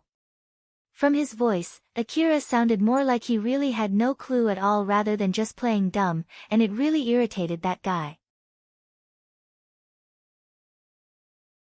Are you really attacking this place without knowing who owns this place? Don't play dumb with me. If you're going to play dumb again, I'll really kill her now. I'm not bluffing here, I'm being serious. Akira paused before replying. Let me get this straight first. I came here after hearing from Viola that Cheryl is being held in this place after she made a blunder during a negotiation with Izan family. Then Viola also said that at this rate Cheryl might get raped and killed to make an example out of her. So I just thought that if she's still alive, then I'll get her out, but if she's already dead, I at least can take revenge in her place. Thought it might be too late to say this, but to be honest, I'm not even sure if that information is correct. So, is that really what's going on here? That man frowned the moment he heard Viola's name. His expression saying that he knew how horrendous that Viola girl was. It's true that this girl refused an offer from the boss. That's why we're holding her here. I see. Then, how about the information that a pickpocket called Alna is also here? I also got that from Viola. Does this have something to do with that pickpocket? Because of a personal reason, I want that pickpocket dead, you see. So if she's really here, I'm just thinking of killing her while I'm here. That man raised his voice. I don't care about your personal reason or whatnot. That pickpocket has nothing to do with this right now, does she? The only thing that matters here is if you would obey us or not, and if you won't, then we'll kill this girl.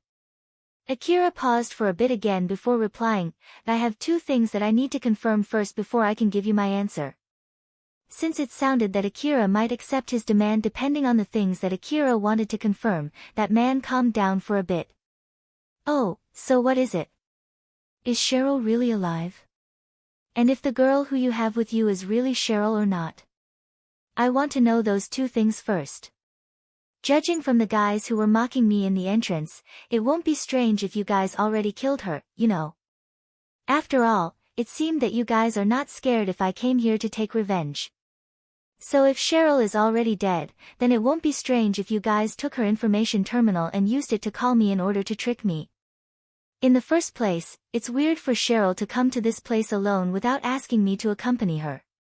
It doesn't seem like you guys kidnapped her either, and even if I wasn't able to accompany her, she should have at least given me a call.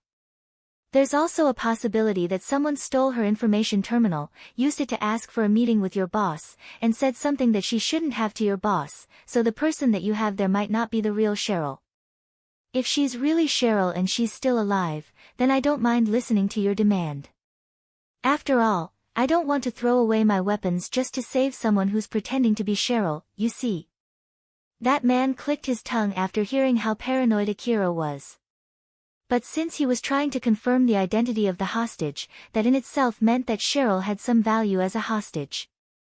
He then extended that information terminal to his friend who was covering Cheryl's mouth and signaled him. After that man let Cheryl off, she took that information terminal. The other men were still pointing their rifles at her as she started talking to her information terminal with a stern face, It's Cheryl. I'm being held here but I'm not injured. So, I'm okay at the moment. Yes, it's the real me. Please believe me. Cheryl somehow sounded rather awkward. It was both because she was buying more time while thinking about what she could do in that situation as well as because she was so surprised and delighted to find out that Akira really came to save her. So you're okay, right? Then, why did you come here alone? I was there with you when you went to Shijima's base, remember? In reality, considering the fight that almost happened because of Akira back then, it was enough of a reason not to bring him along again. Cheryl could not understand what Akira was thinking about that matter, if he just did not notice it himself yet, or if he was just putting that aside for now, or if he thought that it was way better to do so rather than having to face this kind of situation. I am really sorry. Viola introduced me to Izant family and brought up that offer to me. Judging from what I could gather from her that time, I figured that I didn't need any bodyguard for this. I heard that you refused their offer though. Did they tell you to give up your territory again? Although it might sound suspicious, they wanted us to work under their gang. So I think it can be interpreted that my territory will be Izant family's territory too. But if I have to make a guess, I believe that they were talking about the chain of command, and in that chain of command, they wanted Akira to be in it too. So, since I thought that it's not my place to decide that, I refused their offer, that I see, so that's what happened, huh? Cheryl was a little surprised since Akira too sounded surprised. She thought that since he never considered himself as a part of Cheryl's gang, he would not have any interest in such matters. One of the guys there then snatched Cheryl's information terminal again. You confirmed that she's the real Cheryl now, right? Then let me tell you this again, if you don't want this girl to die, throw down your weapons. I'll send you a location, come to that location with your hands up and dash. Akira interjected. You're going to kill me there, aren't you? Don't make me say it again. If you don't follow my instruction, we'll kill this girl. That's all you need to know, that I'm a hunter, you know? Ha! Working as a hunter means regularly risking my life. And risking my life is the most that I will do. I have no plans to go along with something that would definitely kill me. That's why I can't accept your demand. In the first place, if I die, there's no guarantee that you guys won't kill Cheryl too. This won't even be a negotiation. I'll make a suggestion here instead, if you hand over Cheryl and kill that pickpocket, I'll leave peacefully.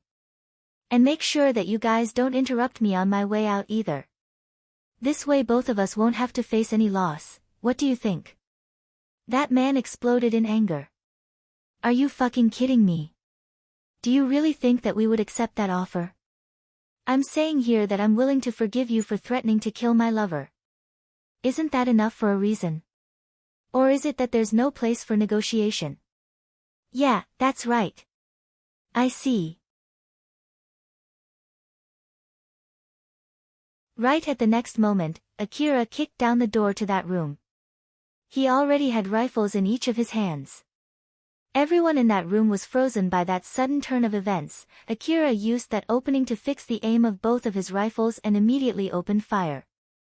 The closed room and the close range did not give them any chance to evade nor to shoot back. In the next moment, those guys were lying on the ground, drowning in their own blood after being riddled with bullets. The scene inside the room was turned into a macabre in a split second. Akira looked at the dead soldiers there and said, "It's your fault for saying there's no chance for negotiation, so I won't accept any complaints, okay?" Of course, no one was complaining there. Dead men could not complain after all. Akira was actually just buying time when he was talking to Cheryl and the other guys. The moment Alpha said that she knew where Cheryl was, Akira already knew that it was really Cheryl and that she was still alive. He also was not doubting the information from Viola. Although Viola might have had a bad intention when she shared that information, for some reason, Akira was sure that Viola would never lie. She would only share real information, though not everything, to manipulate people. He was only buying time to make sure that Cheryl was all right until he arrived. That was the only reason why he did that. But if they had accepted Akira's offer, he was willing to peacefully leave too. But of course, he did not think that they would accept his offer right from the beginning. His demand would get refused, he at least got that guess correct. Since he made that offer while assuming right from the start that the negotiation would break down anyway, that result was fully under his expectation.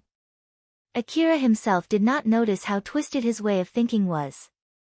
Cheryl was dumbfounded by the sudden change in front of her, but once she registered what just happened, she made a troubled face.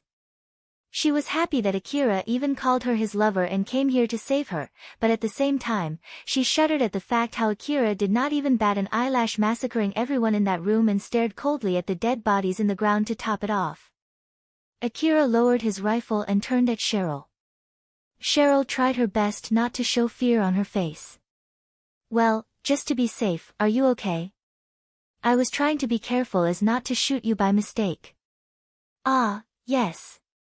I'm okay, thank you very much for coming to rescue me." Cheryl bowed and thanked Akira while giving off a calm smile at him. Akira did not seem to be bothered that much, it looked as if he just finished cleaning up some small stuff. "Well, I did say that I'll help you out if something were to happen. Though it's not like I'll come to your rescue every time, I can at least rescue you if it's only this much." For Cheryl, Akira seemed so reliable from that short exchange. While at the same time, she also thought that if she ever made an enemy out of Akira, he might clean her up like what he did just now. Putting aside whether Akira was a good person or not, one thing was for sure, he had a very low moral value and had almost zero aversion toward killing other people. To top it off, he had the power to do so although he obeyed a vague set of moral values. Cheryl thought that it would be scary to have him as an enemy, but that also did not erase how scary he was even if she had him as an ally. Cheryl understood that she loved Akira and she depended deeply on him. That was why she wondered if her fear was her self-defense instinct kicking in for the scary person in front of her. She could not help but wonder if that fear would subside if she could gain more power. She felt insecure as those thoughts ran through her mind. Akira lightly sighed. With this, half of his goal why he came to that place was achieved. Although he did encounter some soldiers on his way to that room, they were not as strong as the people that he fought back in the atrium. Not to mention that he had also already gotten used to his new augmented suit, so he had no problem fighting through those soldiers and it gave Akira some leeway. Alpha smiled at Akira and suggested he withdraw now. Well, we've rescued Cheryl now, so let's get out from this base. Akira slightly pouted. I still have a pickpocket to kill though. Even if you say so, it's not like you can hunt for that pickpocket while protecting Cheryl, right? She'll be dead if you go around while taking her along with you, you know? It's not like you rescued Cheryl just to get her killed, right? Alpha wanted Akira to get out from that base as soon as possible. That was why she decided to help him rescue Cheryl. She wanted to avoid the situation where he killed Alna, which caused Katsuya to have some grudge against him, which definitely would cause more trouble later down the line. Moreover, it would be great if Alna got killed by chance in the middle of the ongoing chaos. That was why Alpha wanted Akira to leave that place as soon as possible. Akira looked conflicted. He understood Alpha's argument, but he could not just leave either. Well, one thing for sure, we shouldn't stay in this place. Let's move somewhere else where you can better ascertain the current situation. It would be troublesome if they send some reinforcements to this room, so let's hurry up. You're right. Akira turned to Cheryl. Cheryl, we need to hurry up and move somewhere else. I'm sorry, but I might need to carry you rather roughly. I understand, please don't worry about it. Akira used one arm to pick her up. Cheryl then said that she felt like she might fall, so she extended her arm around Akira's neck and back as not to get in his way too much.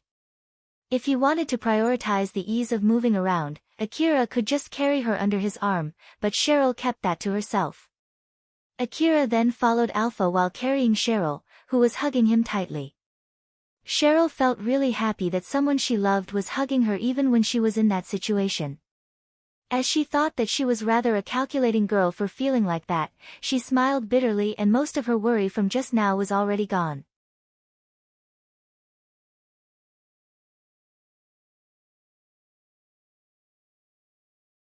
Chapter 160, Large-Scale Battle. When Akira was heading to where Cheryl was held, another change happened outside the mansion.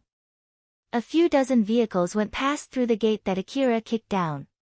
Since Katsuya killed the entrance guards, no one was there to stop those vehicles. A large trailer stopped in the courtyard.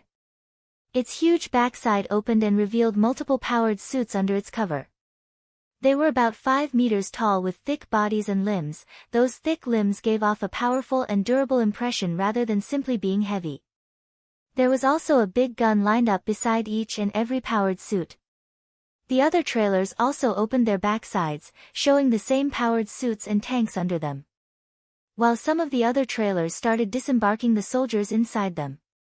Those people were from Horia's. Rogalt's guess was correct. Horia's used the chaos caused by Akira and Katsuya to attack Izan family's base. Horia's commander looked around the mansion and gave his men an order. That info was correct. Let's use this chance to crush the Izan family. Go out there and join the battle. The activated powered suits slowly moved their huge limbs to get up before grabbing the huge gun lying next to them. They then fixed their aim at the mansion in front of them. Right at the next moment, a huge explosion flashed from their torsos. High-caliber rounds hit their large torsos, followed by a loud banging as they were toppling over one by one. The armor platings around the area where they were hit crumbled down and made a loud banging sound when it hit the ground. The one that shot them was a black-powered suit that appeared from behind the mansion. Those robots were designed for agility with light, thin limbs and bodies. It was maneuvering around quickly on the ground with the mobility support device equipped under its feet while carrying huge guns that looked unfitting with its small body. That black robot was Rogalt's powered suit. Rogalt then shouted from inside his powered suit as if to let everyone in that place hear him. "You damn bastard! I knew you would come. I'll crush you here and now." The other undamaged Horia's powered suits and tanks focused their aim from the general direction of the mansion to that black powered suit. But that powered suit maneuvered nimbly to evade the incoming rounds while shooting back at them. Horia's foot soldiers spread out so as to not get swallowed in that exchange. With tanks and powered suits involved, it was no longer on the level of a battle between the slum gangs. Akira watched what was going on from the mansion's rooftop and could not help but frown. That what the heck is going on? Just right outside the mansion, there was an ongoing chaos between dozens of tanks and powered suits. Not to mention the cannon barrage coming from outside the mansion by Horia's side, Izant family's powered suits were shooting back at those cannons from inside the mansion. Horia's powered suits flooded the courtyard trying to neutralize Izant family's powered suits, but a black powered suit was blocking them. Quantity-wise, Horia's had the upper hand with their tanks and powered suit. But the black powered suit was obviously a few times stronger than a common powered suit and it compensated for the lack of number on the Izant family's side. It would not be strange to feel a sense of superiority if someone was to stand somewhere high while looking down on the ensuing battle. But since Akira knew very well there was a good chance one of those huge rounds strayed and hit him, he was only able to smile wryly with a stern face. What kind of battle is going on here? They even have powered suits out too. This isn't on the level of a fight between slum gangs. Akira watched the black powered suit closing its distance against its enemies. It bobbed and swayed, evading the incoming bullets to get close enough before using its chainsaw-like weapon to cut down the cover together with the enemy hiding behind it.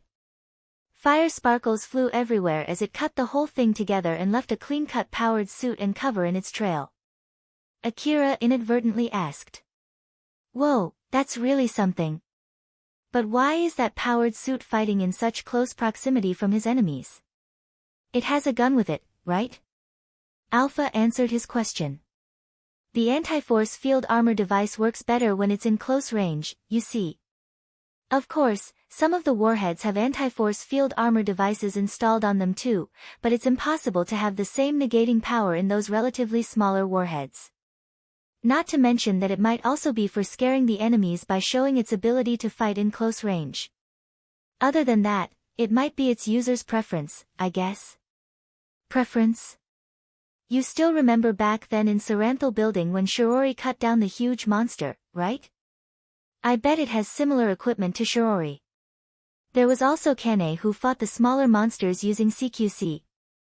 Those people who have that kind of preference often have the talent and skill to support it, you see. For them, fighting in close range is much easier and they do perform better in close range." "I see, so that's how it is, huh?" Akira nodded as if he was fully convinced. From Cheryl's point of view, it looked like Akira found an answer that he just mumbled himself.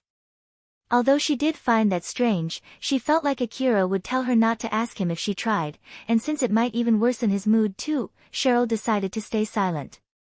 "Akira, let's not spend our time watching them and get out of here. It would be bad if you get involved in that battle." Alpha was urging Akira to withdraw, but he had a conflicted expression as he said, "But, I still have that pickpocket to be killed. Like I said, it's impossible for you to hunt for that pickpocket while carrying Cheryl around. Even standing here is already pretty dangerous, you know. Moreover, although I don't know the reason, it seems that a fight is also ensuing outside the base. It would be dangerous if you don't escort Cheryl to a safer place." A battle was also going on outside the fence of the base. It was a fight between Horia's reinforcement soldiers and Rogalt's men that were on their way back after they were told to return to the base. Akira had thought that he could just escort Cheryl outside the fence and then return back to the base, but it seemed that it was no longer a viable option now. Like people always say, if you chase two rabbits at the same time, you'll lose both of them. Your best course of action in this situation is to evacuate Cheryl to somewhere safe and hope that Pickpocket gets killed in the ongoing battle. Akira made a stern face. It might really be his only choice there. But before he decided to just give up and do that, another idea came up in his mind. Akira understood that his plan was unlikely to work. But even so, he was still willing to try. And if it really did not work, he would just give up and retreat, that way it would lessen his regret. Alpha, I need your help to control my information terminal. Sure, but what do you need me to do? After Akira explained his plan, Alpha frowned and said. I'm not even sure that it would work, but... I know, we're just going to give it a try. And if it doesn't work, I'll give up killing that pickpocket and obediently leave this place. Well, if you would feel better that way, then sure. Alpha operated Akira's information terminal to send a message. Inside a building not too far away from Izant family's base, Viola was watching the ongoing battle between Izant family and Horius through her binoculars. Oh, they're fighting just fine. Carol was also there as Viola's bodyguard, she then exasperatedly said. Good grief, you're really an awful woman. But still, although it's true that they're fighting just next to the wasteland, to think that they would bring out tanks and powered suits too. I wonder how much oil you poured for that to happen. Viola replied with an empty smile. Oh my, you make it sound like I caused them to fight. That's so rude of you. They did that themselves, you know. I have no power to make them fight each other. And even if I do, just imagine how much damage they would cause had they fought in the lower district. So I really want the city management to thank me for making them fight in the slum.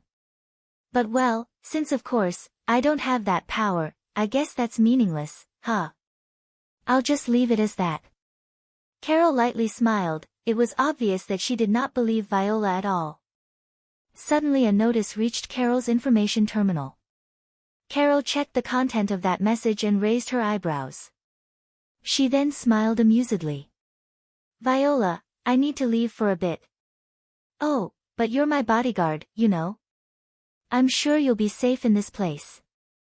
So just stay here. I got a request that might earn me 50 million aurum, you see. If you would pay me more than that, I don't mind staying here though. I'm just staying here since I don't have any other things to do, but I don't feel like I'll get any extra bonus if I continue staying here, you know. Well, good luck then. Viola waved at Carol. After Carol picked up her equipment that she left in that room and finished her preparation, she then said to Viola. I don't really care if it's because you planned all of this. But how about you try to be a bit more careful? It's only a matter of time before the fire that you set also gets you burned, you know? Carol then immediately left the room. Viola, who saw that, only mumbled.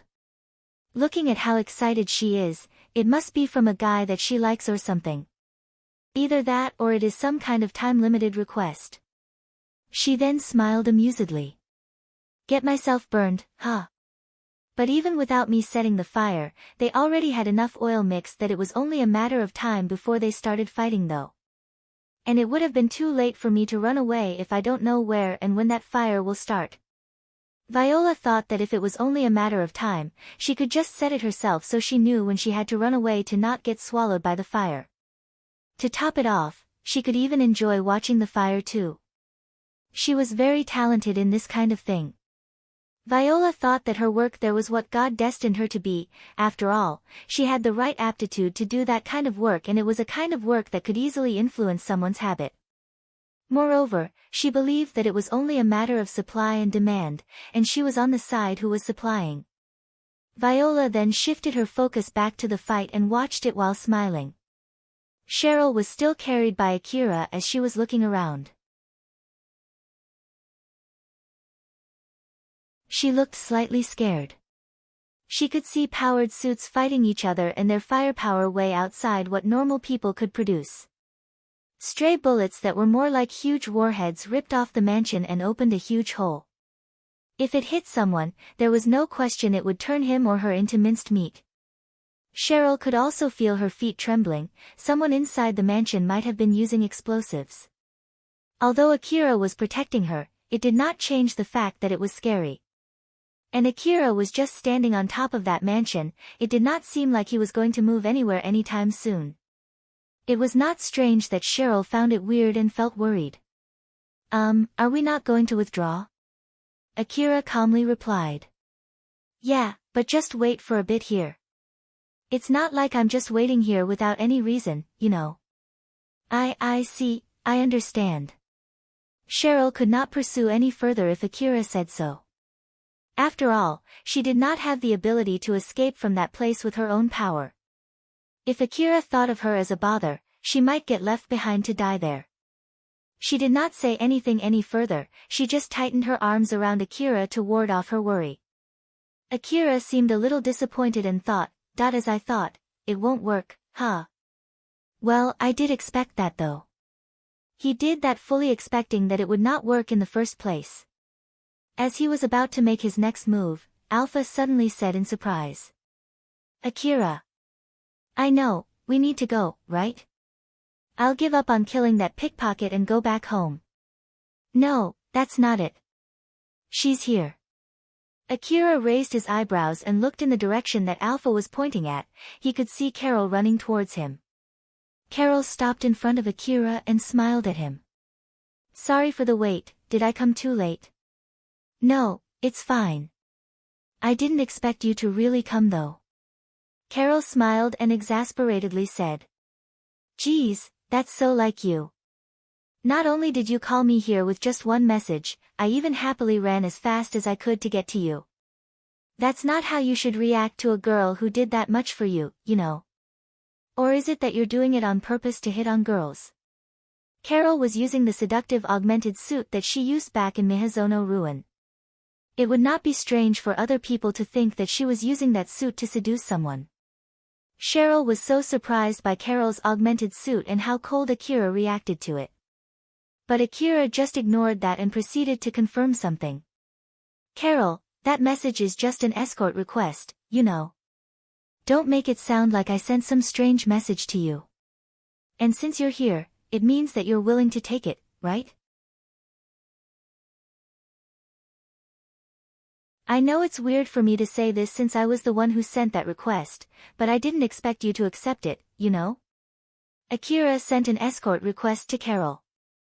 The content was a very one-sided offer, the reward would be paid later after the request was finished and the amount was open for negotiation. He was also willing to pay for the expense up to some amount, and it had no detailed explanation. To top it off, it only had a coordinate mentioned and a text saying that it was a time-limited offer as if it was only a prank. If it was himself, Akira would have refused that request. In the first place, he could not reach the designated location under the time limit. Akira thought so when he sent that message. Because of that, he was amazed that Carol actually came. But still, it's pretty impressive that you could come here under the time limit. I was somewhere nearby, you see. But well, I wouldn't have been able to come if I wasn't using this augmented suit though. That aside, I didn't expect you to send an escort request, but seeing those powered suits fighting each other over there, well, that's understandable. Well, let's go. Wait, I'm not coming with you. Akira only said that as he lightly pushed Cheryl to Carol. Carol and Cheryl were equally surprised there. I still have something to do here, that's why I can't leave yet. The request is not to escort us, but to escort Cheryl. So, there you have it. I'll leave her to you. Seeing Akira was about to leave after saying that, Carol flusteredly stopped him. Wait there. Akira, you're not coming. Are you sure? Yeah, it would be hard for me to do the other thing that I need to do here while carrying Cheryl around, that's why I sent you that escort request. I know it's my fault for not giving enough explanation in that message, but the request that I sent is an escort request, not a request for reinforcement. I sent that request considering my fighting power. If it's impossible for you to do that without me coming along, then just refuse it. No, I'm okay with that, but... I see. Well, later then. I'll be counting on you. Akira immediately left after he said that. Carol and Cheryl looked at each other, both of them were fully shocked. They could see from each other's expression that the other person was equally confused. Carol then awkwardly said to Cheryl. Well, shall we go now? Why yes. Cheryl understood that it was not like Akira abandoned her, but she could not help but to make all kinds of guesses as she made a rather conflicted face. Carol saw that and smiled bitterly. She's having it tough too, huh? As I thought, he really doesn't know how to treat girls. If that was the case, then it made sense why he reacted so indifferent toward her. Carol thought so as she escorted Cheryl away from the battle. The other aim that Akira still had left was to kill Alna, so he once again went into the mansion to finish that job. She might as well already be dead, but of course, no one had the leeway to clean up all the corpses in that situation. He thought that it would be enough if he could find her corpse. The inside of the mansion was filled with the sounds of gunshots. Izant family's soldiers were trying to fight back the invading Horia soldiers. Akira moved around the mansion while evading both sides. They are fighting both outside and inside the mansion, huh? Well, it's not like they can bring those powered suit inside the mansion, so it's still better than being outside. You might get hit by the stray bullets if you move too close to the outside, so let's only take the route through the inner part of the mansion. Depending on the situation, you might need to break through some walls though. Roger that. Even Akira also did not want to get involved in that battle between powered suits. That was why he did not have any complaint taking the inner route. Although leaving holes inside Izant family's base would bring huge trouble to Izant family, it was not his problem, so he did not care about that. By the way, Akira, are you sure you're okay doing that to Cheryl? I had someone to escort her, so I'm sure she'll be fine. I know how strong Carol is and she was using that strong augmented suit with a high power consumption rate too. I'm sure she can handle it just fine. But putting that aside, it's not like you can fully trust Carol, right? What will you do if she did something to Cheryl? Akira frowned and said with a serious face, that if something like that were to happen, then that's just how far Cheryl's luck is. It's not like I can protect Cheryl 24/7 and I have no wish to do so in the first place.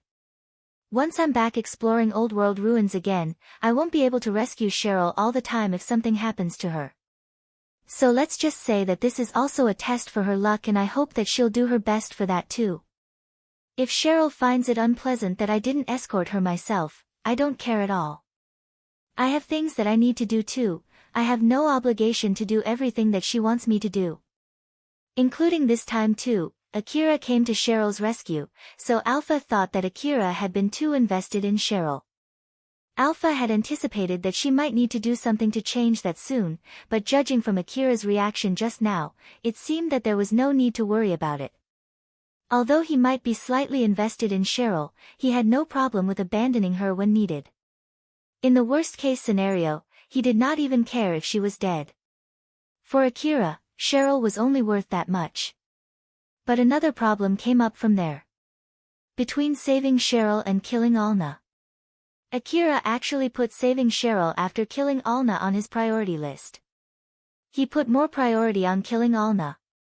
Which meant that it would be difficult for him to change his priority. Akira would kill Alna, and if Katsuya witnessed it, it would no doubt cause a lot of trouble. Alpha wanted to avoid that. Akira, get into that room. Did you find her? Just get in. Akira went in as he was told to. But there was no one inside that room. No one is here though. Then put furniture to block that door. What's going on here? Akira looked suspiciously at Alpha, who looked back at him with a serious face. All right. Akira thought that there must be a reason why Alpha did that, so he then barricaded the door. Once he was done, he was told by Alpha to wait in the middle of the room, and that was exactly what he did without complaining. His right hand suddenly moved on its own. Oh. Alpha, is that you? It seems that it's working just fine. With this, I can get your support through my augmented suit, huh? But if I'm not mistaken, you said that you needed more time to fully take control of my augmented suit, right? Akira said so and looked at Alpha, who pouted and replied. I really didn't want to do this. I put in a crude control software since it's better than having no support from me at all. I see, why do you look so displeased then? Personally, I really don't want to use that crude control software, you know. But, since it's better than nothing, I don't have any other choice but to use it. I can give you some support with this, but don't expect anything advanced, okay? Alpha obviously looked really displeased. Akira winced back since it was very rare for her to make such a face. He then said as if to change the subject. I see, okay. I'll be careful. By the way, why is there a need for me to get in this room and barricade the door? You can't use your augmented suit while I'm rewriting the software. So it's to buy some time in case your bad luck caused someone to attack you while I'm in the middle of rewriting the software. I see. You could have told me, you know. Alpha sent a slightly intense glare to Akira. I'm sure I've told you this before, if you can't follow that level of order without asking me the reasons then it might be too late. That was also for confirmation, and from the result, I decided that it's better to be able to control your augmented suit although I would be using that low-quality software. Even Akira understood that Alpha was basically saying if he had followed her order quickly without questioning anything, then there would have been no need for her to install that low-quality software. I see. Since we're here, you should check if you feel anything weird. I'm sure that it would be fine, but since I changed the control software, there might be a different lag time compared to before. Oh okay. Akira immediately started moving around and testing the newly rewritten augmented suit as if not to worsen Alpha's mood. He moved around, readied his rifle, and checked for any possible uncomfortable sensation from his augmented suit. It's fine, no problem at all. That's good to hear, let's hurry up then.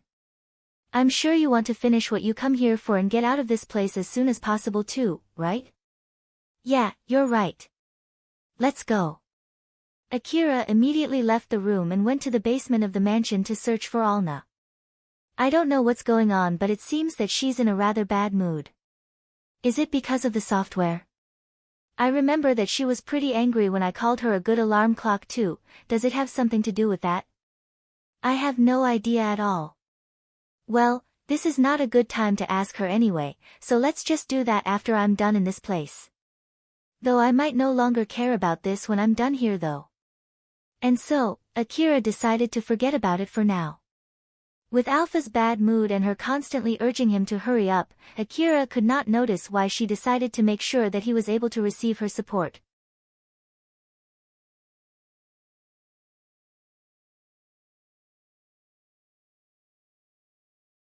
Chapter 161, A Foolish Small Fry. Rogolt used the chainsaw equipped on his black-powered suit to sever Katsuya's vehicle and raised it up. The spinning blade of the chainsaw spat fire sparks through Katsuya's vehicle. After Katsuya chased Akira with his vehicle, it had sustained a considerable amount of damage from all the shootings. So he decided to retreat. He ran away from the war zone, then moved his badly damaged and slow-moving vehicle to the yard and went to look for Alna.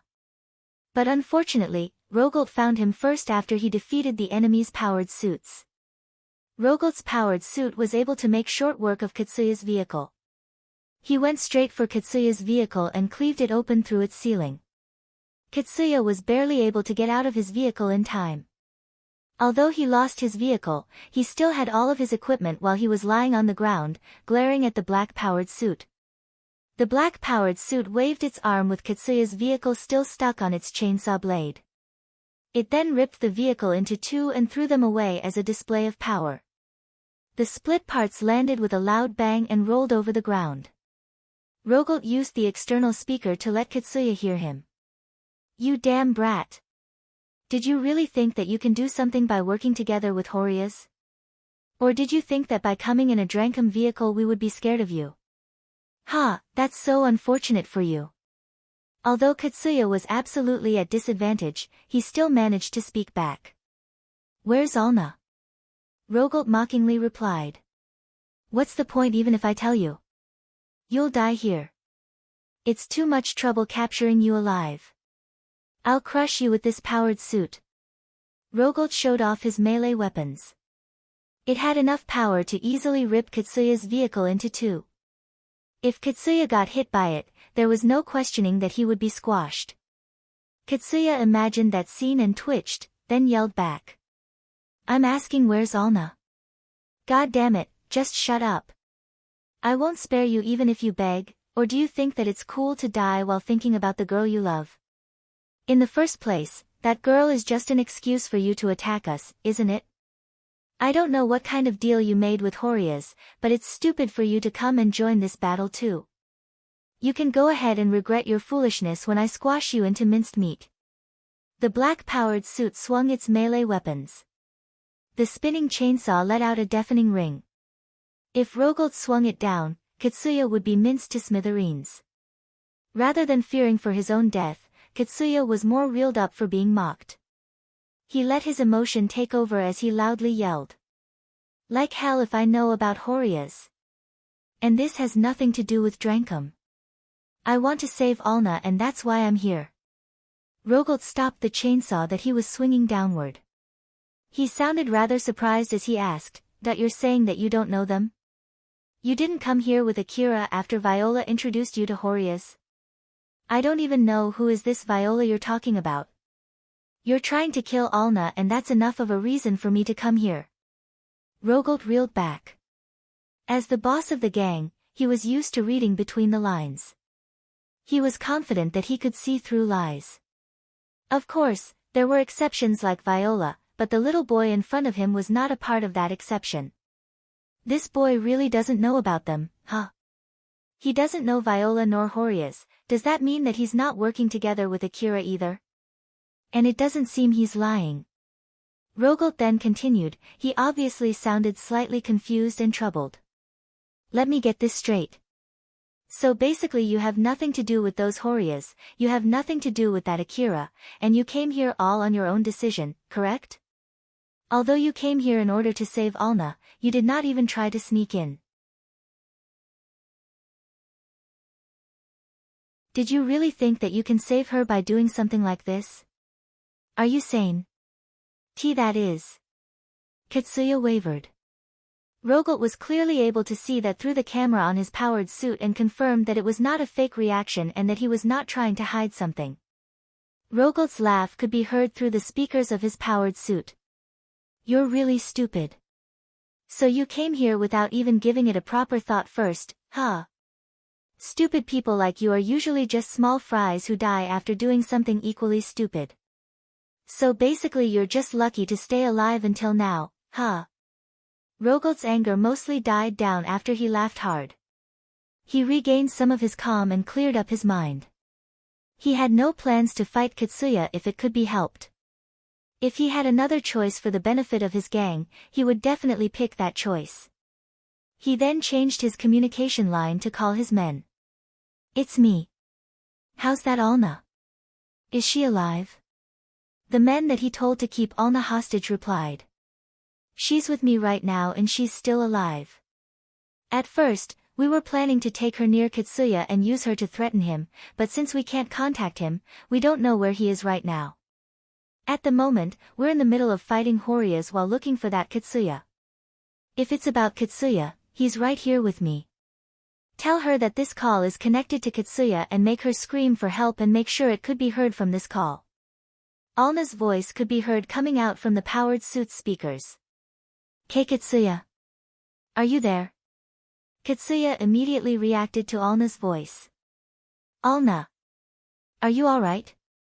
You really came to save me. Thank you. I.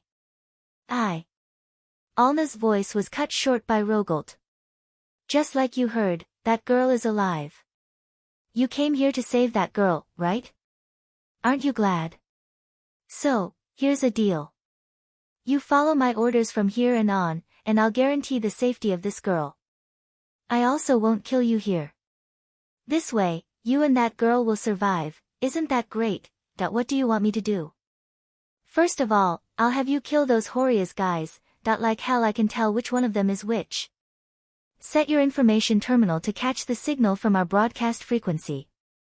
We'll tell you where to go and what's your target from there. Katsuya frowned and had a pained look. that if I kill them, you'll return Alna back to me, right? No, that's not everything yet. I'll have you do other things too. From what I heard about you, you're earning a lot of money, right? So I'll have you pay me a lot of money too. What? Rogolt added more intimidation in his voice when he saw Katsuya reel back. How many of my men do you think you have killed? I won't let that slide unless you kill 100 people for every one of our men that you've killed. And money too. How much money do you think I spent on this battle? So don't think that I'll accept just a small amount of money. And if you refuse, we'll kill that girl. That girl is only worthy for making you obey us. If you won't obey us, then she's good as dead to us. That's for you too. We can kill you anytime, you know. And don't ever think that you're safe just by running back to Drankum, okay? Leaving those hunters from the front line aside, common hunters around this parts are no threat against this kind of powered suit. Most of what he said were bluff, but threatening was important for successful intimidation. Putting the result aside, presenting a realistic possibility of causing damage was more than enough as a threat. In order to not give Katsuya any time to think, Rogolt thrust the chainsaw on his powered suit at Katsuya. The big spinning blade went past right in front of Katsuya. Either you obey me, or die here. You have 5 seconds. If you don't give me any answer, I'll kill you here. 5, 4, 3, 2. All right. Katsuya had an extremely pained look. Rogolt pulled his chainsaw away from Katsuya. You've made the right choice. Go back to the mansion and kill those Horias. Don't forget to open your channel for our signals too. Now go, make sure to work hard out there. Otherwise, consider that girl dead. Katsuya still had a pained face as he went back to the mansion. He was also thinking of saving Alna if she could spot her somewhere, or more like, he used that as an excuse to tell himself to return back to the death zone. Rogolt then said to his men. It's me, as you just heard, don't kill that girl. Or at least, make sure that she's alive as long as Katsuya is still alive. Don't try anything funny, it would be bad if you kill her by mistake. Treat her like a guest. And send some people to accompany Katsuya to make sure that he fights Horias. Roger that. When Rogolt was about to disconnect, he remembered something and asked, by the way, I wonder how about that Cheryl? My call was cut off midway. Should we try to look for her? Only if you have the leeway to do so. Taking out the Horias comes first. There's no need to go out of your way to look for her. I'll continue killing the Horias outside. If you can't handle any of them, just bait them to the courtyard or any other places where my powered suit can reach you, like outside the mansion or just outside the hangar. Pass this on to the other men outside the base too. Rogolt cut the call and returned back to the courtyard to continue killing Horias. It might be because Horias was prioritizing the battle outside the base that it seemed they were pulling their men back from the mansion. Of course, Rogolt's men did not let that chance slip away and targeted those retreating soldiers. The black-powered suit once again prowled the dark night as it returned back to the courtyard. Not too long after that, a scream could be heard from one of the enemy soldiers. And no one told me that we're going to be facing something like this. That man was shooting at the black-powered suit, but all of his bullets just bounced off from its armor. The black-powered suit swung its chainsaw and turned that man into a blob of meat in one go. Idiots. I don't know if they're here because Horias paid them or something, but do they really think that they can fight quality with quantity alone? Or these people are basically like that stupid boy, coming here without giving it any thoughts first? Rogolt continued killing his enemies there while thinking if Akira was also one of those stupid people. Akira was running through the mansion when Alpha suddenly said to him. Akira, you sometimes act like a foolish small fry, don't you? He twitched and looked a little surprised since he did not see that coming at all. That was out of the blue. The thought just suddenly crossed my mind, you didn't realize it yourself? Small fry usually refers to those weak people who love to pick a fight, right? To be honest, I'm more on the side who usually gets picked to a fight though. It's not like I proactively pick fights against other people after all. That's why I don't think that's the right description for me. Then how about the foolish part? Akira looked away. He knew that Alpha was correct. He himself understood that it was not an exaggeration to call him a fool for raiding Izant family's base by himself like this. But another side of him was urging him not to accept it. If he retreated now, he felt like he would be pushed back to the state when he was still living in the slum alley. That fear and feeling of insecurity pushed him to come to this place. Alpha silently stared at Akira before saying, "Well, I guess it's way too late for me to say it, huh? That aside, I found Alna. Let's go and finish this fast." "Oh, you found her? Alright then, let's go. This way." Akira thought something was a bit strange as he followed Alpha's guide. "Alpha, for some reason, I feel like you're suddenly rather supportive, or is it only my imagination? You won't return back home unless you kill Alna, right? So I guess I have no other choice but to get you to finish her and get away from this place as soon as possible. Of course, if you decide to retreat here, that would be for the best though." Alpha was smiling at Akira as if she was pressuring him. Akira's frowned a bit. I see, I'll hurry up too." Just like Alpha, Akira also wanted to finish his business there as fast as possible. Since he felt like it would only get him in more trouble if he said something there, Akira just shut up and started running. Alna was held in one of the Izant family's hangar. The hangar was built large enough to house several powered suits. There was also maintenance equipment inside the hangar to do maintenance for those powered suits. Alna was shoved behind those equipment and there were several men around her guarding the area. One of the men guarding the hangar looked at Alna, who was hanging her head down, and said, "But still, I didn't expect this girl could be used as a hostage. That Katsuya guy is a famous hunter from Drankum, right? I heard that the city management also recognized his contribution to the city and he even got invited to some parties in the inner wall as well.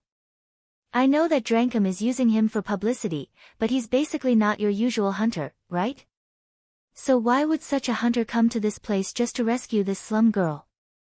Like hell if I know, something might have happened between them. I can understand it in Cheryl's case. That girl's dress and outward appearance are not on the same level as those girls that you can find in the slum city. That dress, although she might have gotten that from a hunter, with that outward appearance, it would not be strange for some people to get so invested in her. But this one here is just a slum girl. If it was me, I would have just abandoned her, no question about it. Well, different people have different tastes for women. That Katsuya might be just a very earnest person and something happened in the past that made him owe something big to this girl here. Is it that big to the point that he's willing to antagonize us? No idea.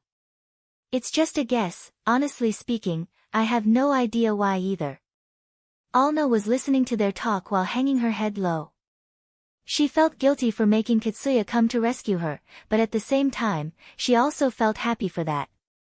Then suddenly a question came up in her mind. Why would Katsuya even go that far for me? Just like these guys said, he has no reason to go that far for me. So why? Alna kept her head low while thinking. The guys guarding her did not pay her much attention since it was also helpful to them if she would just obediently sit there. Akira was aiming through his CWH anti-material rifle from the rooftop of the mansion. He loaded a special bullet with high piercing power beforehand as he aimed straight at one of the hangars, or to be more precise, at Alna who was inside that particular hangar. Thanks to Alpha's support, he could see the interior of the hangar together with the predicted trajectory line of his bullet. Alpha was right beside Akira, she then said with a serious face. I'll watch out for enemies, so you can focus on finishing your job here. Alright, I'll be counting on you. Don't expect too much from my aiming correction support, okay? Like I've explained before, the control software in your augmented suit is still a crude one. Just aim carefully with your own skill as if you don't have my support at all. If you miss your shot, the enemies would discover your position and it would be a huge pain in the neck. I know this is where I need to get super serious. Akira gathered his focus and used all of his senses for aiming as he was slowly adjusting his aim that swayed greatly with a slight move. The moment before he pulled the trigger, he compressed his time perception to its limit, extending and distorting the banging sound coming from his CWH anti-material rifle. In that slow-motion world where he compressed his time perception to its limit, he could hear the sound of his heartbeat stretched to infinity. In that strange silence, a bullet flew out from the muzzle at high speed and a flash of light sparkled accompanying that bullet. The bullet ripped through the air, straight into the hangar wall, and passed through some equipment inside that hangar as it sought its target, Alna. But it went about 30 centimeters beside her. Akira made a stern face as he inadvertently said, "Damn it, I missed. Next shot, quickly." "I know." Akira immediately released the next shot. Each bullet that he released left a hole on the hangar's wall at the same time it illuminated the dark courtyard with a flash of light. Alna was frozen in shock when a bullet just passed close by her. But the other men there immediately reacted to it. One of them grabbed Alna by her dress and pulled her down to the floor. The guards immediately reconfirmed their current situation. An attack. Did someone slip into the hangar? Another guy checked his information-gathering device for any signal. No signals nearby. It's from outside. A stray bullet then. But the wall is pretty thick, you know. Another bullet flew right past Alna. Alna inadvertently shrieked. Then another bullet flew by, hit one of the equipment, and left a fire spark. One of the guards immediately grabbed Alna and urged her to move. The incoming bullets landed one after another as it chased them while they were relocating themselves. It's an enemy attack. And they can see us inside the hangar. One of the guards grabbed his hand grenade and threw it. It blew up and filled the hangar with smoke, but that smoke was cleared right away. But right after that, Akira's shots started to miss by a large margin. That hand grenade was actually a cheap jamming smoke grenade. Although it could not inflict much direct damage, it was enough to disturb the enemy's information-gathering devices outside the hangar's wall. Akira had a stern expression plastered on his face. The interior of the hangar that was visible to him until now suddenly went blurry. Damn it! Did they do something inside there? Alpha calmly explained. It's the effect from the jamming smoke inside that hangar. You should be able to have a clear vision inside, but it's impossible to check the interior of the hangar from outside. Then there's no other choice but to storm the hangar, huh? As I thought, I need more training to be able to shoot relying only on my own skill. You can train as much as you want later, but first, we need to welcome the incoming guests. A guy suddenly jumped out of the hangar. He was using a heavy augmented suit. Akira immediately sniped that guy. The force of the bullet threw that guy straight back into the hangar wall. But that guy, with his back still stuck on the big crater in the hangar's wall, aimed his minigun at Akira and started shooting back. Bullets showered the mansion and destroyed a part of the mansion, especially around Akira. Akira flusteredly got away from the barrage. Alpha. That guy survived CWH anti-material rifle, you know. He knew that he could take that shot. That's why he came out in full view. It's not like it didn't damage him at all, so don't stop shooting. As Akira was focus firing at the guy with a heavy augmented suit, another guy came out from inside the hangar with a grenade launcher. He aimed it at the rooftop and pulled the trigger. Frag grenades drew a beautiful arc on the sky. They did not explode immediately and instead got stuck on where they landed.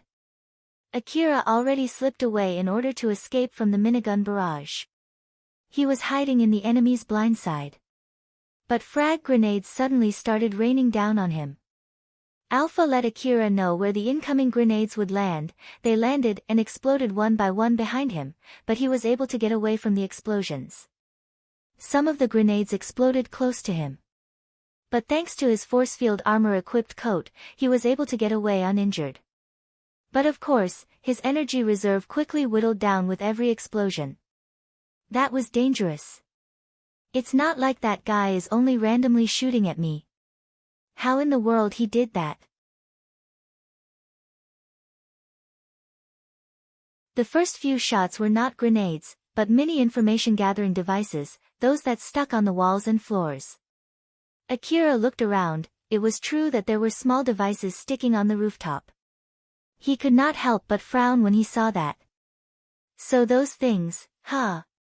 Those are the things that Elena-san used during our exploration to Yanazuka Station ruin, right?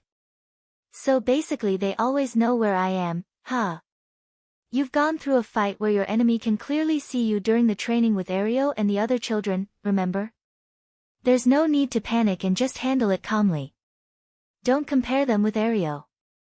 Those guys are super strong, you know. The difference in our equipment is just too big. It's still better than having me as their commander, no? So stop complaining and get to work. Basically you want to say if I'm going to complain I should just go back home, right? I got it already, geez. Akira desperately evaded the explosions as he was conversing with Alpha. But Alpha did not reply to his remark there. Akira and the soldiers from Izant family were engaging each other while constantly knowing each other's location. Akira prioritized to keep moving so as not to get shot by staying in the direct firing line of the enemy's minigun while shooting back with his A4WM automatic grenade launcher. If he could use the mansion as a cover, he could avoid getting shot by the minigun just fine. And of course, the enemies were also shooting back at him with their grenade launchers in the middle of that fight. The more firepower they were using, the more money they spent in that battle.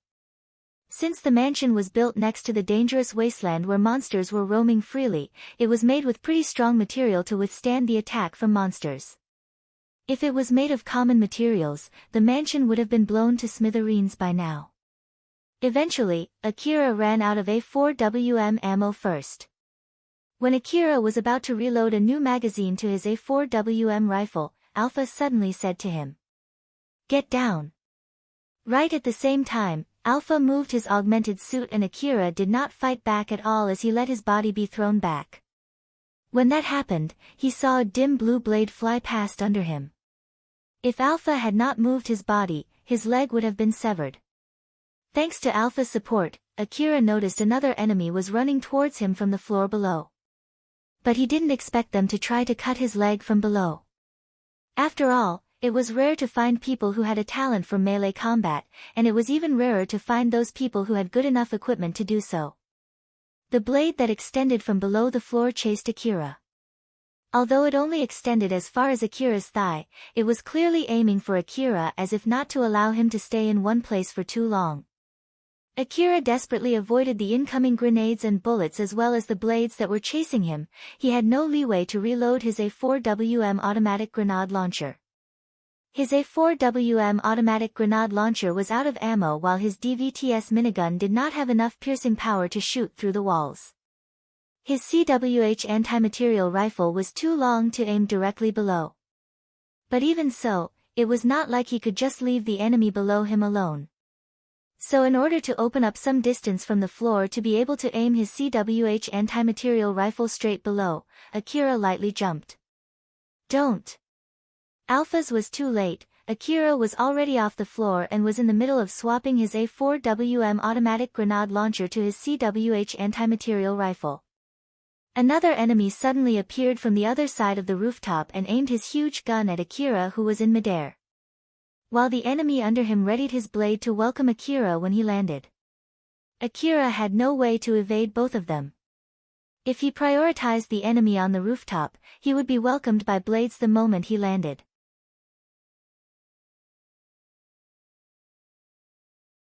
If he prioritized the enemy below him, he would get shot by the other enemy. Akira understood that very well as he made a grim face. "Oh crap. If my legs get cut, I would lose my mobility. And when that happens, I would be just a sitting duck. I have no other choice but to ignore that other guy. But still, how much firepower does that big gun have? Can I survive a direct hit from that gun?" In that deadly situation inside a slow-motion world, Akira immediately made his decision and gritted his teeth. But Alpha suddenly intervened. She controlled Akira's augmented suit and changed his course of action. When Akira noticed both of his arms started moving on their own, he understood that it was Alpha and was surprised by that, but he immediately matched his movement with her. As he was still floating in the air, Akira had his left hand aiming his CWH anti-material rifle right at the enemy below him. While at the same time, his left hand reached for his DVTS minigun that was dangling on his body and immediately pulled down the triggers on his both hands. The bullet from Akira's CWH anti-material rifle forced the enemy under him to move away from his position, while the kickback from Akira's DVTS minigun that he wasn't even aiming at anyone shifted his body midair, making the enemy that was aiming at him miss their shot. A powerful shot ripped through Akira's coat. If Akira had got hit by that, he would have been fatally wounded. Akira did not release the trigger of his DVTS minigun as he shifted its aim to the enemy who just released that shot. That particular enemy was riddled with bullets as he was blown back and fell down from the rooftop. The moment Akira landed, he immediately ran away from that place. That was dangerous. If I took that straight, I might as well be dead. Alpha, thanks for the help. Alpha then made a suggestion to Akira with a serious face. Akira, the enemies are stronger than I expected. That one guy too, he must have only fallen down and not dead yet. Let's retreat for now. Do you mean retreating from this place? Akira had a grim look on his face. Risking one's life was different from doing suicidal action. His resolve was leaning towards something so reckless that it was closer to suicide. If it was a worthy gamble, then it was still acceptable, but that was not the case if it was straight suicidal. And the extreme situation there pushed Akira slightly past that line. If Alpha gave another push, Akira might actually give up the idea of killing Alna there. But Alpha did not do that. She smiled and replied to him. I know you don't want to do that no matter what, right? So I won't pursue it any further. That's why we'll take the next best choice. Retreat for now and I'll rewrite the control software to get a better control. But since your augmented suit would be rendered useless while rewriting the software, that would be a dangerous course of action.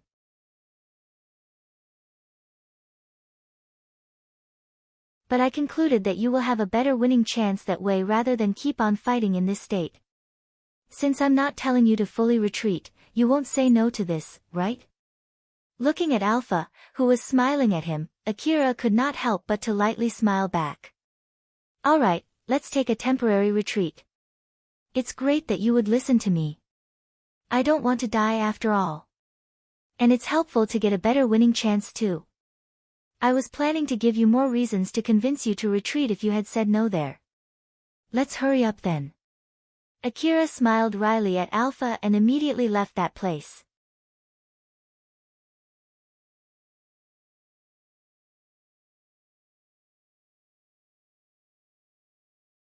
Chapter 162, Testing Luck. The people who just fought Akira near the hangar were talking to each other through their communication devices. Did he run? No, a temporary retreat. What should we do? Should we chase after him? The guy with the blade asked, but the guy with the heavy augmented suit stopped him. No. It would be bad if he's planning to divide us into smaller groups. Not to mention, I'm using a heavy augmented suit. You might be able to chase him, but I don't believe that's the case for me. The guy that was riddled with DVTS minigun's bullet and fell down from the floor was still lying on the ground. His augmented suit had injected his body with battle stimulants to keep his body and mind ready to fight. He then pushed himself up while still dazed. Damn it, the heck is wrong with that boy? He's not normal. If I'm not mistaken, that face. He's one of the guys that the boss was planning to take control of. Judging from how he accurately sniped us while we were inside the hangar, he must be carrying a pretty high-quality information-gathering device. I bet his other equipments are more or less of the same quality, and his skill must be good enough to match them too. A call suddenly reached them. It was from those guys inside the hangar. How's the situation over there? We're fighting one boy, I think it's that Akira. Although we were able to repel him, we weren't able to kill him. We have one man injured here.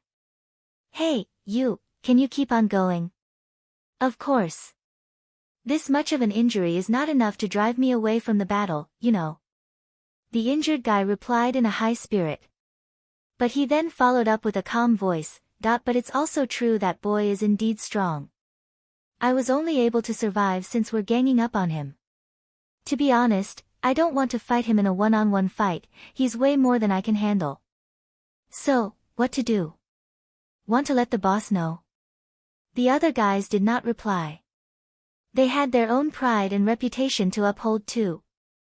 Although Rogalt did tell them to ask for help if they encounter enemies whom they could not handle, if they asked for help just because they could not handle a single young boy, people would definitely question their abilities. But if they were caught off guard and got Alna killed, it would be a huge disaster for them. After all, Akira almost got Alna during the previous surprise attack. The guy inside the hangar understood that all of them were at a loss on what to do next, so he then said, "Well, for now, let's group up. We can decide whether to report it to the boss or not later. First of all, we need to treat anyone injured and refresh our ammo reserve." Unlike the hunters who fought in the wasteland with limited ammo and supply, these guys were fighting in their own base. So they did not equip their rifles with a high-quality extended magazine. After all, they could always refresh their reserve in their base. So rather than using an extended magazine that did not increase their firepower at all, it was far cheaper to be using their usual magazines. That was also true for their energy packs too. They also had used a considerable amount of bullets to fight back Akira just now. So they decided to return back to the hangar to refresh their supplies. Katsuya was fighting the Horia's people who were invading the mansion. Just like in Akira's case, Rogalt had paid a lot of money to Viola in order to be able to control him too. Katsuya had the skill and the equipment to make that piece of information worth the money. He did not have any trouble fighting back the Horias, as in a matter of fact, it was a rather one-sided fight. The guy accompanying Katsuya, who also doubled as his observer, was amazed to see Katsuya's skill from up close. This boy is pretty strong for just a young hunter. No wonder the boss wanted to be able to control him. But if he's this strong, then why would he go so far just for that girl?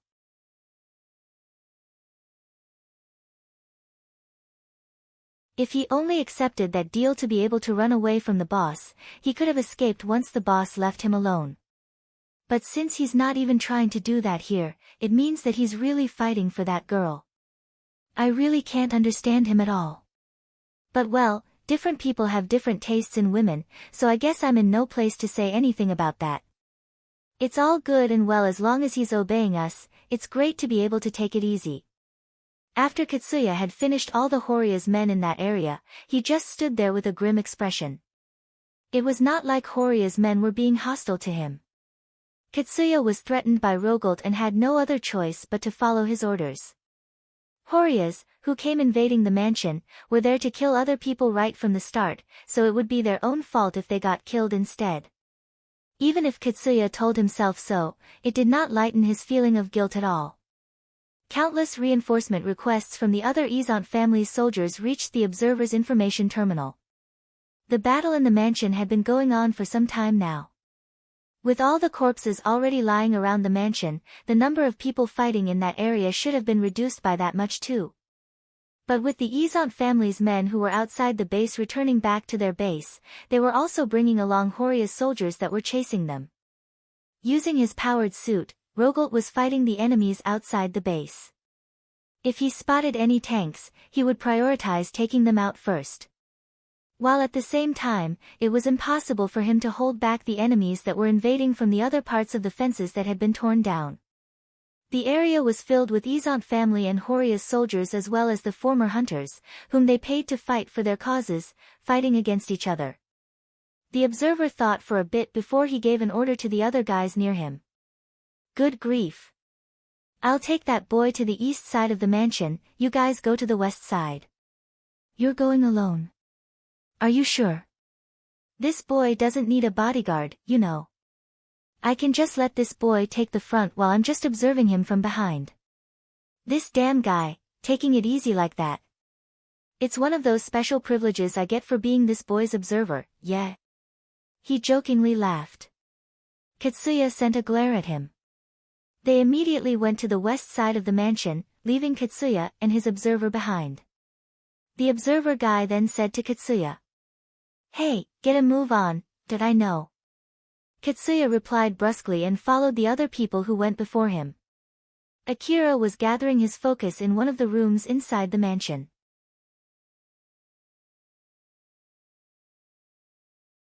Alpha was going to start rewriting Akira's augmented suit's control software. They had already finished their preparations. Since it was impossible to use his CWH anti-material rifle without his augmented suit, Akira just left it on the floor with the other things that he could not use without the help of his augmented suit. He was only carrying AAH and A2D assault rifles that he could use just fine without his augmented suit and held one each on his right and left hand. The entrance to the room was barricaded. The lamp in the room was already destroyed during the fight, so the room was pitch black. There were corpses scattered around on the floor. And if he gathered his focus, he could hear gunshots echoing. The mansion was right in the middle of the war zone of that battle, and Akira was planning to deactivate his augmented suit in that room. Alpha made the final confirmation to Akira. I'll start updating the control software of your augmented suit. You won't be able to use your augmented suit at all while I'm doing that. There's quite a large portion of the software that I need to rewrite, so once I start, even if you try to reboot the augmented suit because something came up, it'll take about 1 minute until you can use your augmented suit again. So, are you ready? Yeah, you can start. Akira could feel his augmented suit suddenly turn slightly heavier. With his augmented suit completely turned off, it did not provide any support to him at all. If someone attacked him in that situation, he would have to fight back with his own power. But the enemies that he just faced were able to tank a direct shot from his CWH anti-material rifle and was able to survive a barrage from his DVTS minigun. If he encountered them right now, it would be game over for Akira.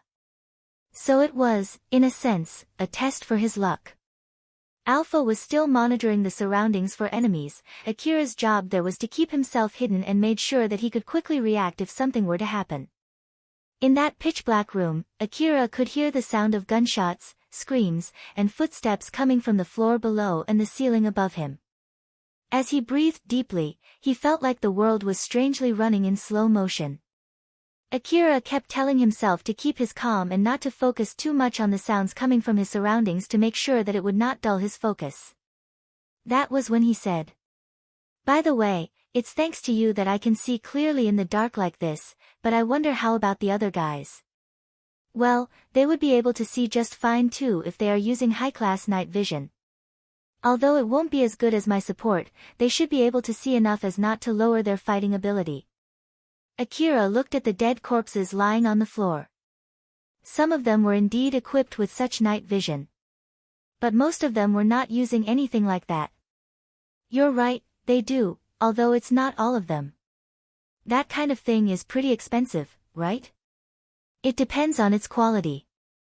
Night vision is also a type of information gathering device. Some of them might be using other kinds of information besides optical information to increase the accuracy of the imaging process. There are mass-produced night visions for hunters who want to explore dark ruins. I'm sure that kind of night vision equipment is relatively cheap. But they're still pretty expensive, right?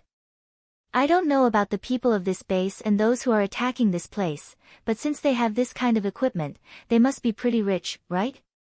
Not to mention, they have those powerful soldiers and those powered suits too.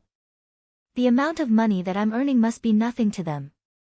The 500 million orum that Akira received from that one request in Mihazono Ruin was not a small amount of money. But that was not even close to enough to hire those powerful men and buy equipment for all those soldiers, not to mention those powered suits too.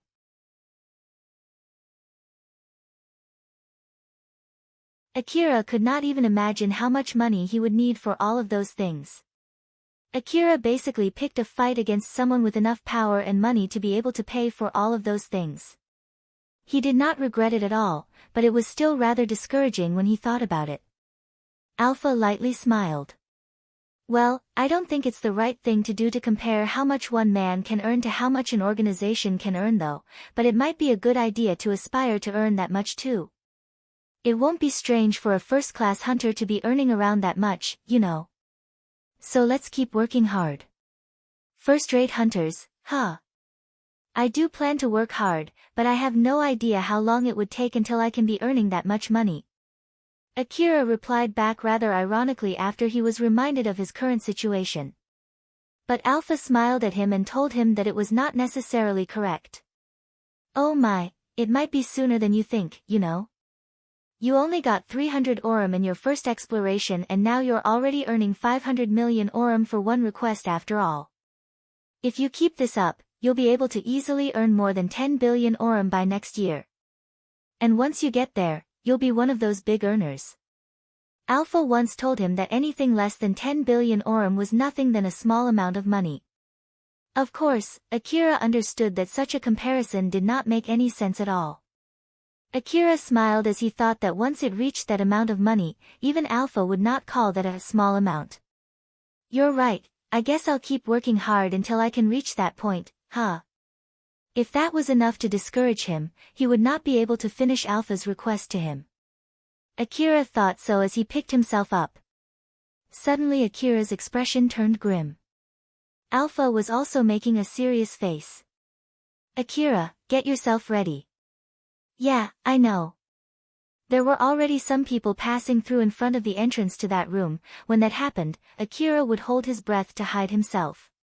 But this time, some of them were trying to break into that room. Whether they were only trying to save their friends or search and kill their enemies, either way, they were Akira's enemies. After all, he was neither a part of Izan family nor Horia's. Well, I guess it's too much to expect a respite with my luck, huh? Buy as much time as you can, I'll also hurry up and finish rewriting the control device of your augmented suit. But don't expect too much, I think it'll still take some time until you can reboot your augmented suit even if I do so. Roger that. Akira aimed both rifles on his hands at the barricaded door. He then gathered his focus. The moment the door was blown open, Akira immediately started shooting. A few guys stormed into the room.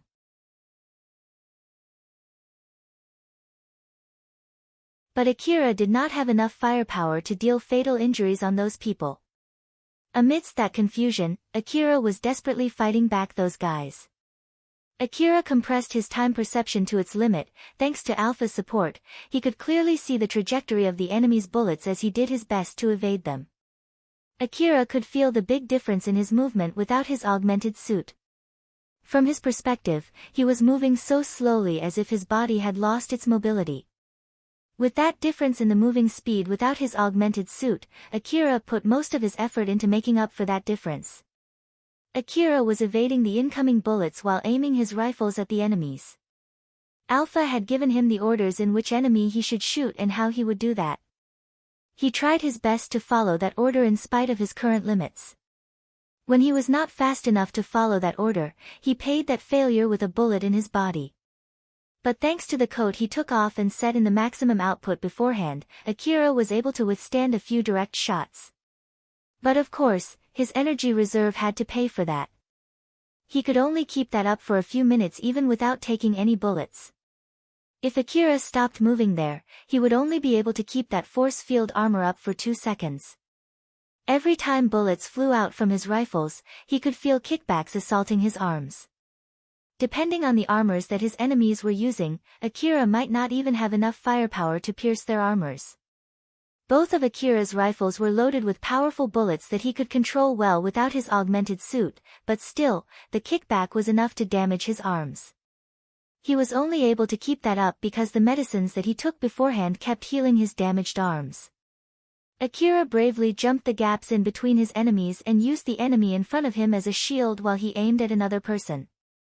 The guy that he shot lost his balance. Akira used that opening to quickly thrust the rifle on his right hand at that guy's throat and pulled the trigger while he used the rifle in his left hand to shoot the other enemy behind him. The guy in front of him lost consciousness from that point-blank shot, so Akira kicked him away and aimed both of his rifles at the other guys. The barrage from Akira was able to break their balance as they fell on the ground and sprayed bullets randomly inside that room. The combination of Akira's skill and Alpha's command was barely able to secure a victory over those guys. The people that he just defeated were lying on the floor both inside the room and the hallway outside the entrance to the room. But most of them were not dead, they were only rendered unconscious. Once everything was done, Akira then fell on his knees. Alpha shouted at Akira, pulling his consciousness together right when he was about to faint. Hurry up, get on your feet. Get some medicines first, quickly. Oh, okay. The exchange did not even last a minute, but Akira had squeezed all of his physical and mental strength in that exchange. Akira's movement was severely dulled as he was reaching for his medicine inside his coat, and he was still a bit dazed. But strangely enough, he could not get his medicines, and when he looked at his arm, he found that some of his fingers were bent in an unnatural way. Akira smiled wryly and used his still functional fingers to take out his medicines and swallowed them while gritting his teeth against the pain assaulting his body. His broken fingers were slowly returning back to their original shapes in a rather forceful manner. He then slowly pushed himself back up. Some of them are still alive, so you need to make sure that they're really dead. Hurry up. If they get up, you would have to go through that fight again. That wasn't enough to kill them, huh? Although these bullets are usable without an augmented suit, they are powerful, and I shot them from a point-blank range, you know? These guys are pretty strong. Remember that some of them even survived a direct shot from a CWH anti-material rifle. Aren't you glad that these guys are weaker than that guy? As Akira picked up his rifles, an indicator could be seen from his vision telling him which one he should kill first. So he walked toward the guy with the highest priority. But still, I feel like my bad luck is making me fight incessantly against stronger enemies, you know. Those guys that I fought when I went to save Cheryl were nowhere near these guys. Is it that they were especially weak? To be honest, I think it's way too late for you to be complaining about your own bad luck. You have a point there. Alpha was giving a rather conflicted smile at Akira, so he replied back with a bitter smile. Just like the other guy that Akira shot down, the guy who was lying on the ground returned back to his senses thanks to his augmented suit that injected him with multiple battle stimulants. But when he looked around to confirm his current situation, he already found Akira standing in front of him with a rifle extended straight to his head. Akira used both of his arms to keep his rifle stable when he pulled the trigger. The guy was frozen still as a bullet blew off his head and instantly killed him. Akira immediately moved to the next person on his priority list and killed them without hesitation. From their point of view, it could be said that they were more unlucky than Akira to die in that place. So then, how's my augmented suit, is it not ready yet? I'm trying my best here, but it'll still take some time. I see. It's taking too long. It might be a good idea to get out of here first, out of the base. It's safer outside, right? Well, I'm pretty sure that it's quite safe if you go that far, but with your bad luck, I feel like you'll encounter that black-powered suit before long, you know. That's why I didn't tell you to do that. Although, it's fully possible for him to appear in front of us even if we stay here. Akira looked super annoyed and said, That's true, rather than fighting that black-powered suit with my augmented suit, I would gladly fight the guys inside the mansion even if it means that I don't have the support from my augmented suit. Akira remembered how the black-powered suit was moving around the battlefield when he looked at it from the rooftop of the mansion. A powered suit was a powerful piece of equipment, it was not something that one would fight with normal equipment. Not to mention, that powered suit was stronger than a common powered suit. Of course, he was questioning why these people had that kind of powered suit in their base. But now that it was there, it was not like he could do anything about it. He just blamed it on his bad luck and stopped worrying about it anymore.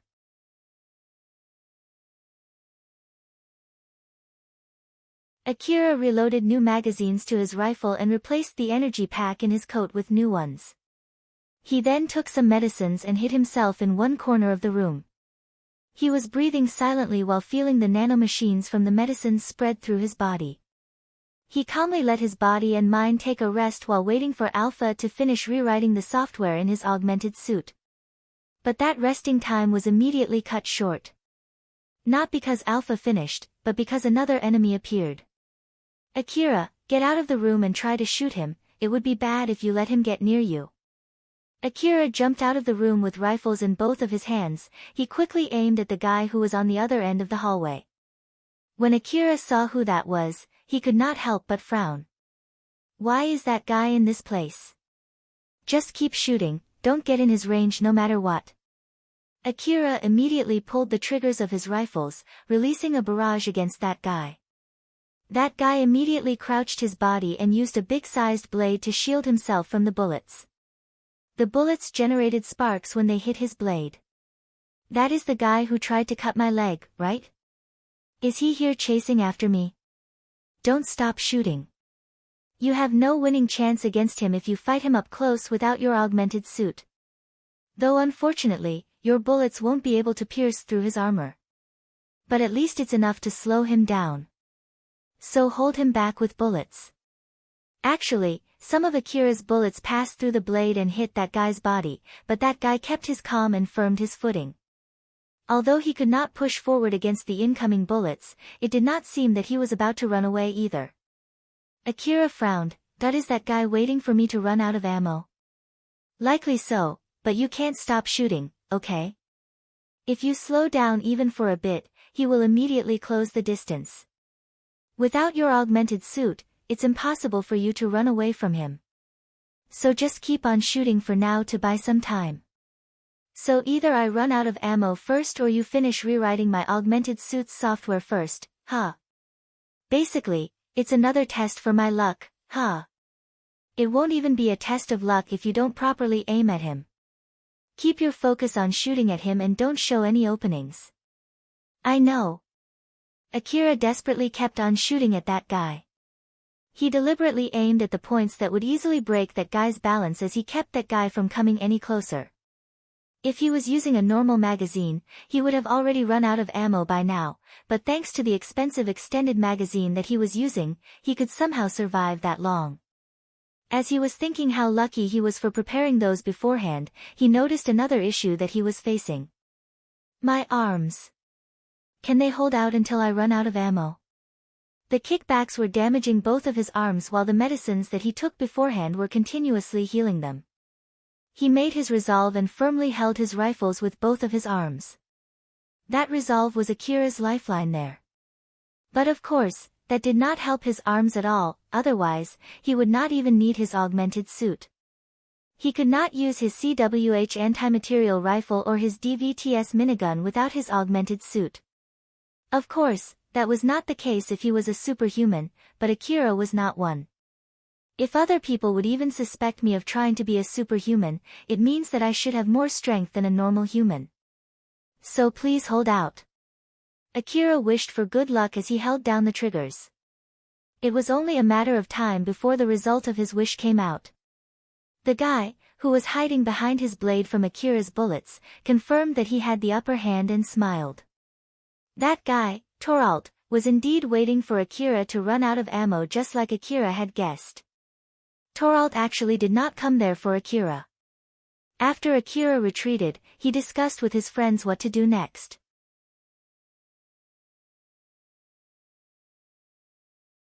It would be hard for them to fight someone as strong as Akira while protecting Alna. But if they asked for extra help, it would hurt their reputations. As such, they wanted to finish Akira by themselves without involving their boss if it was possible. They could just make a deal with the guy observing Katsuya to bring Katsuya somewhere close by and let him fight Akira. Since Katsuya did not want Alna dead, he would give his best to fight Akira too. Toralt and his friends decided to let Katsuya take on the dangerous job while they could just protect Alna in safety. That way, they would be able to deal with Akira without much trouble. So then Toralt decided to move alone to find and make a deal with Katsuya's observer. The reason why he would go that far was to make sure that it would not leak. After all, his boss would know if he used the wireless communication. And even if Rogold asked him why he went alone, he could use chasing Akira as an excuse. Toralt thought so as he went alone into the mansion. That was when he encountered Akira by pure chance. He used his blade as a shield from the barrage instinctively. After all, his blade should be able to hold a few shots even from a CWH anti-material rifle. He was originally planning to temporarily retreat once Akira ran out of ammo, but the impact from the incoming bullets made him change his decision. Too light, what's with this sudden drop of firepower? Toralt glanced at Akira. That's AAH assault rifle? Why is he using that? Did he run out of ammo for his big guns? That level of firepower was barely able to inflict him any damage even if he was to take them head-on. Such leeway allowed Toralt to check on Akira. Akira was shooting at him while gritting his teeth and looking very nervous. His arms were shaking while supporting the guns in both hands. Looking at that, Toralt lightly smiled. I see now, is it some kind of trouble with his augmented suit? I bet he can't use his big guns even if he wants to, right? From the impact of the bullets and type of the rifle that Akira was using, Toralt could make a guess on how much kickback Akira was resisting. If Akira was using an augmented suit, that level of kickback would not even affect him at all. So looking at Akira, Toralt could make a guess that Akira's augmented suit was not functional. Toralt smiled because of his sudden good luck. Lucky. If I can kill that guy, it'll give a good boost to my reputation. I'm sure that no one would know even if I kill him while he has no functional augmented suit. So then, what's the next plan? He's a little too far. If it's only this much, I can just resolve myself and take some bullets head-on while closing into him, so, should I do that? No, wait, I'm okay right now because I'm using my blade to shield myself from the bullets.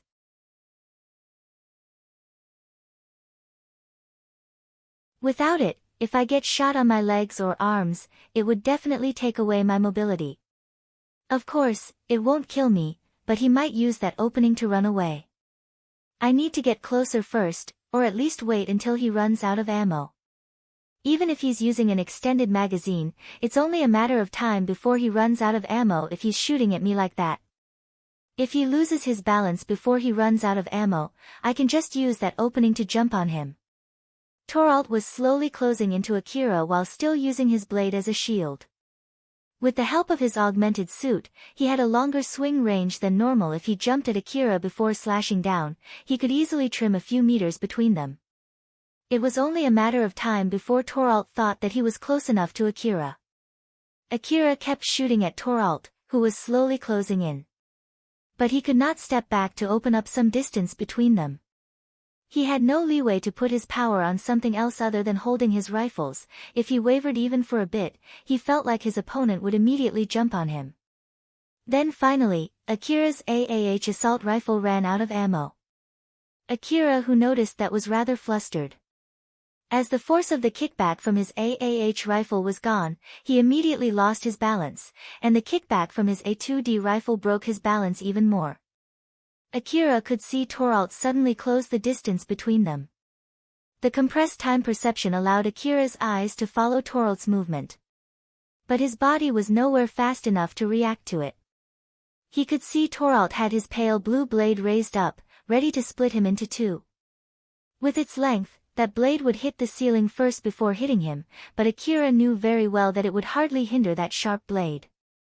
Without his augmented suit, Akira had no method to evade the incoming blade.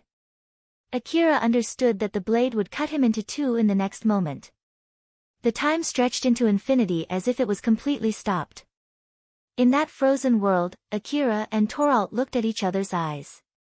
Toralt was sure of his victory, while Akira already accepted his defeat. But in the next moment, that assumption was completely flipped over.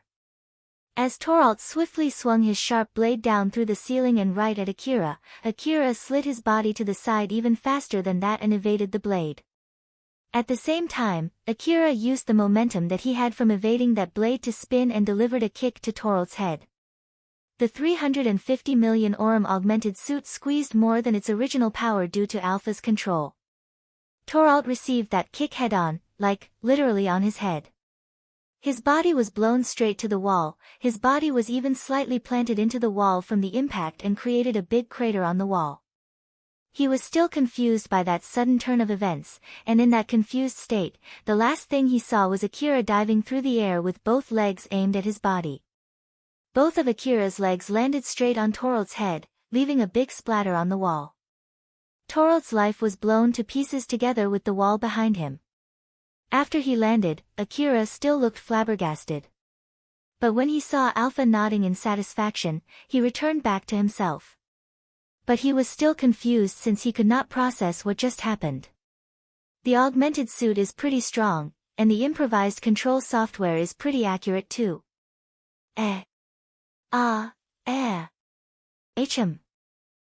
Wait for a sec. What is it? If you have any questions, let's get yourself ready first. You need to get your rifles and other equipment you left behind in that room. Then you should treat both of your arms too. Right. Akira was still confused, but he knew that he needed to move. He hurriedly returned back to the room where he left his equipment just like he was told to, and picked up all of his equipment that he had left on the floor. He then used medicines to heal as much as he could.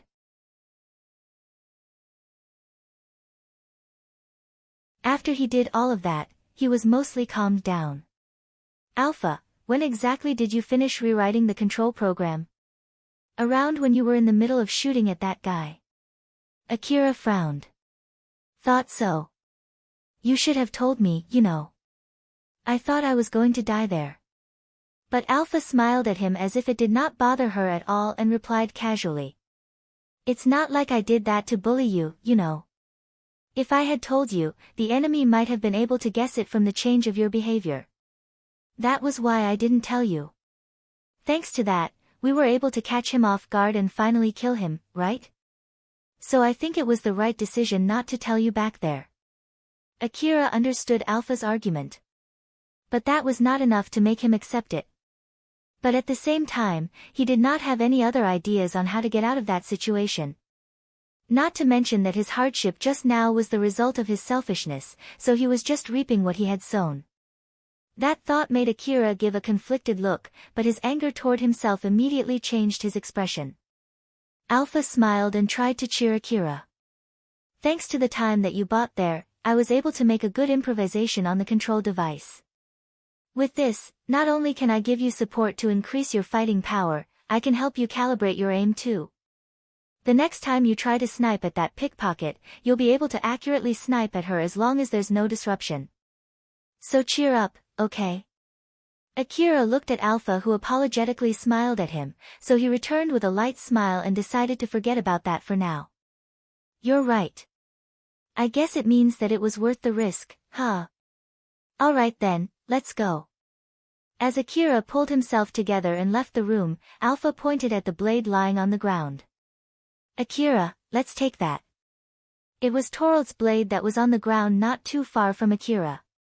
It had lost its pale blue light and did not seem that sharp any longer. That? Is it still usable? Yep. Performance-wise and security-wise, it's still functional. You can use it for melee combat. Just leave it to me. Is that so? Alright then. Akira picked up that blade. He also picked up the part that fixed the blade from Torald's body. After that, Alpha told Akira to connect his information terminal to that blade. Is there any meaning in doing this? I'm rewriting its control device just like what I did to your augmented suit. It's okay to take it off now. Let's equip that thing to fix the blade on your body before we go. Akira then equipped the blade. With this, he had an AAH assault rifle, A2D assault rifle, CWH anti-material rifle, DVTS minigun, A4WM automatic grenade launcher, and foldable blade with him. He was basically fully armed.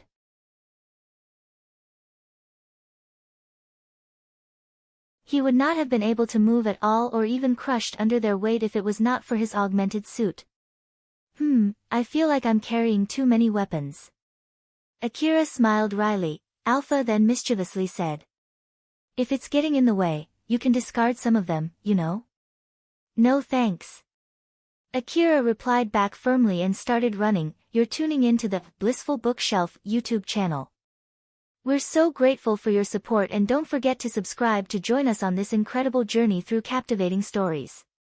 Your generosity through donations truly makes a world of difference, as it's the primary source of revenue that allows me to expand and enhance this channel for you.